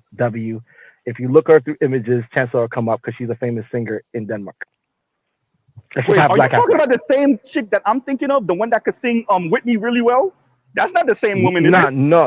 Okay, No. okay. Yeah, yeah, If okay, you put okay. Jasmine, whoever could show the pictures, just put Jasmine Kiso. You talking about this chick? No. Jasmine. You see the one, the bottom left with the guy? Oh, this one? Yes, correct. Oh yeah, that's pressure. That's pressure. Yeah. And if you look more, you'll see how her hair was back in the day. She had a big. But by the way, keep looking. let's stress for everyone while we're bringing these women up, because what we're saying is the attention that these women command is what the other women, because average women want this too, but they're not as Oh, she dogged fell about off. it as a Kim Foster. And what ends up happening is that the Kim Fosters intellectualize misandry behind not being this chick. Nah, That's what that's about. Ed said But it honest, I perfectly. get it. I get it. Because think about it. A woman. By the like, way, if- but when you think about it. real quick, Socrates, finish up with that. Then we'll have Compassion give his commentary. All right. Then Compassion, if you don't mind reading this A for me. woman. Go ahead. A woman can get the education. She can get the accolades. She can get the accomplishments. She can get the success. She can get the money. But the problem is, no matter how much she can be a Nobel Prize winner, she can be the top number one in her field. But if she meets her, as a matter of fact, she may be beautiful. Let's say she's beautiful. She's even beautiful. So she has everything. She literally has everything. And her male counterpart, who has everything, will compare her to a McDonald's worker, possibly, or to a girl who works in a Gap. And that's what kills them. The fact that she cannot command the same interest in her counterpart that he can command in the opposite sex. And that's what the post-structural shit is about, re-engineering society to actually achieve that. Yeah, they want threes and fours, wanting outcomes of 9s and 10s. They will damn near socialize some of the boys to be gay just to potentially get that outcome you spoke of, Socrates. That they can't get compared to the McDonald's worker. But the problem is that it's not possible. Like I know they're trying to engineer it, but how are you gonna do it when Jasmine's exist and that girl from the basketball game for Tim Curry? As long as they exist, it's just, last point. They keep thinking that misogyny arises from like not all of us follow basketball, like y'all. Go ahead, Socrates. Like they think misogyny arises from like video games or like admiring games or Andrew Tate. No. As long as men encounter women, you'll have misogynists because women breed misogynists. Like I have friends that are misogynists, not because of Andrew Tate, because what girls did to them and the fact that they gaslight them by downplaying that girls do anything bad. So it's like, you know what? Fuck these bitches. That's the reaction. It's like, hold on. But they're also trying to re-engineer the girls, though. You know how to re-engineer the girls by telling them, "Ooh, your man voted for Trump." No, they re-engineered the girls, bro. They made the girls all producers. I was just having this conversation with a bunch of millennial chicks. Like y'all low key all socialized to be providers. Y'all not socialized providers? to be wives and providers to who? Yeah. Providers to who though? Exactly. That's the part that they to themselves, not to the men. We already know. But this is what I really want to stress. I really want to stress what Socrates is saying too. To say they're also socializing the men to see the women's misandry. The women's misandry differently. That's something we have to emphasize. They're socializing the men to not see the women's misandry and to see it as her just having a bad day, right? Or you know, it was a hard day at work, and or you know, you don't understand, right? And so that's very important to stress, right? So go ahead. But that doesn't change how the men feel. Right, they still feel it. That's the thing. They feel it because I know married men. I know. They got something for that. That's called toxic masculinity. When you feel the wrong way to the socialization they're trying to push, you're just expressing toxic masculinity. So but you still feel it though. That's telling you toxic masculinity doesn't teach how you feel. That's what I'm saying. Like, it's not going to work because there's men passing.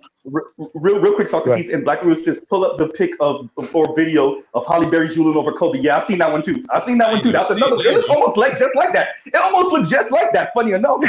Yep. I've seen it. So the thing is that are the 30% of men, or what I've got the number of men, 60% of men, 30 and under are not dating and are out of the dating pool. Is that the social engineering working? The UK just had an article from Daily Mail that men are the cause of the fertility crisis in UK. because they don't want to marry these women. Yeah. Is that the social engineering working? It's not working because you cannot engineer people to not feel something when they're being abused. These women are very abusive. They're very abusive and they're very toxic, but no one wants to talk about it. You're right. What we're all witnessing is the social engineering failing, but they're using like Andrew Tate and like spaces like this as the excuse to why it's not totally worked already, because all the men haven't totally bought in, and they're actually poisoning the boys' minds against this socialization. Yes, but the guys who are acting, I agree with you. It's a fraud.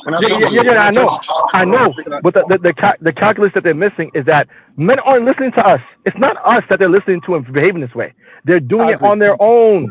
They're doing it. So I've said this real quick. Real quick. Yeah. Let me get this out. Let me get this out real quick. Go ahead. So, and I've said this. So, what it is that you're not factoring in the men's literal lived experience with women and girls. You think it's us. No, your own behavior is what's causing the men to move this way. Now, let's be very clear. The women ain't going to change that. What they're trying to do, and this is what I keep on stressing, is get the men not to see that this is misandrous. Now, like Socrates is saying, the boys and the men are going to still feel that. They can still feel that. But if the harder they try to get the men and boys to see it differently, like I want to be very clear what I'm saying. When Barack came out and called black men misogynist for maybe considering not voting for Kamala, all men heard that. See, you directed that to black men. All men heard that and said, "Oh, it is what we thought it was. It is what we thought." And it was rap. Once that happened, it was over. Go ahead. No. As a matter of fact, let me before you do that, let me let Compassionate read this. And let me read this super chat. I'm gonna get Compassion to read this passage, and then you got it, Leon. And Bruce on Wayne, thank you for the super chat, because I think this is a good time to just. And he says 304 misandrists nowadays be like, "F it, mask off." Exactly. And go ahead, Compassionate. All right. So marriage has become a mark of status. Increasingly, the preserve of the wealthy and the educated. Today, 26% of poor, 39% of working class, and 56% of middle and upper class adults age 18. I wonder who y'all heard that from before. Go ahead. Yeah, age 18 to 55 are married. According to research by Opportunity America and American Enterprise Institute, this compares with 51%, 57%, and 65% respectively in the 1990s. Wow. So in the 1990s, 51% of the poor were married. Yep. 57% of working class were married, and 65% of the middle and upper class were married. Wow. And we're at 26%. Now look at the number that fell off the most, and look at the number that fell off the least. The Kim Foster of the world, when they do get married, they buffer their class, they use their class position to stay married. She could keep on calling it the education. I will actually give her that to a certain extent. I do think the education, because it symbolizes status and stability, does factor in. Of course, I'm not going to even say she's wrong about that. But playing down the income and the class position in another way, to me, is a major issue. It's not about these men and boys not being likable. It's not. And you messed up when you said you're not going to essentially be able to be these husbands that pay for everything. You're going to have to go 50-50 and be partners. When you said that, Miss Foster, you acknowledge that being a husband is a role, and what you're saying to working class and working poor men is, "Oh, you're going to have to deal with this now because you can't afford to pay for everything. So now I get to be an asshole wife. Oh, I'm sorry, asshole partner." Yes. Yeah, because I'm not getting a wife anymore. Let's let Leon go ahead real quick, y'all, and then we'll go around. Go ahead. I think me and Mr. Z could talk about this on a different level, but they have trained your boys to look at different type of relationships. So when you see this large investment in the trans women, I'm not stupid. I know on the left that guys are investing big money in trans women. I'm not stupid. I can literally look at the numbers. It's available, and society has kind of normalized it. I'm just being for real. And then on the topic of what y'all just talking about, the investment into the middle class that they did made those families. If you can't maintain that, it's more likely you're not going to be families. So I sent Mr. Z a video, and I said male white people talking about how they want to reform society for males. These people are trying to reform society to say that even though you're not in the class of man that will have children, you have a duty to society to keep it going for us. They're trying to. They're socially engineering these things. Like y'all can say that boys haven't been socially engineered to be bisexual or look at trans women. Yes, they have. I know this because I'm on the left. I know they have. You can go on Twitter. They have normalized this shit. Leon, real quick. There's a reason why Obsidian calls it community eunuch. Yeah. What you described, especially earlier on in your commentary, that's what it is. Community eunuch. That's the term. And if you're social, go ahead. And I don't want to. You said our boys, is in like now. I'd say millennials were socialized. That we were the beginning of being socialized for these alternative relationships. That's why it's so easy for a millennial guy to say, "Yeah, my partner," and it's very. So we were the beginning of that. So we've got to make analysis of how much we were cooked in this gender bending ideology. Well, so Mr. Z, real quick, and then Leon, you got it again. So Mr. and Mrs. Z had a conversation about this, and she didn't call me her partner or anything like that. But I don't remember how the conversation came up. And I was saying, you know why we don't use the partner in the Black manosphere? And she was like, yeah, because it's because she's heard me say it a billion times, which is like, are we talking about business or are we talking about LGBTQ? And I was like, and babe, you wouldn't want to be in a partnership with me anyway, because then that means I'm not playing a specific role, right? And you not playing a role, and that means I get to switch it up every day, like you get to switch it up every day. And that means and I don't have a husband, even though we're not married, I don't have a husbandly duty or mindset to do or move and act a certain way. To okay, fine, bro. If you're in a compassionate notice, when you're in a relationship, your girl gonna say certain things. Sometimes you be like, okay, she being a woman, right? Yeah. Right. You gotta let that slide, because you get it. Okay, she for this thing, she gotta have the last word. Now, can y'all already know, can Mr. Z go back and forth? Absolutely. Right. Right. But if we partners, oh no. And guess what? You can't hit me with any type of LGBTQ homophobic insult, because we're partners. I'm not your husband in that way. I don't gotta play that role. I can go back and forth, and you can't call me no yitch, because guess what? I'm not that man, nor am I aspiring to be. And we weren't, and millennials were not socialized to be husbands, to be de facto husbands. We were low key taught. We were taught that there were our equals in class. They were our equals in school. They socialized us to be totally up for partnership. Be aware. Yeah, Mrs. Z. Go ahead, and then we get Leon back. Go ahead.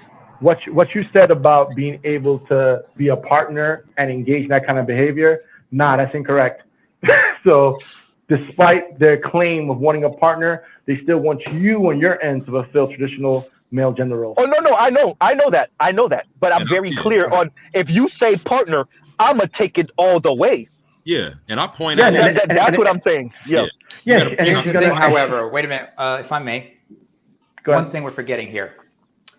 They want you to be, when they say they want you to partner, they still want you to be a husband. But the thing is, they want you to be a henpecked husband in all but name. We get that. What I'm saying is, I'm gonna use that word, and I'm gonna bludgeon you with it. If you say partner, I'm taking that to its nth degree, to its fullest extent, and I'm gonna be a partner all the way. Which means I'll be ruthless. Don't forget to use the word half as well. It's a business relationship, and that means I don't have to be the husband, the stoic husband. No, that means I get to have temper tantrums too. She's gonna say you're sassy. My lady already know that you're not a real man. My lady don't really talk like that, but if she did, she already know. I'd be like, and yeah, if that works on you at all, then you a little bit more cooked than you think. Thank you. Go ahead, Leon. I think Leon was trying to go. Or who's that, Vince? No, it's me. To try to translate for the old folks that's listening. Basically, what Z is saying is he's going to wield every cultural power given by this language and framework against the very people who are trying to perpetrate and abuse it. So it's not that he's missing those dynamics. He's saying, I'm go beat you upside the head with your own goddamn shit.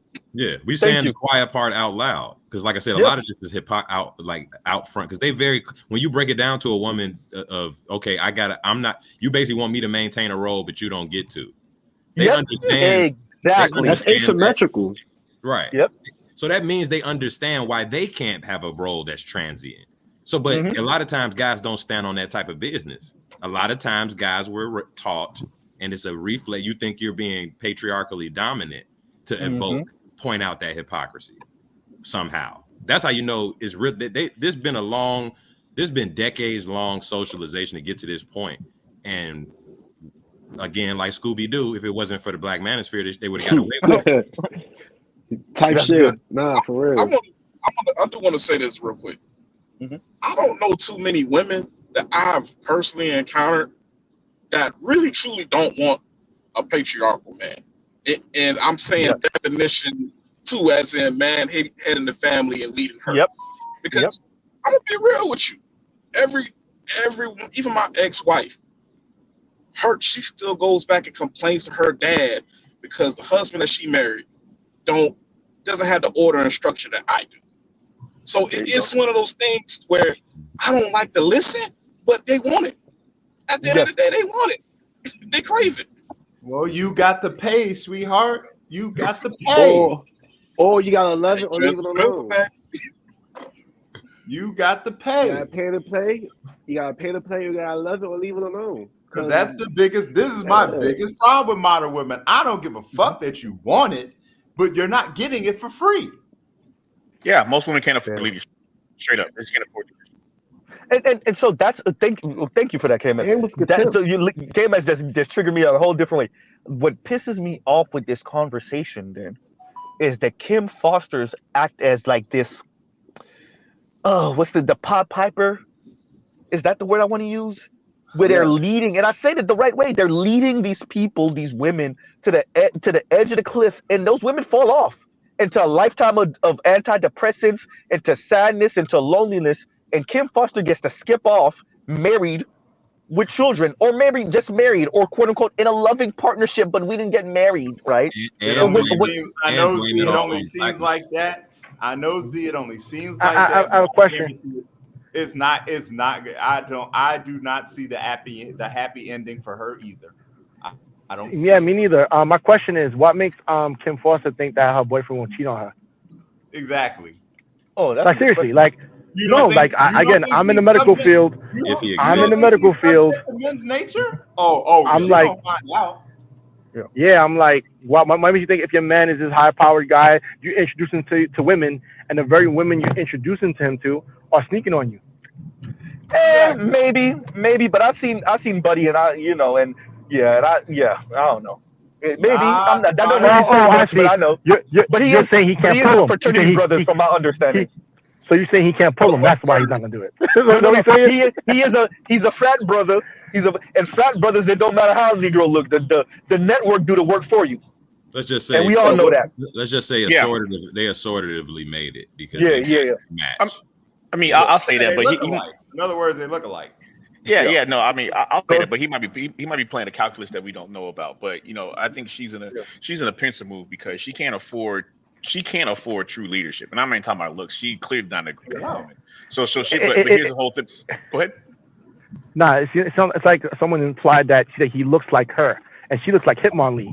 So if he looks like her, no, that's hysterical, by the way. And I saw somebody put that in the comments earlier. Was it you? That was me. That was me. I saw it. Hitmonlee, the fucking Pokemon. Remember that Hitmonchan, Hitmonlee, right? No, so KMS just said it. She can't. She's. That's why she's overemphasizing. Got hyped about. Well, some of you men can't afford partner, and you can't afford patriarchy. Looking like yeah. No, she can't. I mean, straight up, she can't, and she's in the pincer move because she can't afford leadership. On the same token, she can't afford to keep him. She can't afford to keep him in his position if he decides to stray. Because no. But she can't. But she can't afford to. She can't afford to keep him under her thumb in this regard because apparently he's upwardly mobile and he has some sort of status. Yep. He's doing well. He's doing well too, just not as much as her. No. But he's doing. But No, but he's y'all doing. give KMS a little bit of space, please. Go ahead, Okay, Kevin. but he's doing well enough to change the woman who works the fries at Wendy's life. Oh hell yeah. If he pull up there, he going. So I think he's making a strategic, calculated move. She's a person of high society. I can use her to get to where I'm going. But I think like a lot of men, he's gonna just like he's kind of on a high end. I see it as he's kind of on a real rich high end couch.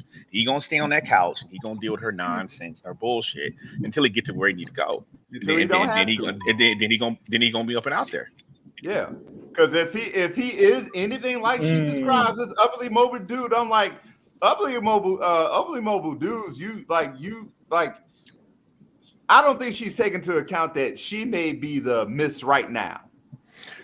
I'm telling you what I know. She has the couch. She has the proverbial couch that he can sit on, and he can drive her proverbial Ultima, and he can just deal with her bullshit, and he gonna grin and bear it and eat all that shit until he get to where he need to go, and then he's gone. Because if he's where he's at, he's making a calculated move. Because if he wanted a chick that was hot and agreeable, he go to Chick-fil-A and change that bitch's life. But he with this bitch for a reason. He got the Harvard grad. Yeah, exactly. Because although she can't afford leadership, she can't afford to keep him, and she's in a fucked up situation, and she knows it. Because that's what happens when you have no neck. Okay. Let me see. Let me see if y'all could hear me. Let me read this real quick. And Buckeye Francis, and thank you for the super chat. Did you get the Ole black man video? Yes, I did. I sent you. Yeah, I did. I watched it, and I'm really considering reviewing it. Actually, go ahead, y'all. Z, I actually sent you a video by Sidecats, and it was a video, and I thank God I found this video because I'm reading this book. And he has a video said, servants always pay. And he's talking about the dark side of hypergamy. I remember that. I saw it. Yeah. I saw it. I think BGS covered it. Yeah, I think BGS covered it. Yeah, the dark side of hypergamy. Yeah, the dark side of hypergamy. Because like I said, I'm reading this book, and and the book pretty much covers that about that side. I'm like, no, you can't. The thing about her is, and other women like her, they want to be the boss and the employee. And what he was simply saying is like, no, you can't be both. You either be the boss or you take this money. Yeah, you're a buyer or a seller. Yeah, I mean, you can't be both. You can't be both. Specifications. Yep.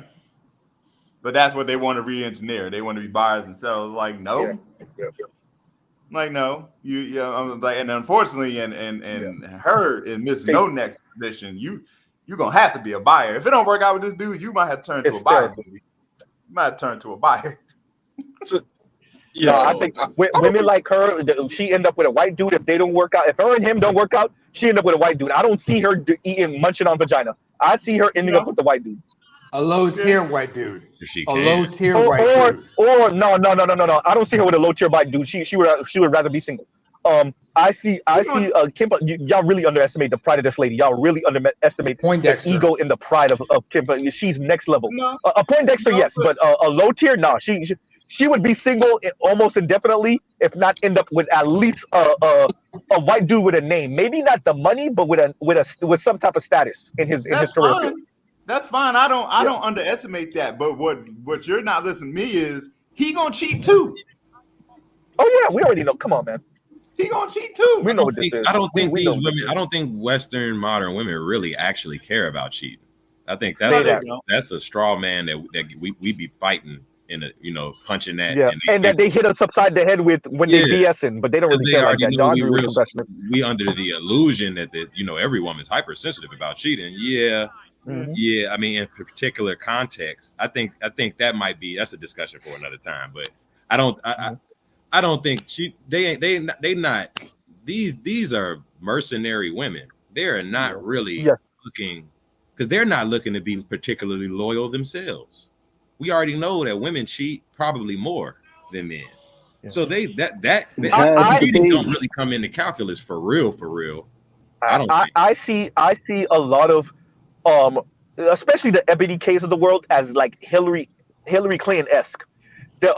Who was saying that no. It was Chris Hedges. Chris Chris Hedges was speaking on the Clintons, and I want to say it was Chris Hedges, if I remember correctly, and he was saying that when the Clintons were about to get into the White House, I think Bill Clinton had already won the presidency, but he was president elect at the time, and so whoever was interviewing Hillary, could hear Hillary saying like, I don't know how we're gonna manage Bill in essentially all his affairs and all he's doing with these women. Hillary knew what Bill was on. She co-signed it, right? Like, you women handle all his needs when it comes to that. I'm the wife, I get all the stuff, but whatever. But they gotta pretend because they know your average Joe, your average white Christian fundamentalist conservative person in the Midwest and in the South pretends like they don't get this cheating thing. You know what I'm saying? So like, no, I think there's a number of black women that are they don't really care, but they just gotta pretend like they care. Especially if you're not bringing no extra kid or disease home. They just gotta pretend like they care. Yeah. Shout out to Monica Lewinsky. Hey, say that. Yeah, if you got a woman that chose you, she don't care about you cheating on some real shit. Yeah. I mean, she cares because, like you said, it's mate guarding essentially, but it's not like cares in the way we were all socialized to think. Like, our heart is broken. Like, she's not. It doesn't crush her that you handed out random. Because think about all the times if all of us on this panel have had girlfriends. Think about all the times you've been accused or maybe even being caught of cheating, and the narrative that you kind of instinctually went with is that her heart would be broken and she would be extremely sad. That's not. You remember the black eye? Y'all remember the black eye after the Lewinsky scandal? Remember he was sporting a black eye? Yeah, Bill was sporting a black eye. He was sporting a shiner. I want to see all the niggas that. No, I said. There were pictures of Bill after the Lewinsky thing came out, where he was sporting a shiner. He had a black eye or a little mouse under his eye. Oh yeah. Oh yeah. Hillary laid them paws on him. Okay. Supposedly, but here's the thing: she couldn't just leave him because she needed him because she knew he had the position, and she needed. We always knew their marriage was a marriage of convenience. Somebody better. It was a marriage of convenience. I mean, you know how fucked up it was. She had to deal with. Because remember, during the '92 campaign election, Jennifer Flowers comes out and exposes the affair she had with him. There were talks about how one time Bill was getting some dome in the back of a limo when he was governor, on his way to pick up Chelsea from school. Possible. No, but he'd been on that. Allegedly. He was on exactly. He was on that when he was governor of Arkansas. Allegedly, you're right. Allegedly, right. Allegedly. And some of us seen that picture of the supposed mixed black son. Oops. Anyway, we gonna skip right over that. Anyway, moving along. Train tracks. But like, share, subscribe, hit the super chat. While Mr. Z while Mr. Z over here talking about stuff that need not be talking about. But no. When you look at Foster. Hey, bro, we all gonna be in Guantanamo Bay. I'm just saying, we're brothers. We're happy, and we're not playing. Right? So, hey, all them black trucks just pull up at our houses at the same time. That's how they do it too. They don't give nobody no chance to call nobody. I'm not gonna be surprised if that actually happens. We found ourselves in the backseat of some shit. I won't actually be surprised. Hey, I'm telling you like this, from you to me. Don't let FD be there. Hey, I'll say this. So we're not gonna say Namer. Did you hear? Because Namer will be the one to say it. We're not gonna say what it is, but I'm speaking about a certain event that happened in Texas some years ago. And the dudes in the black trucks pulled up to Tariq, Zoe. Who else did they pull up to? They slid on him. They said, which one of you niggas is the Black Messiah? Yeah, exactly. Because a certain in front of his family and everything. I heard that. Yeah, a certain brother did something important in Texas anyway. They slid on who else? They slid on somebody else. It was Zoe. It was Tariq. It was one more person. Was it Umar? No, it wasn't Umar. Yeah, but they slid on him. Yeah. They pulled up on him. Hey, telling y'all, that's how it goes. Hey, you think they're not listening? They listen. I don't care. The only thing I'll say is prove me wrong, number one, and number two, your daughters are out here also. All y'all that's listening right now, including some of you women, your daughters are out here. Yeah. Oh, did yes, you read, they are. Did you read the super chat yet? No, I didn't. And no. Well, give me a second. Because I just clicked something wrong. No placeholder says FBA men need to marry millions of other women now. Yeah. Hey, go ahead. That's what I think the black man, part of the work the black manosphere is doing brick by brick is taking that mental block away from black men. That fake, that loyalty black women, whenever they got an answer for why they're not married and shit, they always say they're just too loyal to black men. Black men are actually too loyal to black women. And the black manosphere is brick by brick, follicle by follicle, trying to break that wall so black men will just accept that the black community and your blackness is not contingent on black women. You're black, your blackness, you are the black community, and whatever woman you bring around, we're gonna accept her. As long as she can learn how to cook macaroni and cheese. She's that's good. what it is. Right. And here's get the along with important the thing. baby. If you recall when Passport Bros was all the rage a little while ago, and the term was really circulating, you saw Miss Foster put that in piece, and she framed it like it's not. She wants us to go. All you guys go, but it's the crap that's being shoveled onto the backs of black women from these men that pretty much what she was saying. We was talking crap about them. Look, man. Number one, you intellectualize your misandry. You're in the muck with us. You're not above it. I know you really think you're above it because you're a Harvard grad and you hide behind 4 and 5 syllable words. You're not above it. Number one. Number two, you're framing this. It really is what everybody here on the panel is saying is y'all trying to keep us here because y'all know y'all don't have nowhere to go if we leave in any significant number.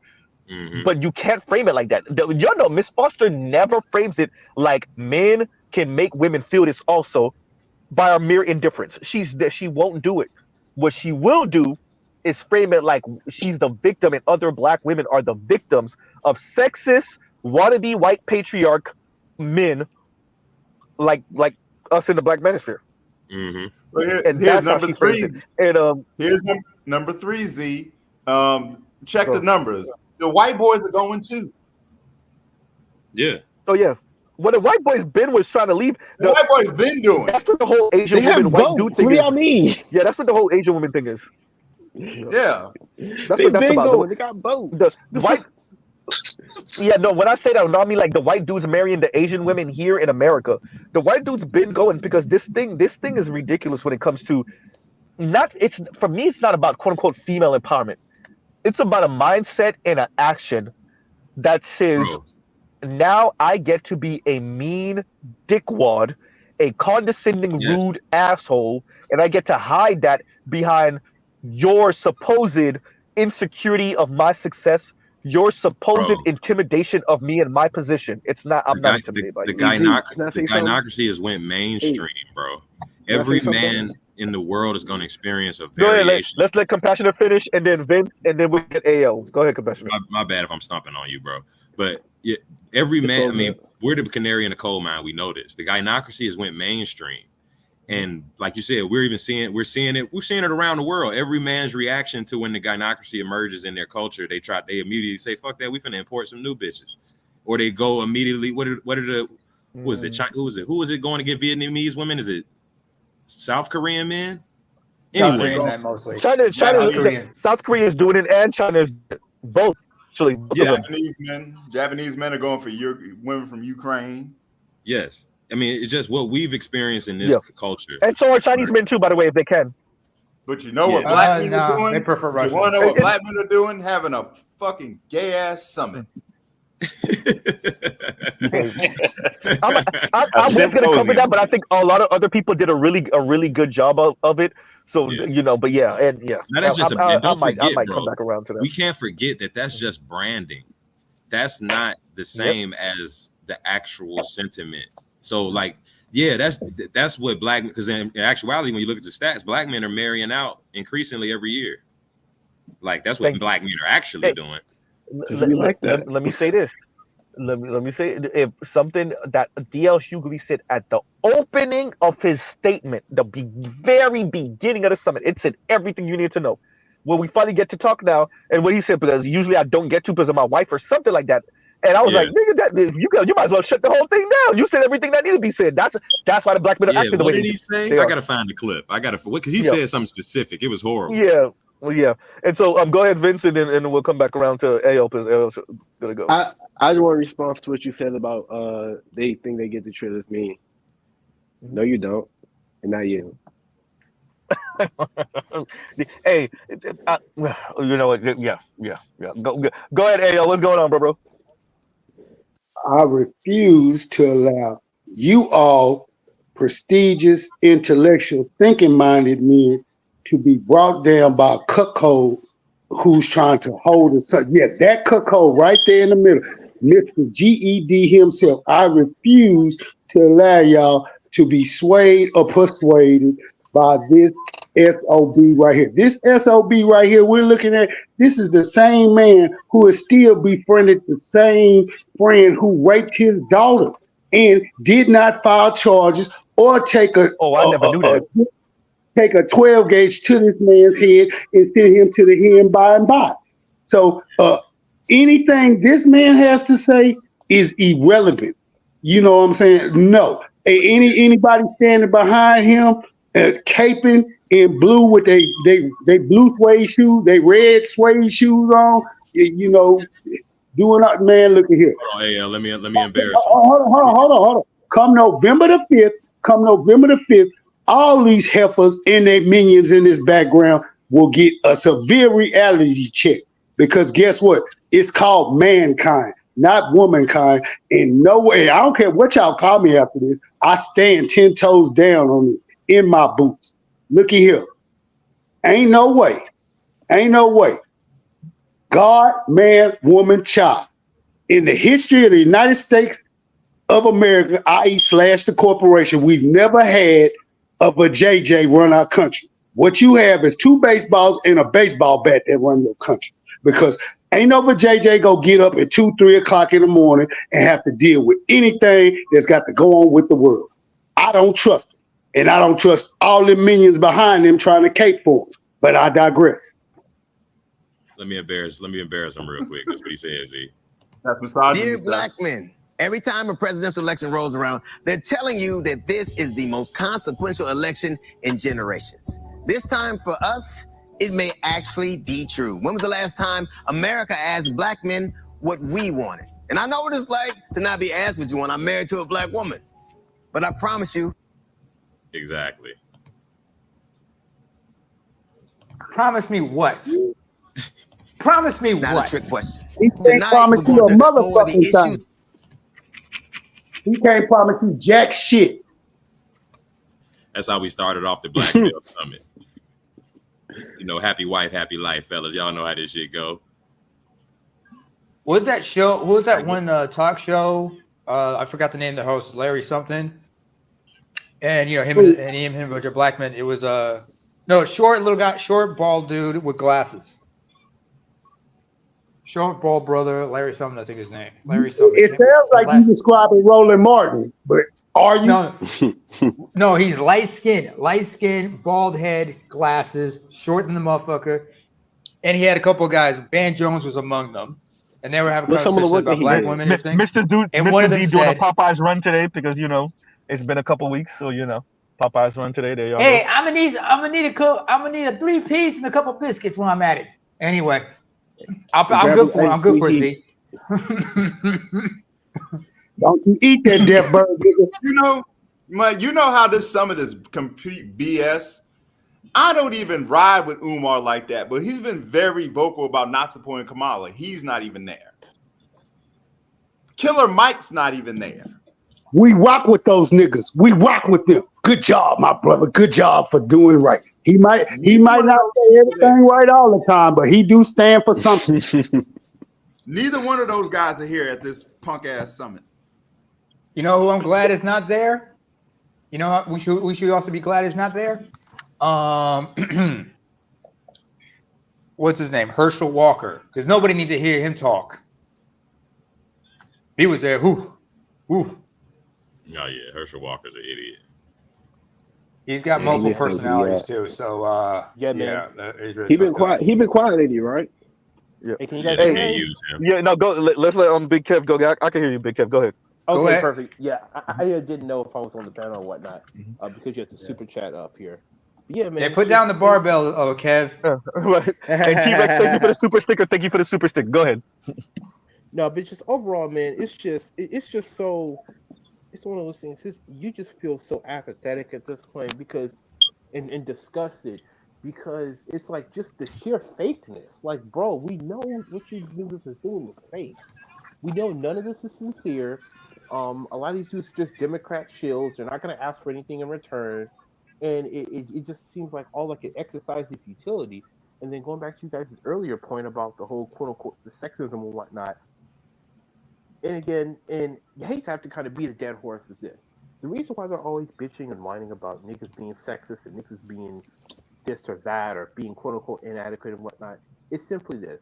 It's because number one, you're actually one of the least sexist and you're one of the least misogynistic groups of men in quote unquote Western society. Number two, most other men don't give a fuck about what happens to them. They literally couldn't care less. They don't give a shit. So, because of those two things, they constantly bitching and whining about what so-called black men need to do because we're the only ones that are going to entertain that shit. My bad. That's why. No, but like, I think what Big Kev is saying is important here because we really do have to. Black men really have to start hitting black women upside the head. But I think it's going to be different for Trump's election, though. That actually you're talking about other dudes. Black men do not subscribe to this, to what you're saying. Your real issue is that you're not a white woman. Your real issue is that you're not a white woman, and you're telling black men because you haven't made me that you don't get to flex any power over here. None. Yeah. It's not that you want to be a patriarch the way white men are patriarchs. It's that you think you should flex any power whatsoever. Yeah, and then what I will also ask too, and this is how you could throw that bomb into the room here. It's like this, and we always want to talk about benefit from the patriarch and all this other democratic shield nonsense. I would just simply ask this: if the vast majority of so-called black men are so sexist and misogynistic, and xenophobic and homophobic, can I ask y'all a question? Why the fuck are y'all always bitching, whining, and begging us for political support or social support? Like, why? And expecting to get it. Right. Because to me, that's like trying to sell a pulled pork sandwich to a devout Muslim. You already know it's going to be a no. That's like trying to sell a double cheeseburger to a devout Hindu. Like, you already know the answer is going to be no. So Because why it's are you a trying weird, to argue? it's a weird game of like reverse psychology. Yeah. It's I don't that's the only answer I could give you why would they approach something like it's almost equivalent to what like Obama or the Democrat strategy was to call black men misogynists. Like black men vote for you 80%. Is this Okay? So to make again, me vote for you more? Exactly. And then all niggas need to do to shut that shit down is this. I'm like, if we're so misogynistic, why are you begging for our vote? Well, first, I didn't beg for your vote. I told you that this would be the best thing for you and for the black women that you don't take care of and the black children that you leave abandoned. And get behind black women. And again, and again, and I would have to ask this: it's like, if niggas are so quote unquote supposedly bad fathers, why are you always asking for support? Because to me, it's like, I don't ask a fucking 12-year-old to move heavy bricks. I don't ask a freaking 21-year-old woman to spot me on a bench if I'm doing like 315 because it's stupid. They ask the same. Why are you asking? They ask the same men they say are habitual deadbeat dads to be stepdads. Hey, like, Big Kev. Excuse me, Big Kev. Yeah. Kev. Yeah. First of all, when you mentioned asking a tiny woman to spot you when you're on the bench. Yeah. Do you remember Martin Lawrence in the gym in the first Bad Boys movie? Yeah. Yeah. What, you remember? He just fell right over his chest. Exactly. Yep. He just like all Oh shit! He's like, oh shit. And you remember the white woman who was like doing curls standing him that shit? Let's let compassion play that real quick, and then we're gonna get the super chat. I just want to play this sums up the summit perfectly. We feel that it's heavy on our minds because Atlanta is a opportunity economic city. We all came here, if you're not born and raised here. Originally, I came to go to school, but I stayed and started a business. I stayed and raised my family. I have a 20-year-old and a 24-year-old who will be, exiting college soon and getting into the workforce. And the big thing on people's mind is, how are we going to take care of our families, and how are we going to encourage our kids to start families? So economics is very important. Hold on, I'm tweaking. This might be the wrong spot. My bad. Take your time. Take your time. Either way, But, yawn. but did you hear the last part what he said? He's trying to help build a family for his family. But hold on. He hasn't taken the temperature of the women out in the world to know that these women aren't going to be good, suitable mates for his black child. If anything, he should be trying to encourage his black son to, yes, I'm about to say, divest and go find anything else other than American black women, period. But AL, you have to appreciate that the majority of black men are not interacting with the black manosphere. So they're coming to similar conclusions as us, but they're not interacting with us. And if they do, they think we're too harsh. We're the actual sexists. But like you're saying, their sons oftentimes more and more increasingly, and now it's a large minority, are popping up with the Latina or the white girl or the Asian girl. And they don't really appreciate why. They don't really appreciate why. We're telling them in this space why, even though their son won't tell them why. Their son won't tell them, yeah, you and mom stayed married, but I was never going to marry a woman like mom. There's a cognitive disconnect. They're never going to say that to dad, or they'll imply it and suggest it, but they won't overtly say it. And them brothers, they're not going to interact with us because we just sound too harsh and too sexist. And I get it. That's okay. Eventually y'all gonna end up either listening to us or y'all gonna end up listening to Myron. It's all a matter of time. It's all a matter of time. That. And wait. Name her. Let me read this, please and thank you. And KW Don says, and thank you for the super chat. Has she analyzed the Electoral College map projections? Harris is not winning. True.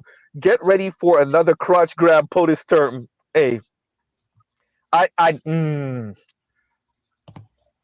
think so. FD said something a couple months ago, maybe maybe a couple weeks after Kamala announced. And it was like, yo, he think Kamala is gonna win. And for a second, it really did seem up there. You know what? Let's see where this goes, but because I don't know. But especially over the past couple weeks, as pretty much Obama just put the foot so far up his own rear end to me, former President Barack Obama, and really you hear what screwed. Biden just said? You didn't hear what Biden said? No. What did he say? Oh, well, according to Biden, people who vote for Trump are garbage. Oh yeah, no, I saw that. Yeah. No, and that was to me, that was the final straw. I think there is a number of leftists that are really showing their contempt for their voters in a way that I don't think they fully appreciate. You're not in the era where you could just talk crazy and not get captured. You're not in the era where you could talk crazy about your constituents or potential constituents and not get captured and not spread like wildfire. You can't censor the media no more. You can't put a hold on it. You can't call up to a station and be like, hey, hold it.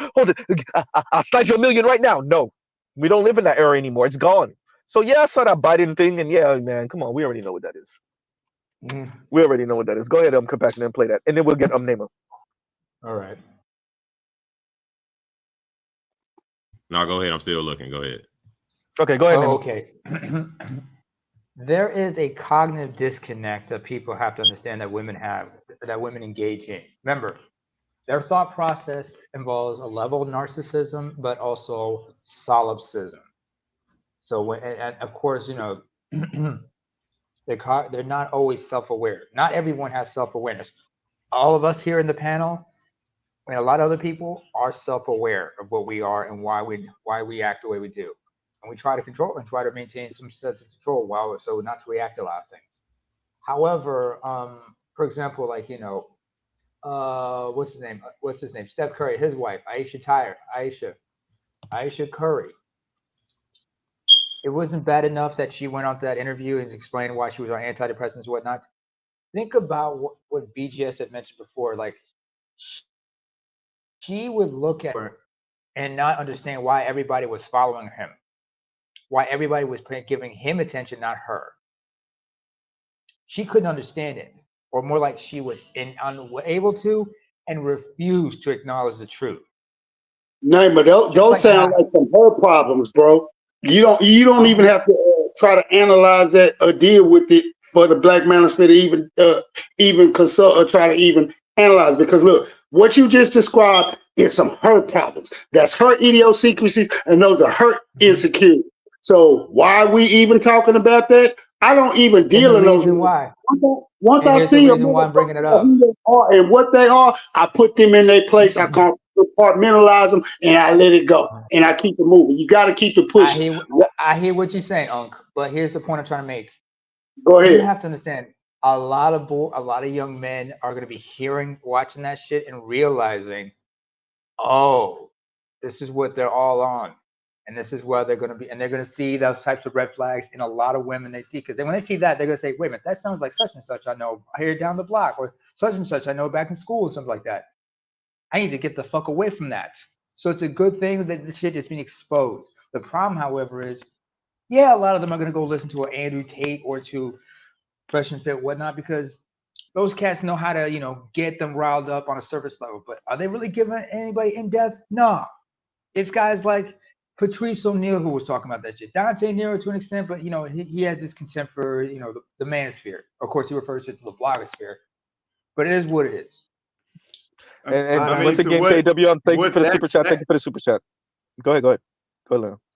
Z, that comment that you just highlighted with L's Active about Tone Talk said he doesn't get why they're not going after white women. Actually, that was just covered. Mark Cuban had some choice words to say about the women, the conservative women voting for Trump, saying that they're not, the women that he's around are not smart or not strong or stuff like that. Generally trying to uncut the women that are voting for Trump. I think they really they're slinging mud. They're slinging mud over there too. Mm-hmm. No, they really don't appreciate that. These women said, "Yo, no, I want to play my role, and I want to vote for Trump out of spite because y'all told me not to." That part. I keep on saying the voter spite is real. Y'all keep on playing it down. People are tired of y'all telling them in a very condescending way, in a very "I'm better than you. I'm coming from Mount Olympus to tell you how to vote for your own good and for the betterment of this society." Like the condescending tone and the smugness. People will vote for Trump out of your spite because of your smugness. Does anybody remember the 2016 Olympics? Does anybody remember 2016 when a lot of liberals were voting for Trump in spite after what happened to Bernie? A lot of the Bernie supporters. Yeah, the Bernie bro. I said that to my mentor at the time, black woman mentor. I said it to her when Bernie finally fell, and I was like, "Y'all really think the Bernie bros are gonna vote for Hillary?" And she was really like, "Nah, Z, listen to that." And I'm like, "Y'all, wait, you don't think you must not know the white guys I know." Because they will vote for Trump out of spite because they're not voting for Hillary. They're never going to vote for Hillary. They do not like Hillary. Forget them. The party policy, and even Bernie and Hillary would even align on so much. But no, I agree with you on that. I mean, Bernie is a socialist, but here's the thing. Chris Hedges mentioned this also. Bernie was also undercut purposely. Yeah, he was like twice. Because what they did with the DNC twice, and Chris Hedges mentioned that Bernie wanted to support. He doesn't want to be Ralph Nader. He didn't want to be Ralph Nader. Yep. And he said it. And that means a lot. Go ahead. But check this out. Both of these niggas millennials. Listen to this soliloquy. That, at the end of the day, we come from a black woman. They should have rights to their bodies. We should not be in control of any woman's bodies. And as far as black men see reproductive rights as an important issue, I think here we all believe that black women will say the planet correct. Yeah. We also believe that, at the end of the day, we come from a black woman. They should have rights to their bodies. We should not be in control of any woman's bodies. And as far as men are concerned, a lot of young men aren't ready to be fathers. With this happening, it would put the... Pause it. What did he just say? They should be in control of their bodies, right? We all men agree to that. But if they in control of their bodies, we're in control of our wallet. Go fuck yourself. Go fuck yourself. Continue. Them into a place that they're not ready for. Vic, what do you think? What do you think about that? Many men I spoke to felt that women's reproductive rights were important to them, but not their top priority. However, the fact remains that maternal mortality rates amongst Black women are exponentially higher in states with Republican-led abortion bans. As Black men, our primary responsibility in this humanity is... Notice he said our primary responsibility in this humanity is to protect Black women. Yes, indeed. That's why we're here.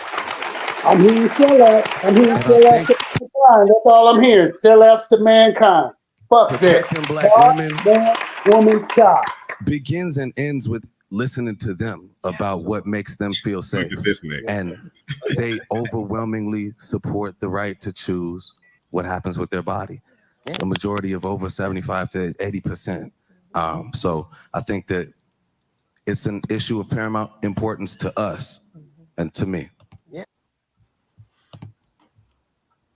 Y'all niggas There's are a bunch gay. of performative Negroes on stage telling Black women the same thing to themselves. Bruh, if y'all don't get somebody that's annoying Black, I want to be very clear. If you don't get someone that says something different here, then you're pandering, and it sounds good. But when you get 25 and 30% of Black men that vote for Trump, don't be surprised. When you get a third of Black men potentially that vote for Trump, do not be surprised. By the way, Lion, you there? What? Yeah, I just I'm want to here. say, homie. I just want to say this: if you're gonna quote Riley Freeman from the Boondocks, you might as well be playing that gangsta joint. You know, homies over hoes. Do the homie. Nah, nigga. No, Like, this is Riley. Y'all no, you didn't say it right. You were supposed to say that them niggas in the crowd after that nigga said that them niggas gay. Them niggas is just No. You gotta see them niggas. They swap and spit. This nigga's gay. It's Eric about Dillon, that name it. Let me read this. And Eric Dedman I'll read it says, for you. no, let me get it. Eric Dedman says, and thank you for the super chat. Like, share, subscribe, hit the super chat. Eric Dedman says, they never ask why. This is why I'm reading it, Name, because I really want to emphasize this. They never ask why the boys are listening. Why the boys are listening to people like Z, if they are listening. Why they listening to Andrew Tate. Why they listening to Fresh and Fit. You think it's because Z is their uncle, right? You think that's what it is. That's not why they're listening to Andrew Tate. They're listening to Andrew Tate because of when you were 16, Miss Foster. That's why they're listening to Andrew Tate. The 15 and 16-year-olds, the 18 and 21-year-olds, the 25-year-olds are listening to Fresh and Fit because they're interacting with very young versions of Ebony K. Williams. That's what happens. They're interacting with very young versions of Amanda Seales. They're interacting with younger versions of Chrissy or of Real Talk with Yanni. But let's be That's honest. what they're interacting with. They're not asking why because they know why. They know you're right. to reverse engineer biology, and the boys are listening to older men, or younger men, and I guess in our position, telling them about the realities to this engineering of society. And they understand that if they got to replace Z with FD signifier. So that's why that's the goal. That's why he grows. That's why he's supposed to scale. No, I have no idea. I said no idea.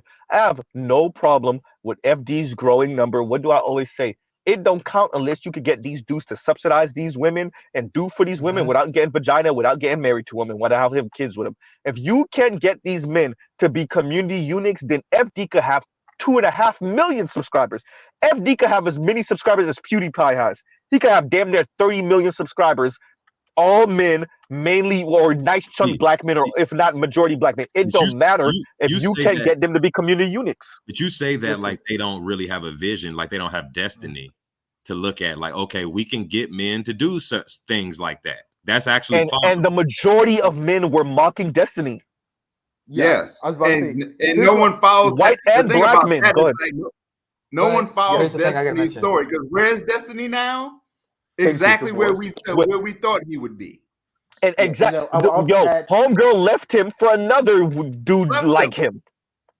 She Yeah, left then what I'll him also for say, a too- better, a younger, better Mhm. looking version of him. And not to mention that this guy is back in Sweden. This dude is up back in her native Scandinavia. You see what I'm saying? So He's Eurasian, and he's also big. He's got big numbers when it comes to TikTok and Instagram. That's why she left him. we then what I have will to be also say- honest. Go ahead, Kev, go ahead. I'll go after. Again, and shout out to the Ezra Nazarene that basically said this. He basically said, because we were on Discord last night. He basically said, like, nigga, God don't let niggas into heaven for free. So why are you asking me to do free shit for you? I like think that. about that. God don't let right. niggas in heaven for free. So why are you asking me to give you all this shit for free? Yeah. Yep. And since God made me in His image, Well, But you came out of one of my ribs, bitch. Because everyone knows you benefit from the artifacts of patriarchal dominance, and you have to pay for it. If you're enlightened, you owe women for artificially tilting it towards men since millennia. That's the narrative. Sure. Exactly. And then what I will have to ask is again, going back to doing shit for free. Again, if what you're saying is true, so once again, why are you asking for free shit? No, I'm not asking. Why? I'm asking for reparations, bro. And that's where goddamn you beat me to compassion. This is where Paris Milan come in. You see how this all tie in? What did Paris Milan say a couple of years ago? What did she say? She said, if there's a reparations, it's black men that owe black women. As a matter of fact, black men, you already got your reparations with them white girls, them NFL. I'm paraphrasing. Them white girls, them NFL players are ending up with. She didn't use those words, but that was the sentiment. You getting your reparations from getting essentially not paying child support, being with them white women. But I'm saying you don't know it's true, but no, I'm saying what you're saying is true. But that was the sentiment. So this come right back around to what Compassion is saying, which is like the reparations for black men in general running planet Earth in their mind for millennia is what's going on now. And by the way, this ain't even where they want to be yet. Yeah, this is not even where they want to be. Yeah, and then what I have to say to that, I'm like, again, your argument labors under two assumptions. Number one, that there is a long, well-documented history of so-called black men being genuinely oppressive and misogynistic towards so-called black women. Number one, and number two, you would have to labor under the assumption that all so-called black women are harmless and incorruptible. Say that. Bullshit. So you I got a shorter for that response. narrative to be true. You'll have to have both those arguments be true, which they're not. So Well, here's my response to that. Black women, you got your reparations when you, one, got the right to vote, and two, when Loving versus Virginia was passed. Oh shit! Exactly. Loving versus Virginia. I would say to them this: reparations is for all black people. Number one, all black ADOS FBA. There. Let me correct that. Number one. Number two, the issue that you're having right now is that no matter where you are on the socioeconomic ladder, you want men in better positions. If you were to give reparations to specifically ADOS FBA black women, you put them in the position to now be the targets of non-black men, because that's exactly what would happen. Y'all will spend the money on them white boys and them Latino dudes and them Asians, and they will walk out the door after 2 and 5 years of marriage or pretending like they kissing your ass with all your money. Have fun with that. Number three, this is very myopic and dumb. If it wouldn't work like that anyway, gendered. But even if it did, okay, fine. You go back to school, you get your degree, you get a master's, you might even get a PhD. You send your daughter to school. You don't give the money to your son. Cool. And how's this supposed to work for you? I love asking black women, how is whatever they're advocating supposed to work for them? Fine. We've been ODing and doubling, tripling down on doing for women for the past few decades. Now, 40% of women earn more than their male counterparts, and they're screaming. They're single and miserable and crying in their cars. According to Kim Foster, even she said these women are crying in their cars. So Z, yeah, go ahead. never forget the fact why you mentioned all those things, all that debt she has accumulated. She wants you to pick up her burden in her fucking tab. No, And no. say that. This is hold on. This is my suggestion for all you men. If you do want to date these modern ass ADOS black women over here on this side of the rock, this is what you do. You see one, you meet one, you're enamored with her. First thing you ask her, you got any kids? Do you got any debt? Okay, hey, I like you. I might want to be with you. But until you clear I up likes you all of and I your wants debt, you.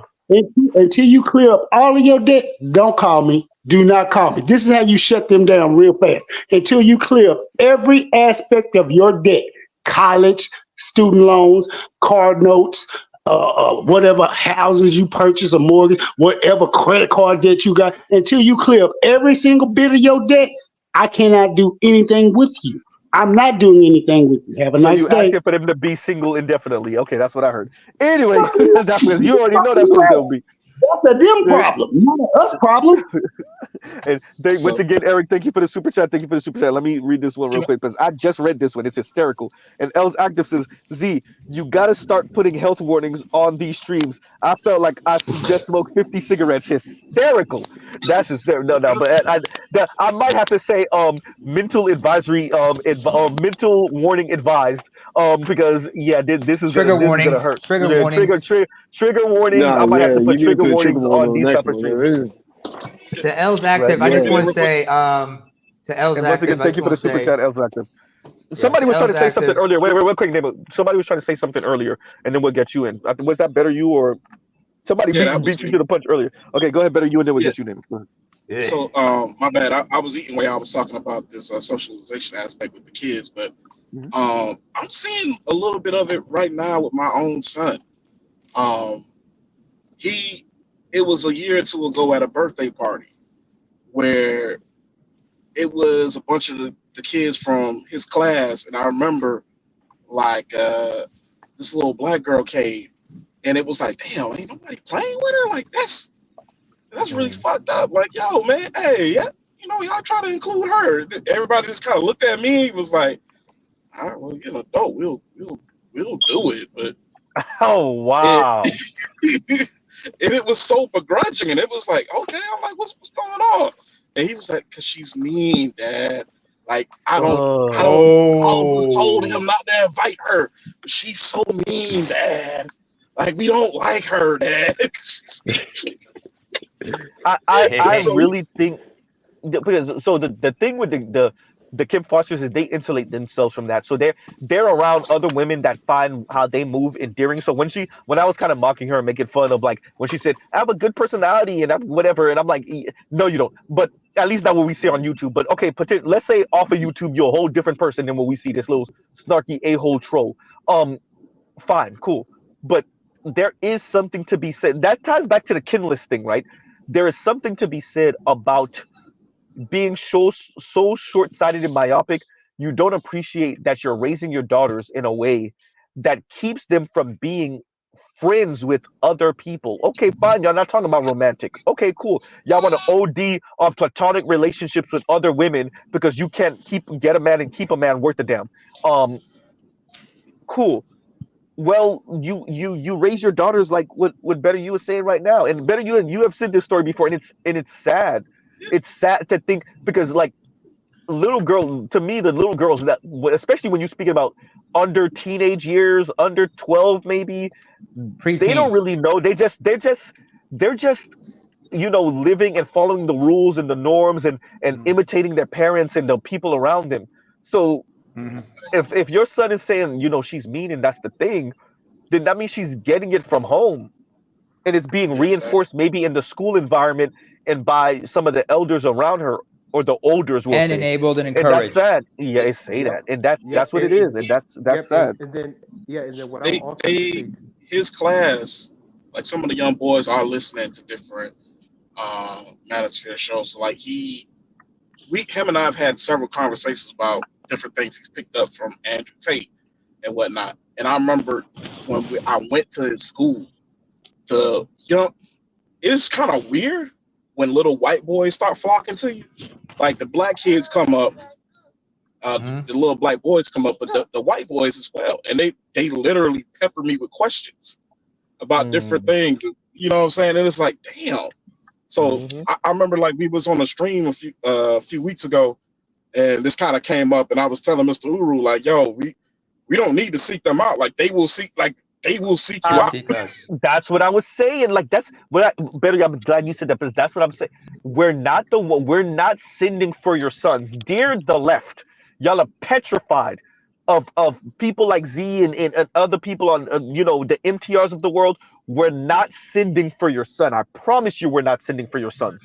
Your sons are coming to seek us out because the way you raise your daughters and those little girls, those boys come seeking us out.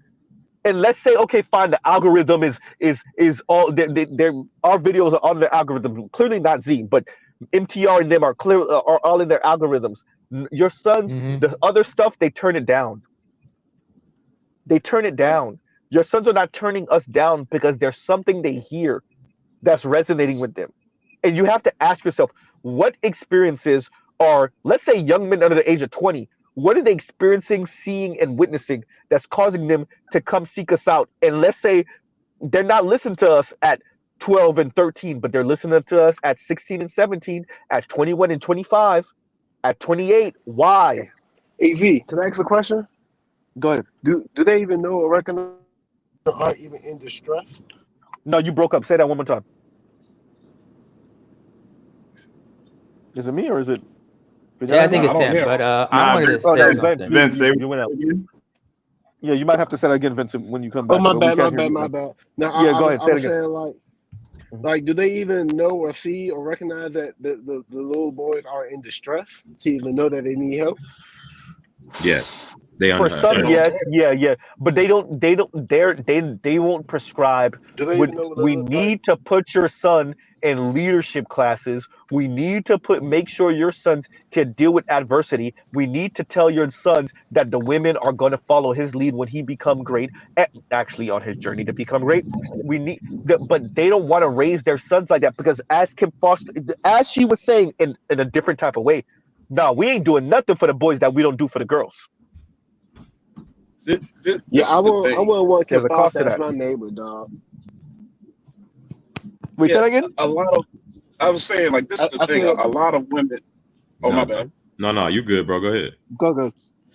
A lot of women, especially like her, attribute having a penis as if like you just put on a cape and a blue suit, like you're Superman, like you're the next Ubermensch, whatnot, and all of these things in terms of systems, in terms of historical oppressions and whatnot, they don't matter because you're a guy, and it's it's very disheartening and it's maddening. Like I remember when I became co-lead of my ERG, of the Black ERG at my last job before I got laid off, I found out there was a program that targeted young Black girls in their high school senior year, got them aligned with the corporate employee of the company to serve as their mentee.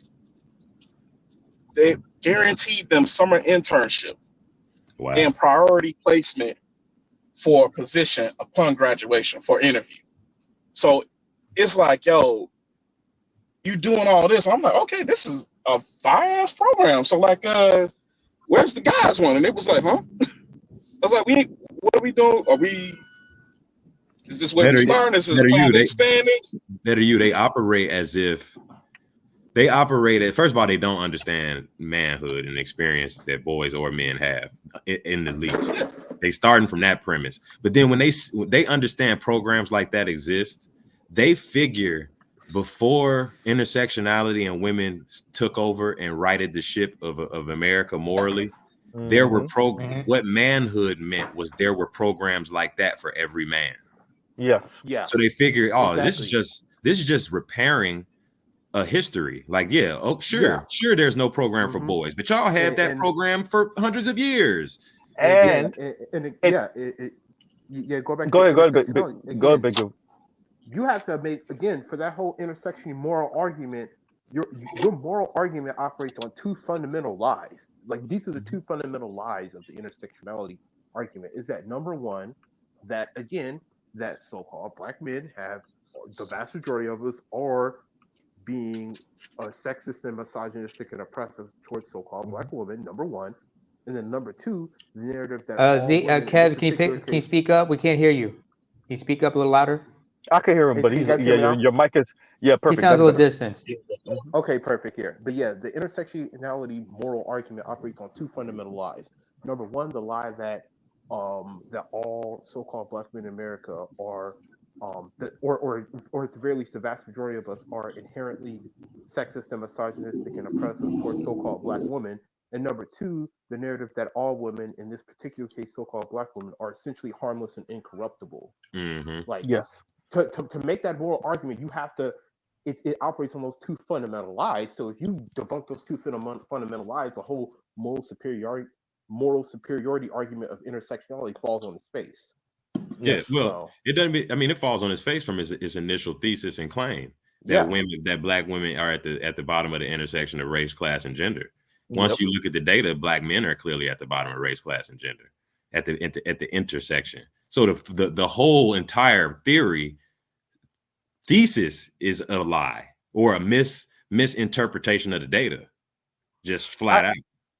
I think it just puts black boys and black men in a position to be benign neglect because the system gets to mark off Yeah. black plus woman when, or whoever the days are, whatever program you're applying for, whatever school you're applying for, if they consider if they consider your sexuality, your gender, your race as historical negatives, and they're trying to reconcile and make up for that. What ends up happening is that black men get pushed to the wayside because there's a LGBTQ black woman that applied, right? And so that's how it just is. That's how, and the fact that Kim Foster also, to me, doesn't appreciate why the top 20%, why, yeah, the top 20% of black boys are being raised in these, probably upper middle class situations, but yet the majority of them are coming back down to working class and working poor. How do you think women that climb up, black women that climb up the ladder, what do you think this is going? What's happening here? They're bumping them off. That's why I brought up the Richard Reeves and what he said to the British whoever he used to work for when he was in the UK. That's what he said. You can't have upward mobility without downward mobility. So for Kim Foster, let's say you weren't born to upper middle class parents, for you to get in your position, you would have to bump someone off, and the system is built for you to bump off a black man, or his, better yet, his son. That's how that works. That's why when I tell y'all munch, real quick, name it. When I tell y'all munch on vagina, I know what I'm saying. So many of y'all up there, there's not enough black men to go around, and the white man ain't checking. What else are you gonna do? I know why I say what I say. Go ahead, Nima. Like I said, it's a zero-sum game. Yeah.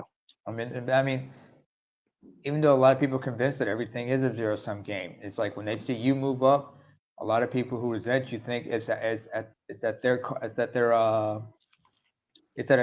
a loss for them.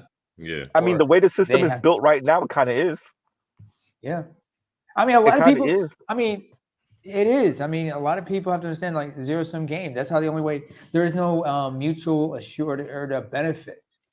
Nobody Yeah, understands not the the whole way. thing I about mean, like you hear certain people say win-win, right? But we're not win-win is not really true. yeah, that exactly. It's really not true. What are we winning? What are you winning? Right. So like it sounds good. It's a good way for the elites to say they're winning. You're winning by them winning because we're all winning, and their win is going to benefit you somehow. But in reality, it's exactly what you're saying. It is a zero-sum game. It is. Go I ahead, go ahead. remember also, and I'm speaking from my own experience here in Europe, but you also see this with non-ADOS black people when they come to the U.S. When you hear the phrase, well, integration is a two-way street, how exactly? Let's say that. Because think about it like this. Do you understand what it means to be integrated into a society? It means they have to accept you in. if they make it clear that you're not welcome or they want nothing to do with you, you can't be integrated into that society. You're going to be marginalized as much as possible. No matter how hard you work, no matter how much you do what you got to do, it's never going to be enough. And in certain places, they make it quite clear. They're putting up all these restrictions and putting up these ridiculous standards of integration because the point is they're trying to deter you from trying to relocate into their areas because they think of you as one thing and one thing only, and that is a threat. A threat nonetheless. By the way, what I wanted to mention to L's active when he talked about smoking cigarettes. There's this old joke that comes to mind, but that's gonna be for another discussion. Maybe if L's could give me his number or something, then we can talk about it. Yeah. Something he would know. Yeah. He would know. It's a British reference. But anyway. And once again, thank you for the super chat, L's active. Thank you for the super chat.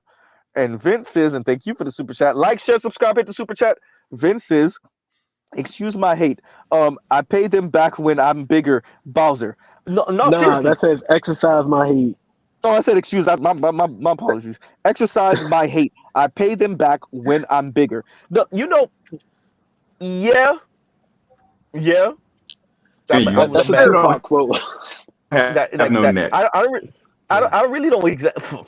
Damn line. God damn. Yo, Messed up my whole train of thought. Something But comes. Damon, real quick, because let me flow with this. So I really can't add too much to this because I really think that's what's animating her and what's fueling her, and that's why I let these people talk. That's why I play their clips for y'all, or I put the link in the description box because I don't want it to be, oh, Z said, and I don't know what Z talking about. No, y'all see what they're saying. Y'all got the appropriate links, right? And especially for something like this, I like to play it so that you can hear it in her own words, and then you can see her facial expressions. You can see the snarkiness. You can see the glee. You can see the get back. You can hear her literally say, "I'm trying to tamp down my misandry." Right? You can hear her say it. Well, Z, it's not like we never believed you. We believed you, but just God damn. Nah, it's one thing for me to say it, but this is the thing. It's one thing for me to say it, and it's one thing for me to describe it. It's one thing for y'all to hear it when I'm playing on my little voice recorder, the chewing gum budget, right? But it's a different thing when you literally see her facial expression when she's saying these things. Right? No, I mean, you get to see the snarkiness, It's not my first time listening to her because shout out to Obsidian, because when Obsidian was having his back and forth with her and he played one of her shits, I was like, oh, this broad. So yeah, it's not my first time hearing her. Yeah, it's I'm telling you. Not in this length. It's just don't ever strap me to that chair again, Z. Just don't put me back in that room. Yeah. Right? No, you know it's gonna happen. Now we waterboarding y'all at least a couple times a year. Everybody getting waterboarded at least a couple times a year. And let me say this real quick. And thank you for the Cash App, Stacker Starve, and thank you, Line, for the Cash App. And thank y'all. Go ahead, y'all. By the way, is that Michael Ealy I'm looking at? Yes, it is. Yes, and the brother and the brother with the afro. That's one of the state legislators from Tennessee that was ousted at one time but got reinstated, right? Yeah. The young brother, yeah. The one that did a very corny rendition of a civil rights leader. If y'all, I get it, Him bro. and the one with the agree perm, there was two of them. It was bad. When he was, I was like, oh, you doing too much. You put in way too much sauce on that. You put in way too much sauce. Oh, no wonder you lost. Yeah, it was bad. Hey, why do you gotta say sauce? And you gotta give me the munchies now. This is the clip. Damn it. We're at the clip with. He should just be himself, dog.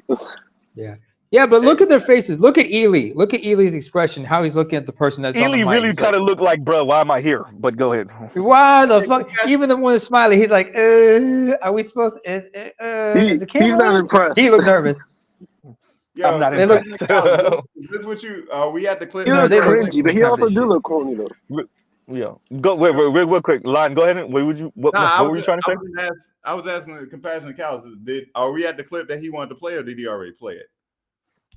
Yeah, I already played it when he said this is all for Black women, basically.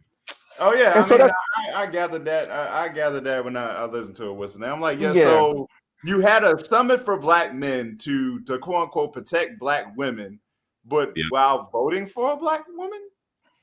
Hey, bro, it's the gynocracies. They've been inculcated and indoctrinated in gynocratic way. They can't speak about Black men With black women could speak about black women and their upliftment in a vacuum without ever mentioning black boys or black boys or black men or anything that even implies or suggests anything about the upliftment of black boys and black men. But black men cannot do the same. Let's walk this logic. So let me get this right. You are looking to protect black women by voting a black woman for a very prestigious, stressful job, and me saying no means I hate black women or I'm misogynist. No. In this context, they were saying we need to protect black women by protecting their right to delete babies. That's literally. No, you're protecting your right to fuck on these chicks just so they can delete the baby and you keep fucking on them. That's what you're really trying to say. I mean, we know With that. no We know glove. that's what it is. We know that's Be what it reckless is. with the dicks. But here's the thing: you can't expect these men to admit that what you just said. You can't expect the women to admit it either.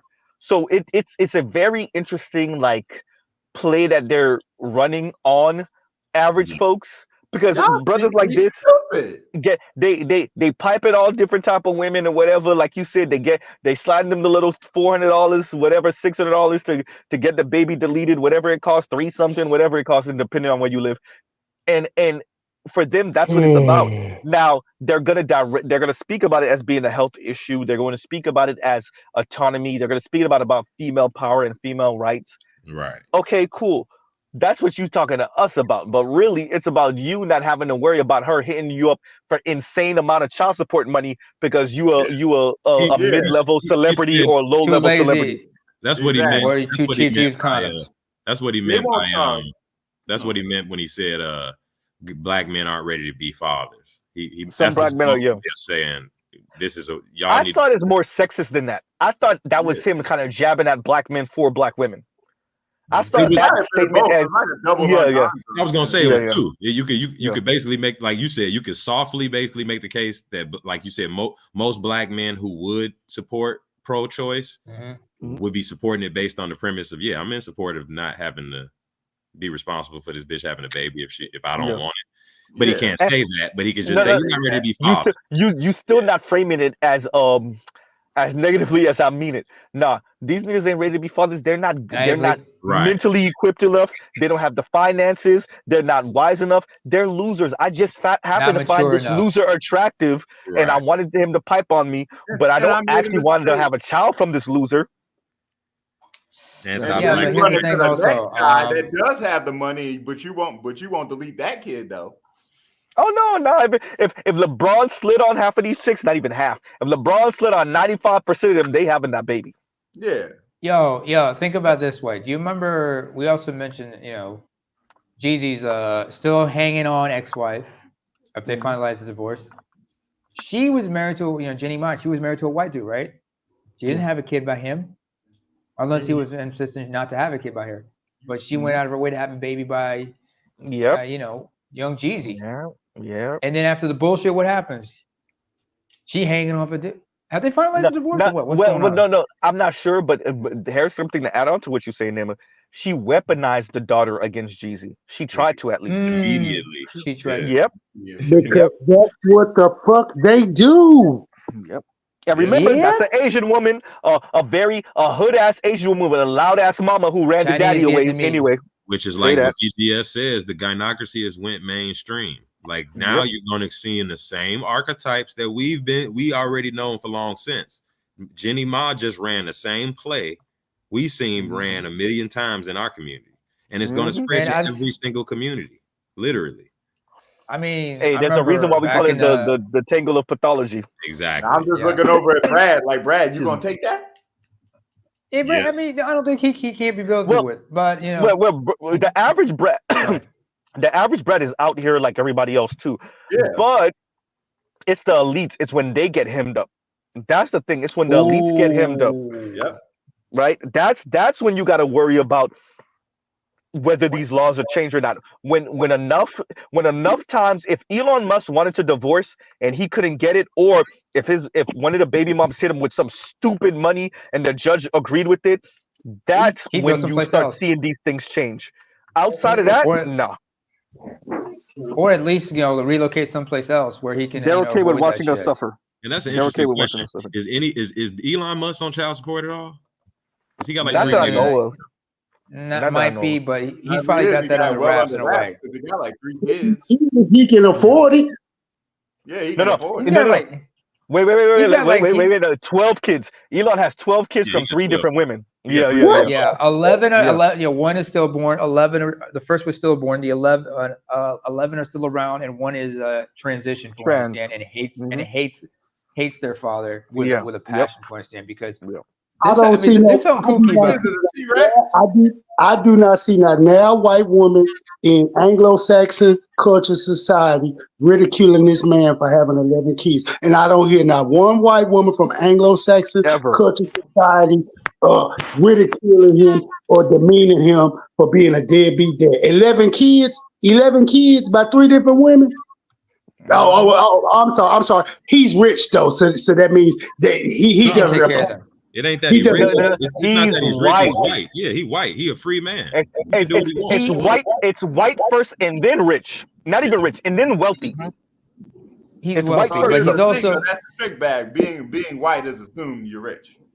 Yeah, or you well, just good point. Well, And you notice, especially considering that where he's from. He's from he's like what they call he's like exotic, so to speak, because he comes from South Africa, first of all. Yeah. And he's not exactly Anglo-Saxon himself. He's Hey, more like Buddy Roll had a McLaren in the 90s or the early 2000s. He had a McLaren F1. I'm just saying.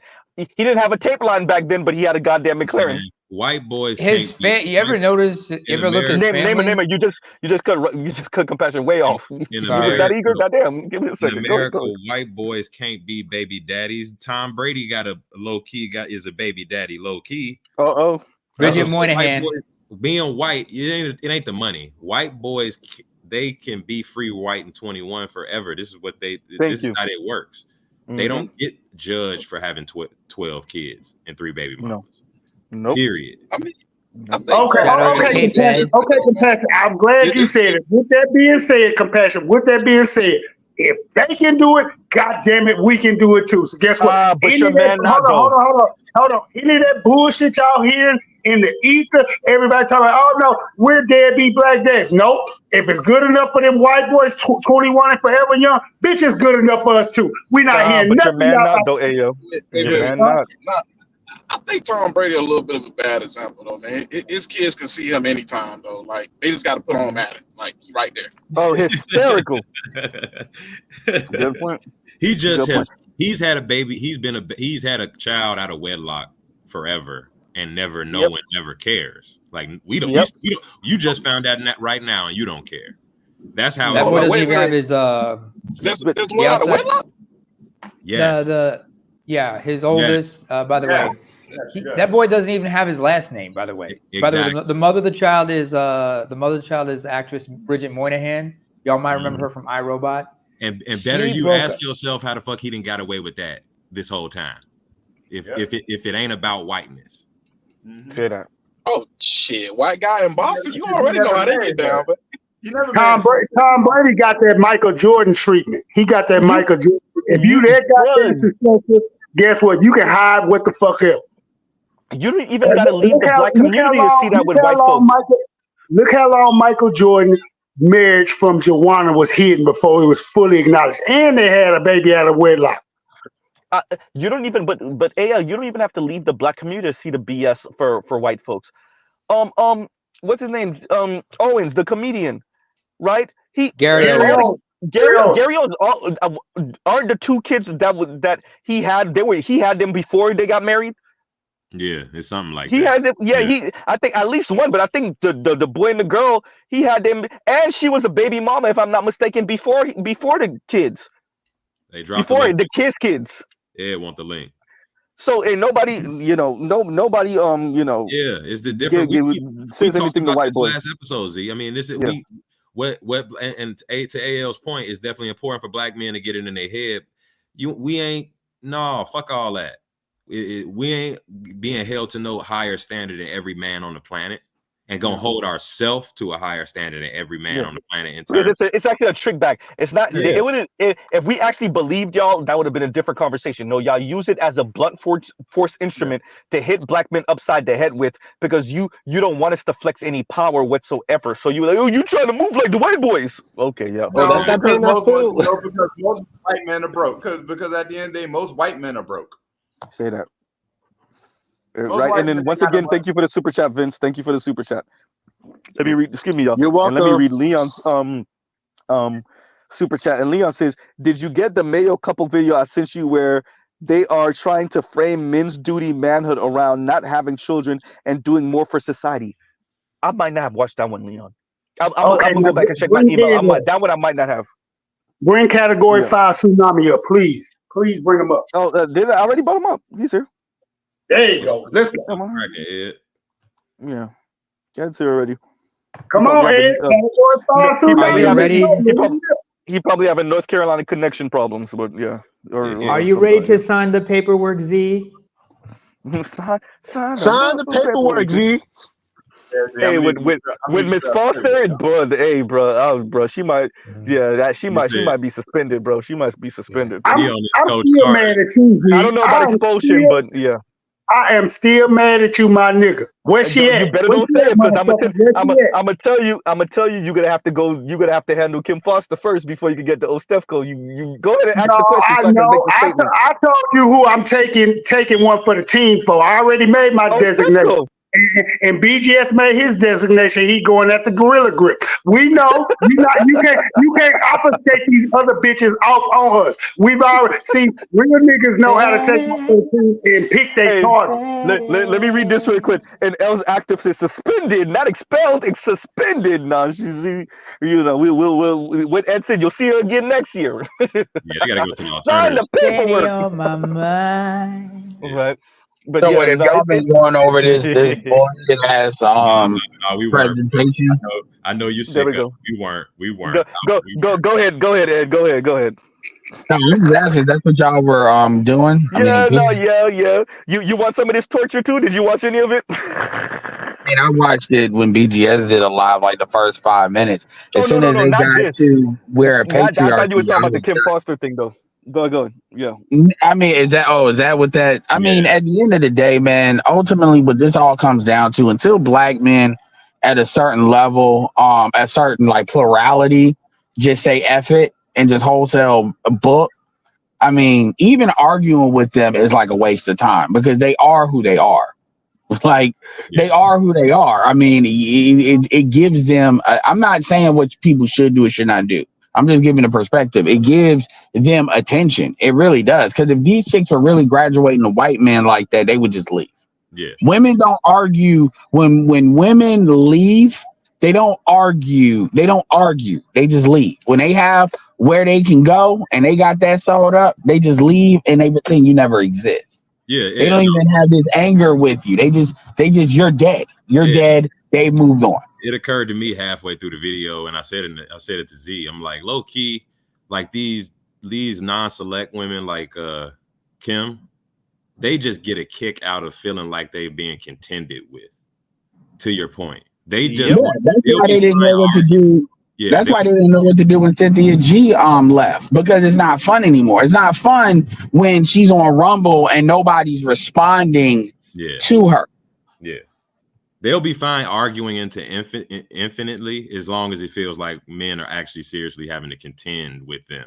Yeah, because in their mind, they think we're too dumb to understand that they're crashed out. How long is it gonna take for these dumb niggas to realize there's no argument? It hates you. And the thing about it too is not even black men.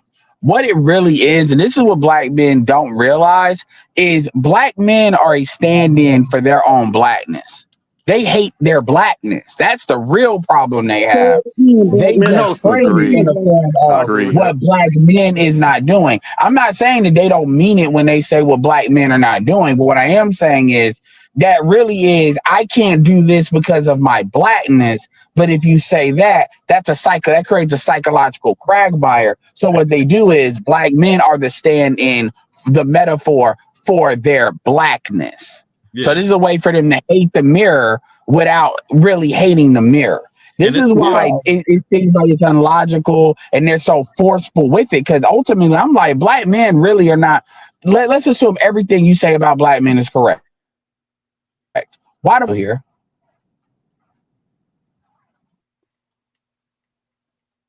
Did he cut out? No, he asked the question. Never can really answer that question. Oh. He said, "Why are we here?" Right. That's the question. No, I said no. It was a rhetorical question. Why if black men, assuming everything they say about black men is accurate, why the fuck are you still here? Exactly. Yeah. Yeah. Yep. And to your point, point, I can't get if you can't get another group, go get it. And to your point, hey, that's one of my favorite. That's one of my favorite statements. My bad, AL. Real quick. You know, but that's one of my favorite statements is to say, "Well, didn't go munch on vagina then." Yeah. And to Ed's I mean, because they stay talking about how awesome black women are. So I guess y'all need to go ahead and sample the product then. And to your point, go ahead, AL. Go ahead. Point, Ed, about Cynthia G. When she was on YouTube going the fuck off, they loved her to death. They followed her, they support her. She got bumped off and she had to go to another channel where these bars had to literally pay to hear that bullshit. Oh no, they're not finna pay. They're not finna pay. Oh no. They were paying. The issue is they don't have the algorithm that's gonna spread it. So the entertainment is in the back and forth. Is in the I can't, but it's the same thing with TikTok. When you see all them channels that blew up on TikTok where they bash, it's two things. One is the silo of dudes ain't shit, and the reinforcement and echo chamber of it. So the communion, if you will, of the niggas ain't shit coven. And then it's the dudes, whether it's on TikTok or whatever, either in their comment section or dudes making other videos. It's even though it's negative emotions, it's still emotions. Call it like empty calorie emotional emotions that they get to partake in. This is why when black men talk about stuff like passport bros or dating outside their race, they get so angry about that still, because that means that if they actually find something else, they're not going to really be engaging with you like that. And that drives them insane. Yeah, they don't That's like. really where it comes from. They don't even like the narrative of passport bros because it essentially, in inception, basically positions that they're not to be contended with. Like they're just irrelevant. Yeah, which is that's why I'm like, if black men really ain't nothing, y'all shouldn't even care, because guess what? Other groups are gonna figure out black men ain't nothing either, because they're like, this is what we understand about them dating out. But we understand that with black women never have the leverage. Black women, no matter what the situation is, even like in a Gary Owens situation, they never really have the leverage in those situations, because ultimately they want the validation of being with another group than anything that woman can provide, that she can provide to that man. And they're willing to die for that. So ultimately, they never have the leverage. That's another reason why, low key, even if they do have the looks to leave, they may fuck these dudes, but they try not to really be in real relationships with that unless they're really trying to opt out of the race, because they know they don't have the leverage. And that's a price a lot that goes against their feminist rhetoric, because they just don't have the leverage. And eventually, once you get off the high of being with a non-black person, that stuff, that like when you got to meet their parents and deal with all of that, those trips, that debt comes home, that balloon payment comes home.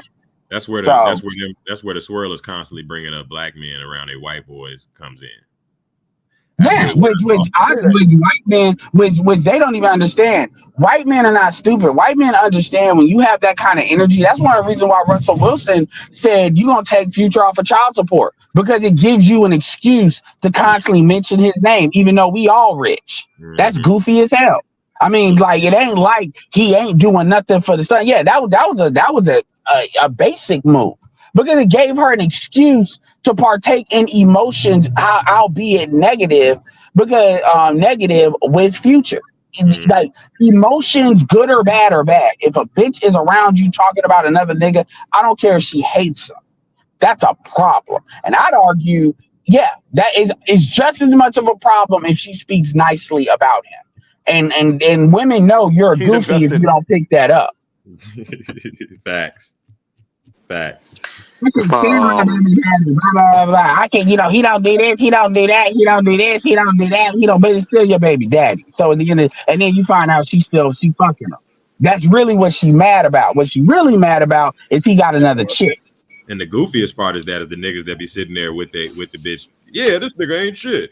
And the whole time, nigga, you letting this bitch talk. And now you're giving emotional validation. You're literally a douchebag. And these dudes really believe that. They really believe that. That's the funny part. And then when you tell them, but again, all of this comes back to narratives. Like women are not. We're trying to argue for clarity. This is what he does. He's arguing for clarity in positions, clarity on where to go. These women are arguing that. They're arguing narratives, whether it's Kim, whether it's the typical hood rat. They are arguing a narrative. It doesn't matter if it's true or not. It's a narrative, and that's the problem that black men don't pick up on.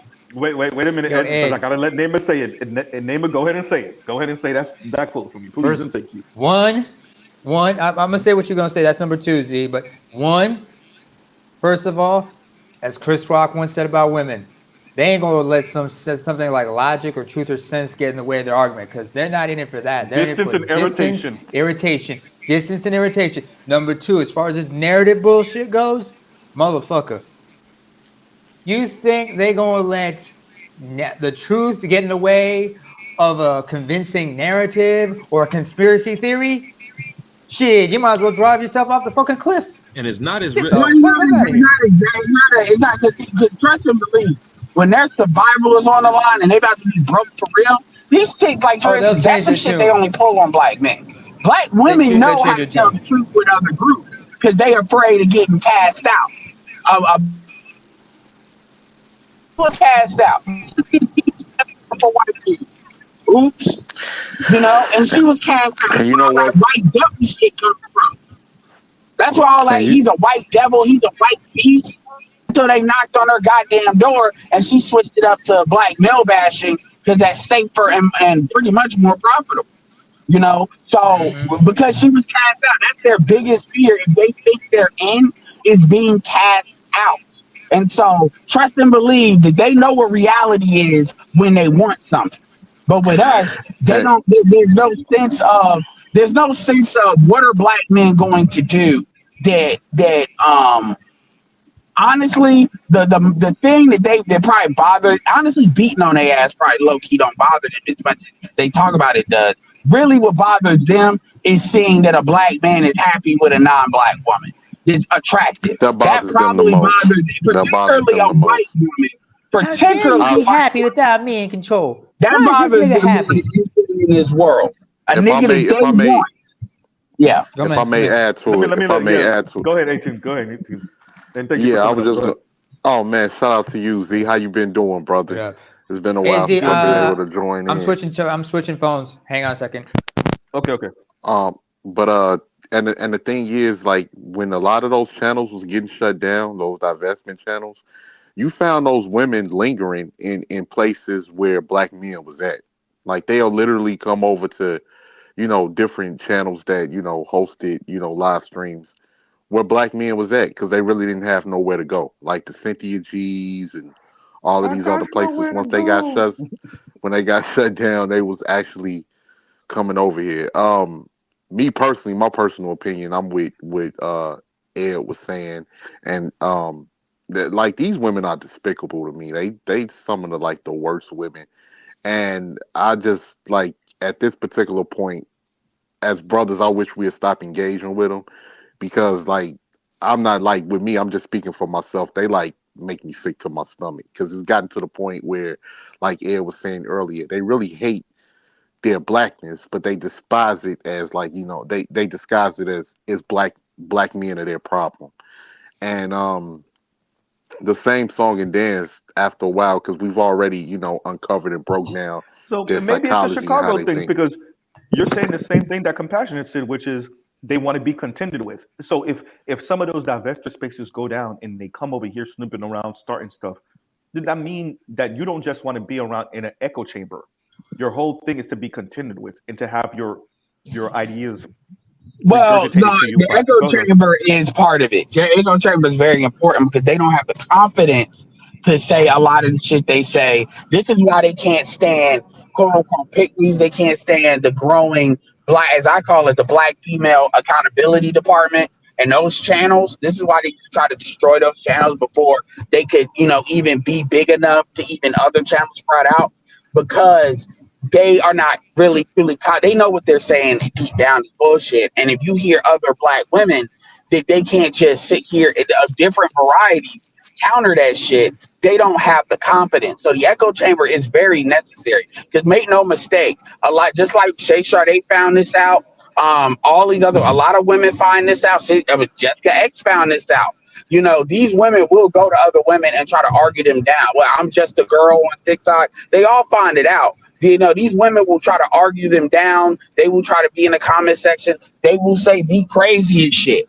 Some of the stuff, I forget that chick. I think Dana or something on TikTok. She literally was more in the middle, but more antagonistic to black men until they started saying, "I'm glad your mama dead" and shit like that. Ooh, For just for just her having like one small difference of opinion. It wasn't even a bigger difference of opinion. It was on something came to. It was like when Monique said, we know Monique is a gynocrat and a matriarch. But Monique said, y'all need to stop wearing them damn And these bonnets goddamn outside. You bonnets and making the us air all look curtains and shit like that. Yep. now imagine if the response to that is, you know what, I'm glad your mama dead and died by eating a donut, bitch. That's literally Well, what they did. they did go off on her. They didn't do that all that. But And they what's the flipped name and of they the? flipped her. She flipped after that. Not Monique. Wait, This hang on. TikTok I'm talking about. Let me ask you something. What's the name of the dark skinned sister? I think she got a TikTok page. She wears her hair usually in braids or whatever, twist or whatever. God damn, she. I don't know these bitches.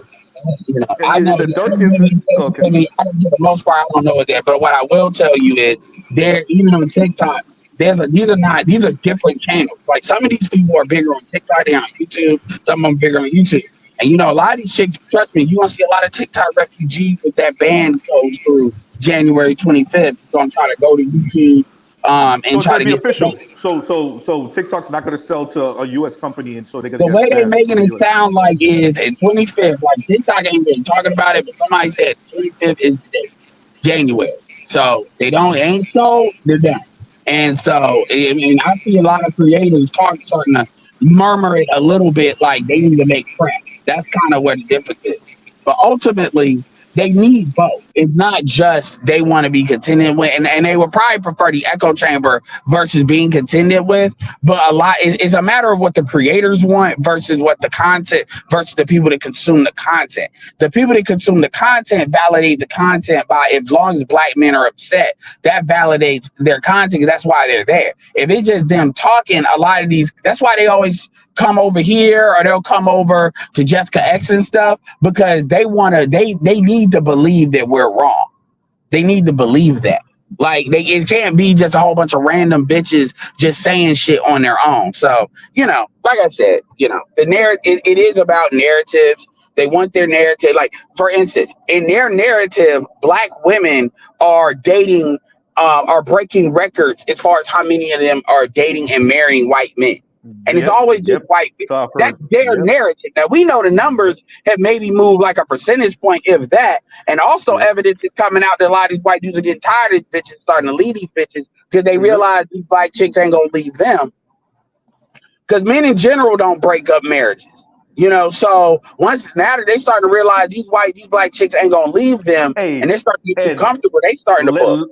Let's find out, like in let's say in the next 10, 15 years, numbers come out that the divorce rate between white men and black women is, let's say it's 25%, or let's say it's 50. It's similar to other people's 30 some odd, 40 some odd percent, but it's the white men leaving the black women. Well, yeah, because at the end, and that's the one thing they never say. Like black women will tolerate getting their ass whooped, and they still won't get a divorce because what that means to her is her womanhood has been validated. If you marry a white, it doesn't matter who he is, as long as he is classified as white and white to her. So when women talk about these are the strongest, that's because men generally don't leave. Like you're honestly telling me, well, men divorce white women more, marriages and white women break up more than men and black women. So you think that means white marriages, black marriages with white men and black women are fundamentally better than marriages with white men and white women? Is that the conclusion we're drawing from? And again, it's always in comparison to quote unquote white women and black men, and it's always white. All these other people, but it's always white that they talk about. They don't even really talk about Hispanic like that because they classify Hispanic as light skin. Anyway. They don't count Hispanic because white people don't count Hispanic as white. So black women don't count it. Yeah, that's a great point. But as far as let me read this. Let me read this while you're saying that because I think this goes with what y'all's talking about. And Leon says, and thank you for the super chat. I'm leaving Oliver's super sticker later. And Leon says, white men will have children with Cubans to avoid white women, male white women. Say that. I've seen it in South Florida. I've seen it in South Florida. Yeah. Hey, yeah, well, literally, I mean, Jeb Bush's wife is Latina. Jeb Bush's wife is Latina. Go ahead. I mean, they could be in this pseudo white status. I mean, that young brother that got followed around in Florida, three out of four of those motherfuckers was Hispanic. I didn't know that. And that's something that black men got to start catching on. Like, yo, like it's one thing about these Anglo whites and these Jewish whites, but the rest of y'all motherfuckers, y'all go catch the smoke. Like we catch it with each other.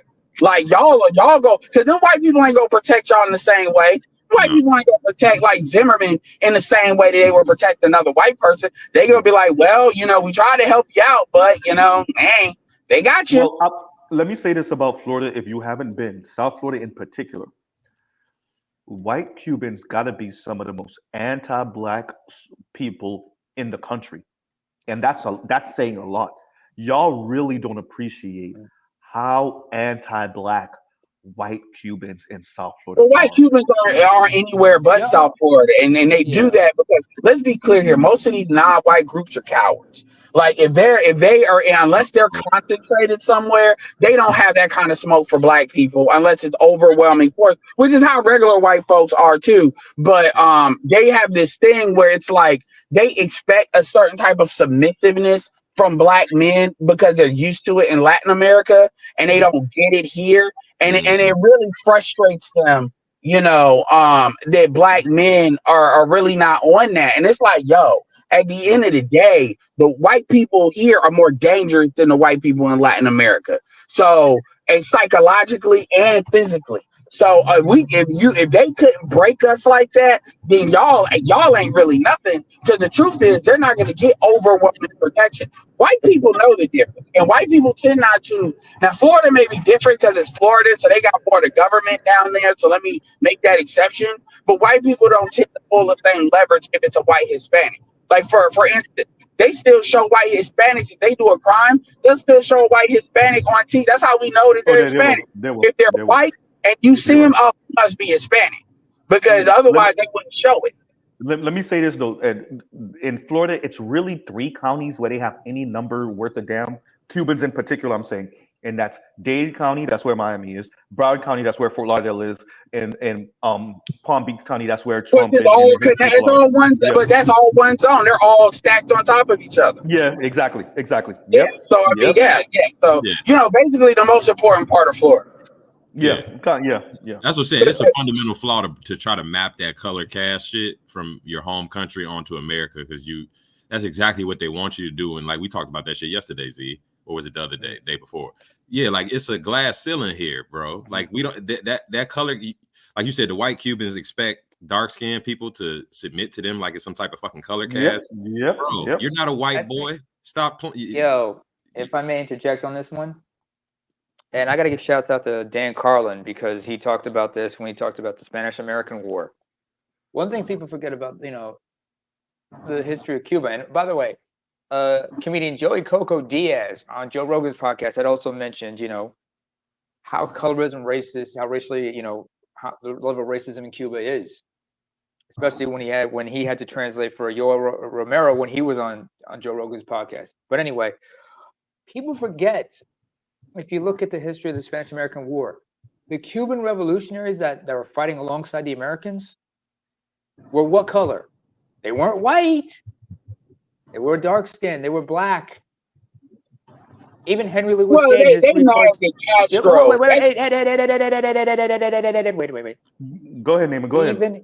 Even Henry Louis Gates in his three-part series about being black in Latin America, when he went to Cuba to study about the Cuban Revolutionary at the time, the Cuban Revolution of the 19th century from Spanish rule, most of the leaders were Afro-Cubans. A lot of them were black and Afro-Cubans. All right, go ahead. Come on in, Ed. Go ahead, Ed. That's why they don't like. That's And then another look. Man, compassionate. I'm not saying Castro was a great guy at all. I don't personally give a fuck about him. Although he did help with a lot of African revolutions, and Yes, people he don't did. give him credit Angola. for that. But the reality is, they don't like Castro. See, Castro didn't like black people either, but Castro liked black people a lot more than Batista, who was mixed. Yes. And Yep. he That's a was fact. he needed black people in order to For the revolution. win. And that's why a lot of these when they talk shit about Castro, and you ever bring that up with a Cuban, it's so funny to see how mad they'll get. That's a Like, fact. oh, you must be a commie. I said, no, I'm not a commie. I'm a capitalist. But at the end of the day, y'all are mad at Castro because Castro, those black folks through Castro. I'm not saying because Castro ain't been that great to black people either. But the thing is, Castro was better for black people than what Batista was. It just America liked Batista just like how they like the Shah in Because he was a Iran, puppet. and Exactly. For the the same white reason. people like that. I'll mention one thing So also when you bring regarding that that. up, they, No, I gotta also mention- We Okay, getting sorry. compassionate. We getting compassionate. All Go right, ahead, all right. compassionate. And I think who else was Yeah, want to damn say it, forgot something? my Ayo thought. came up. Go He'll be ahead. back. He said he'll be back. Yeah, no. Okay. To that point though, Ed, it is a weird, like you said. I think Uru said this, but we don't put this in people's face enough because I guess obviously we the only people that's gonna say it because, like you said, that the obvious distinctions between how people who, like I said, Cubans or any migrant that especially comes from a colonized color caste type society, how they come over here and interact with this system. It's not called out enough, and it definitely gets in the way of any so-called progress anyone here that understands the issue that America, the zeitgeist, particular zeitgeist America has.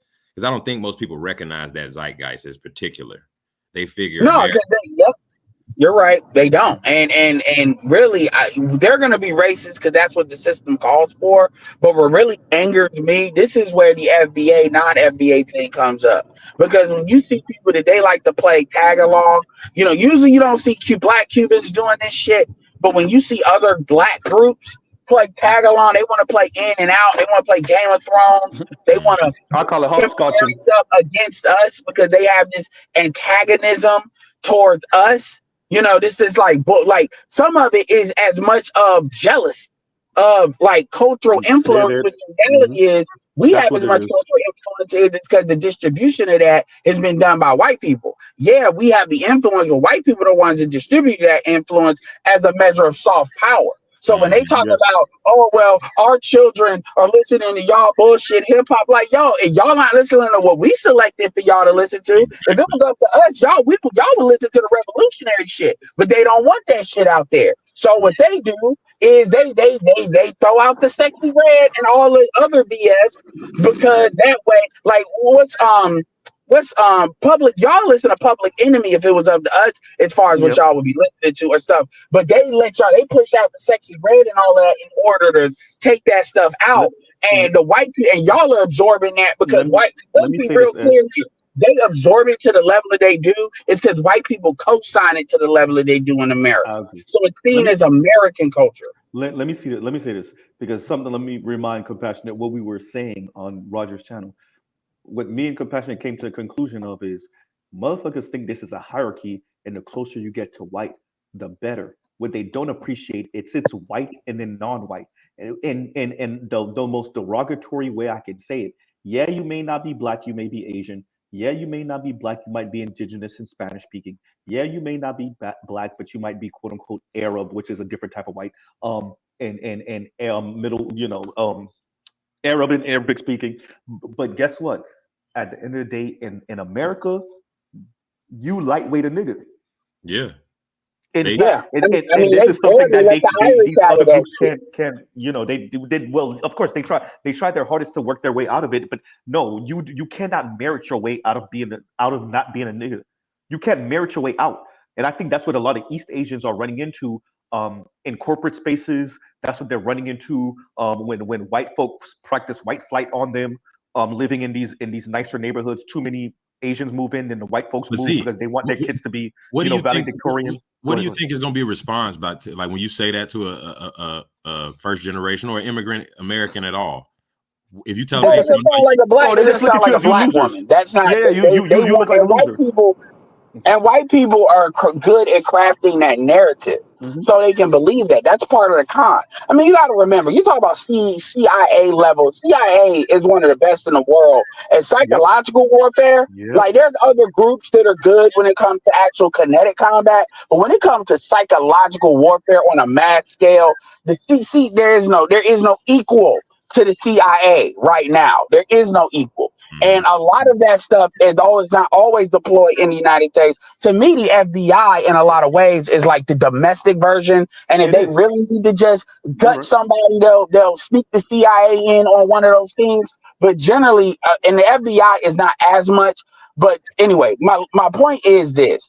They want you to believe that, and they need you to believe in that narrative. And the truth is, with East Asians, it's extra stupid because the way I go at them is not even at the hierarchy. I'm like, you motherfuckers are a geopolitical threat, especially you Chinese. I wish y'all would play this game with me about y'all don't understand. Because, yeah, the smartest investor y'all might be valuable if y'all have like Elon Musk level value, Jack Ma level value. But other than that, the reality of the situation is once China goes out, and by the way, Taiwanese people are ethnically Han Chinese. They are the same people, just to be clear. But when they go after Taiwan and they threaten those chips, I don't give a fuck what they said. They will lock y'all motherfuckers up and then say, you know what, we'll pay you later if we got to. But yeah, y'all are being put in time out. You see, the affirmative action shit should have been proof of that. But and some of them are starting to wake up a little bit out of that. But at the end of the day, they got a white inferiority complex like very few do, to be But honest. that's the question, though. Where do they go after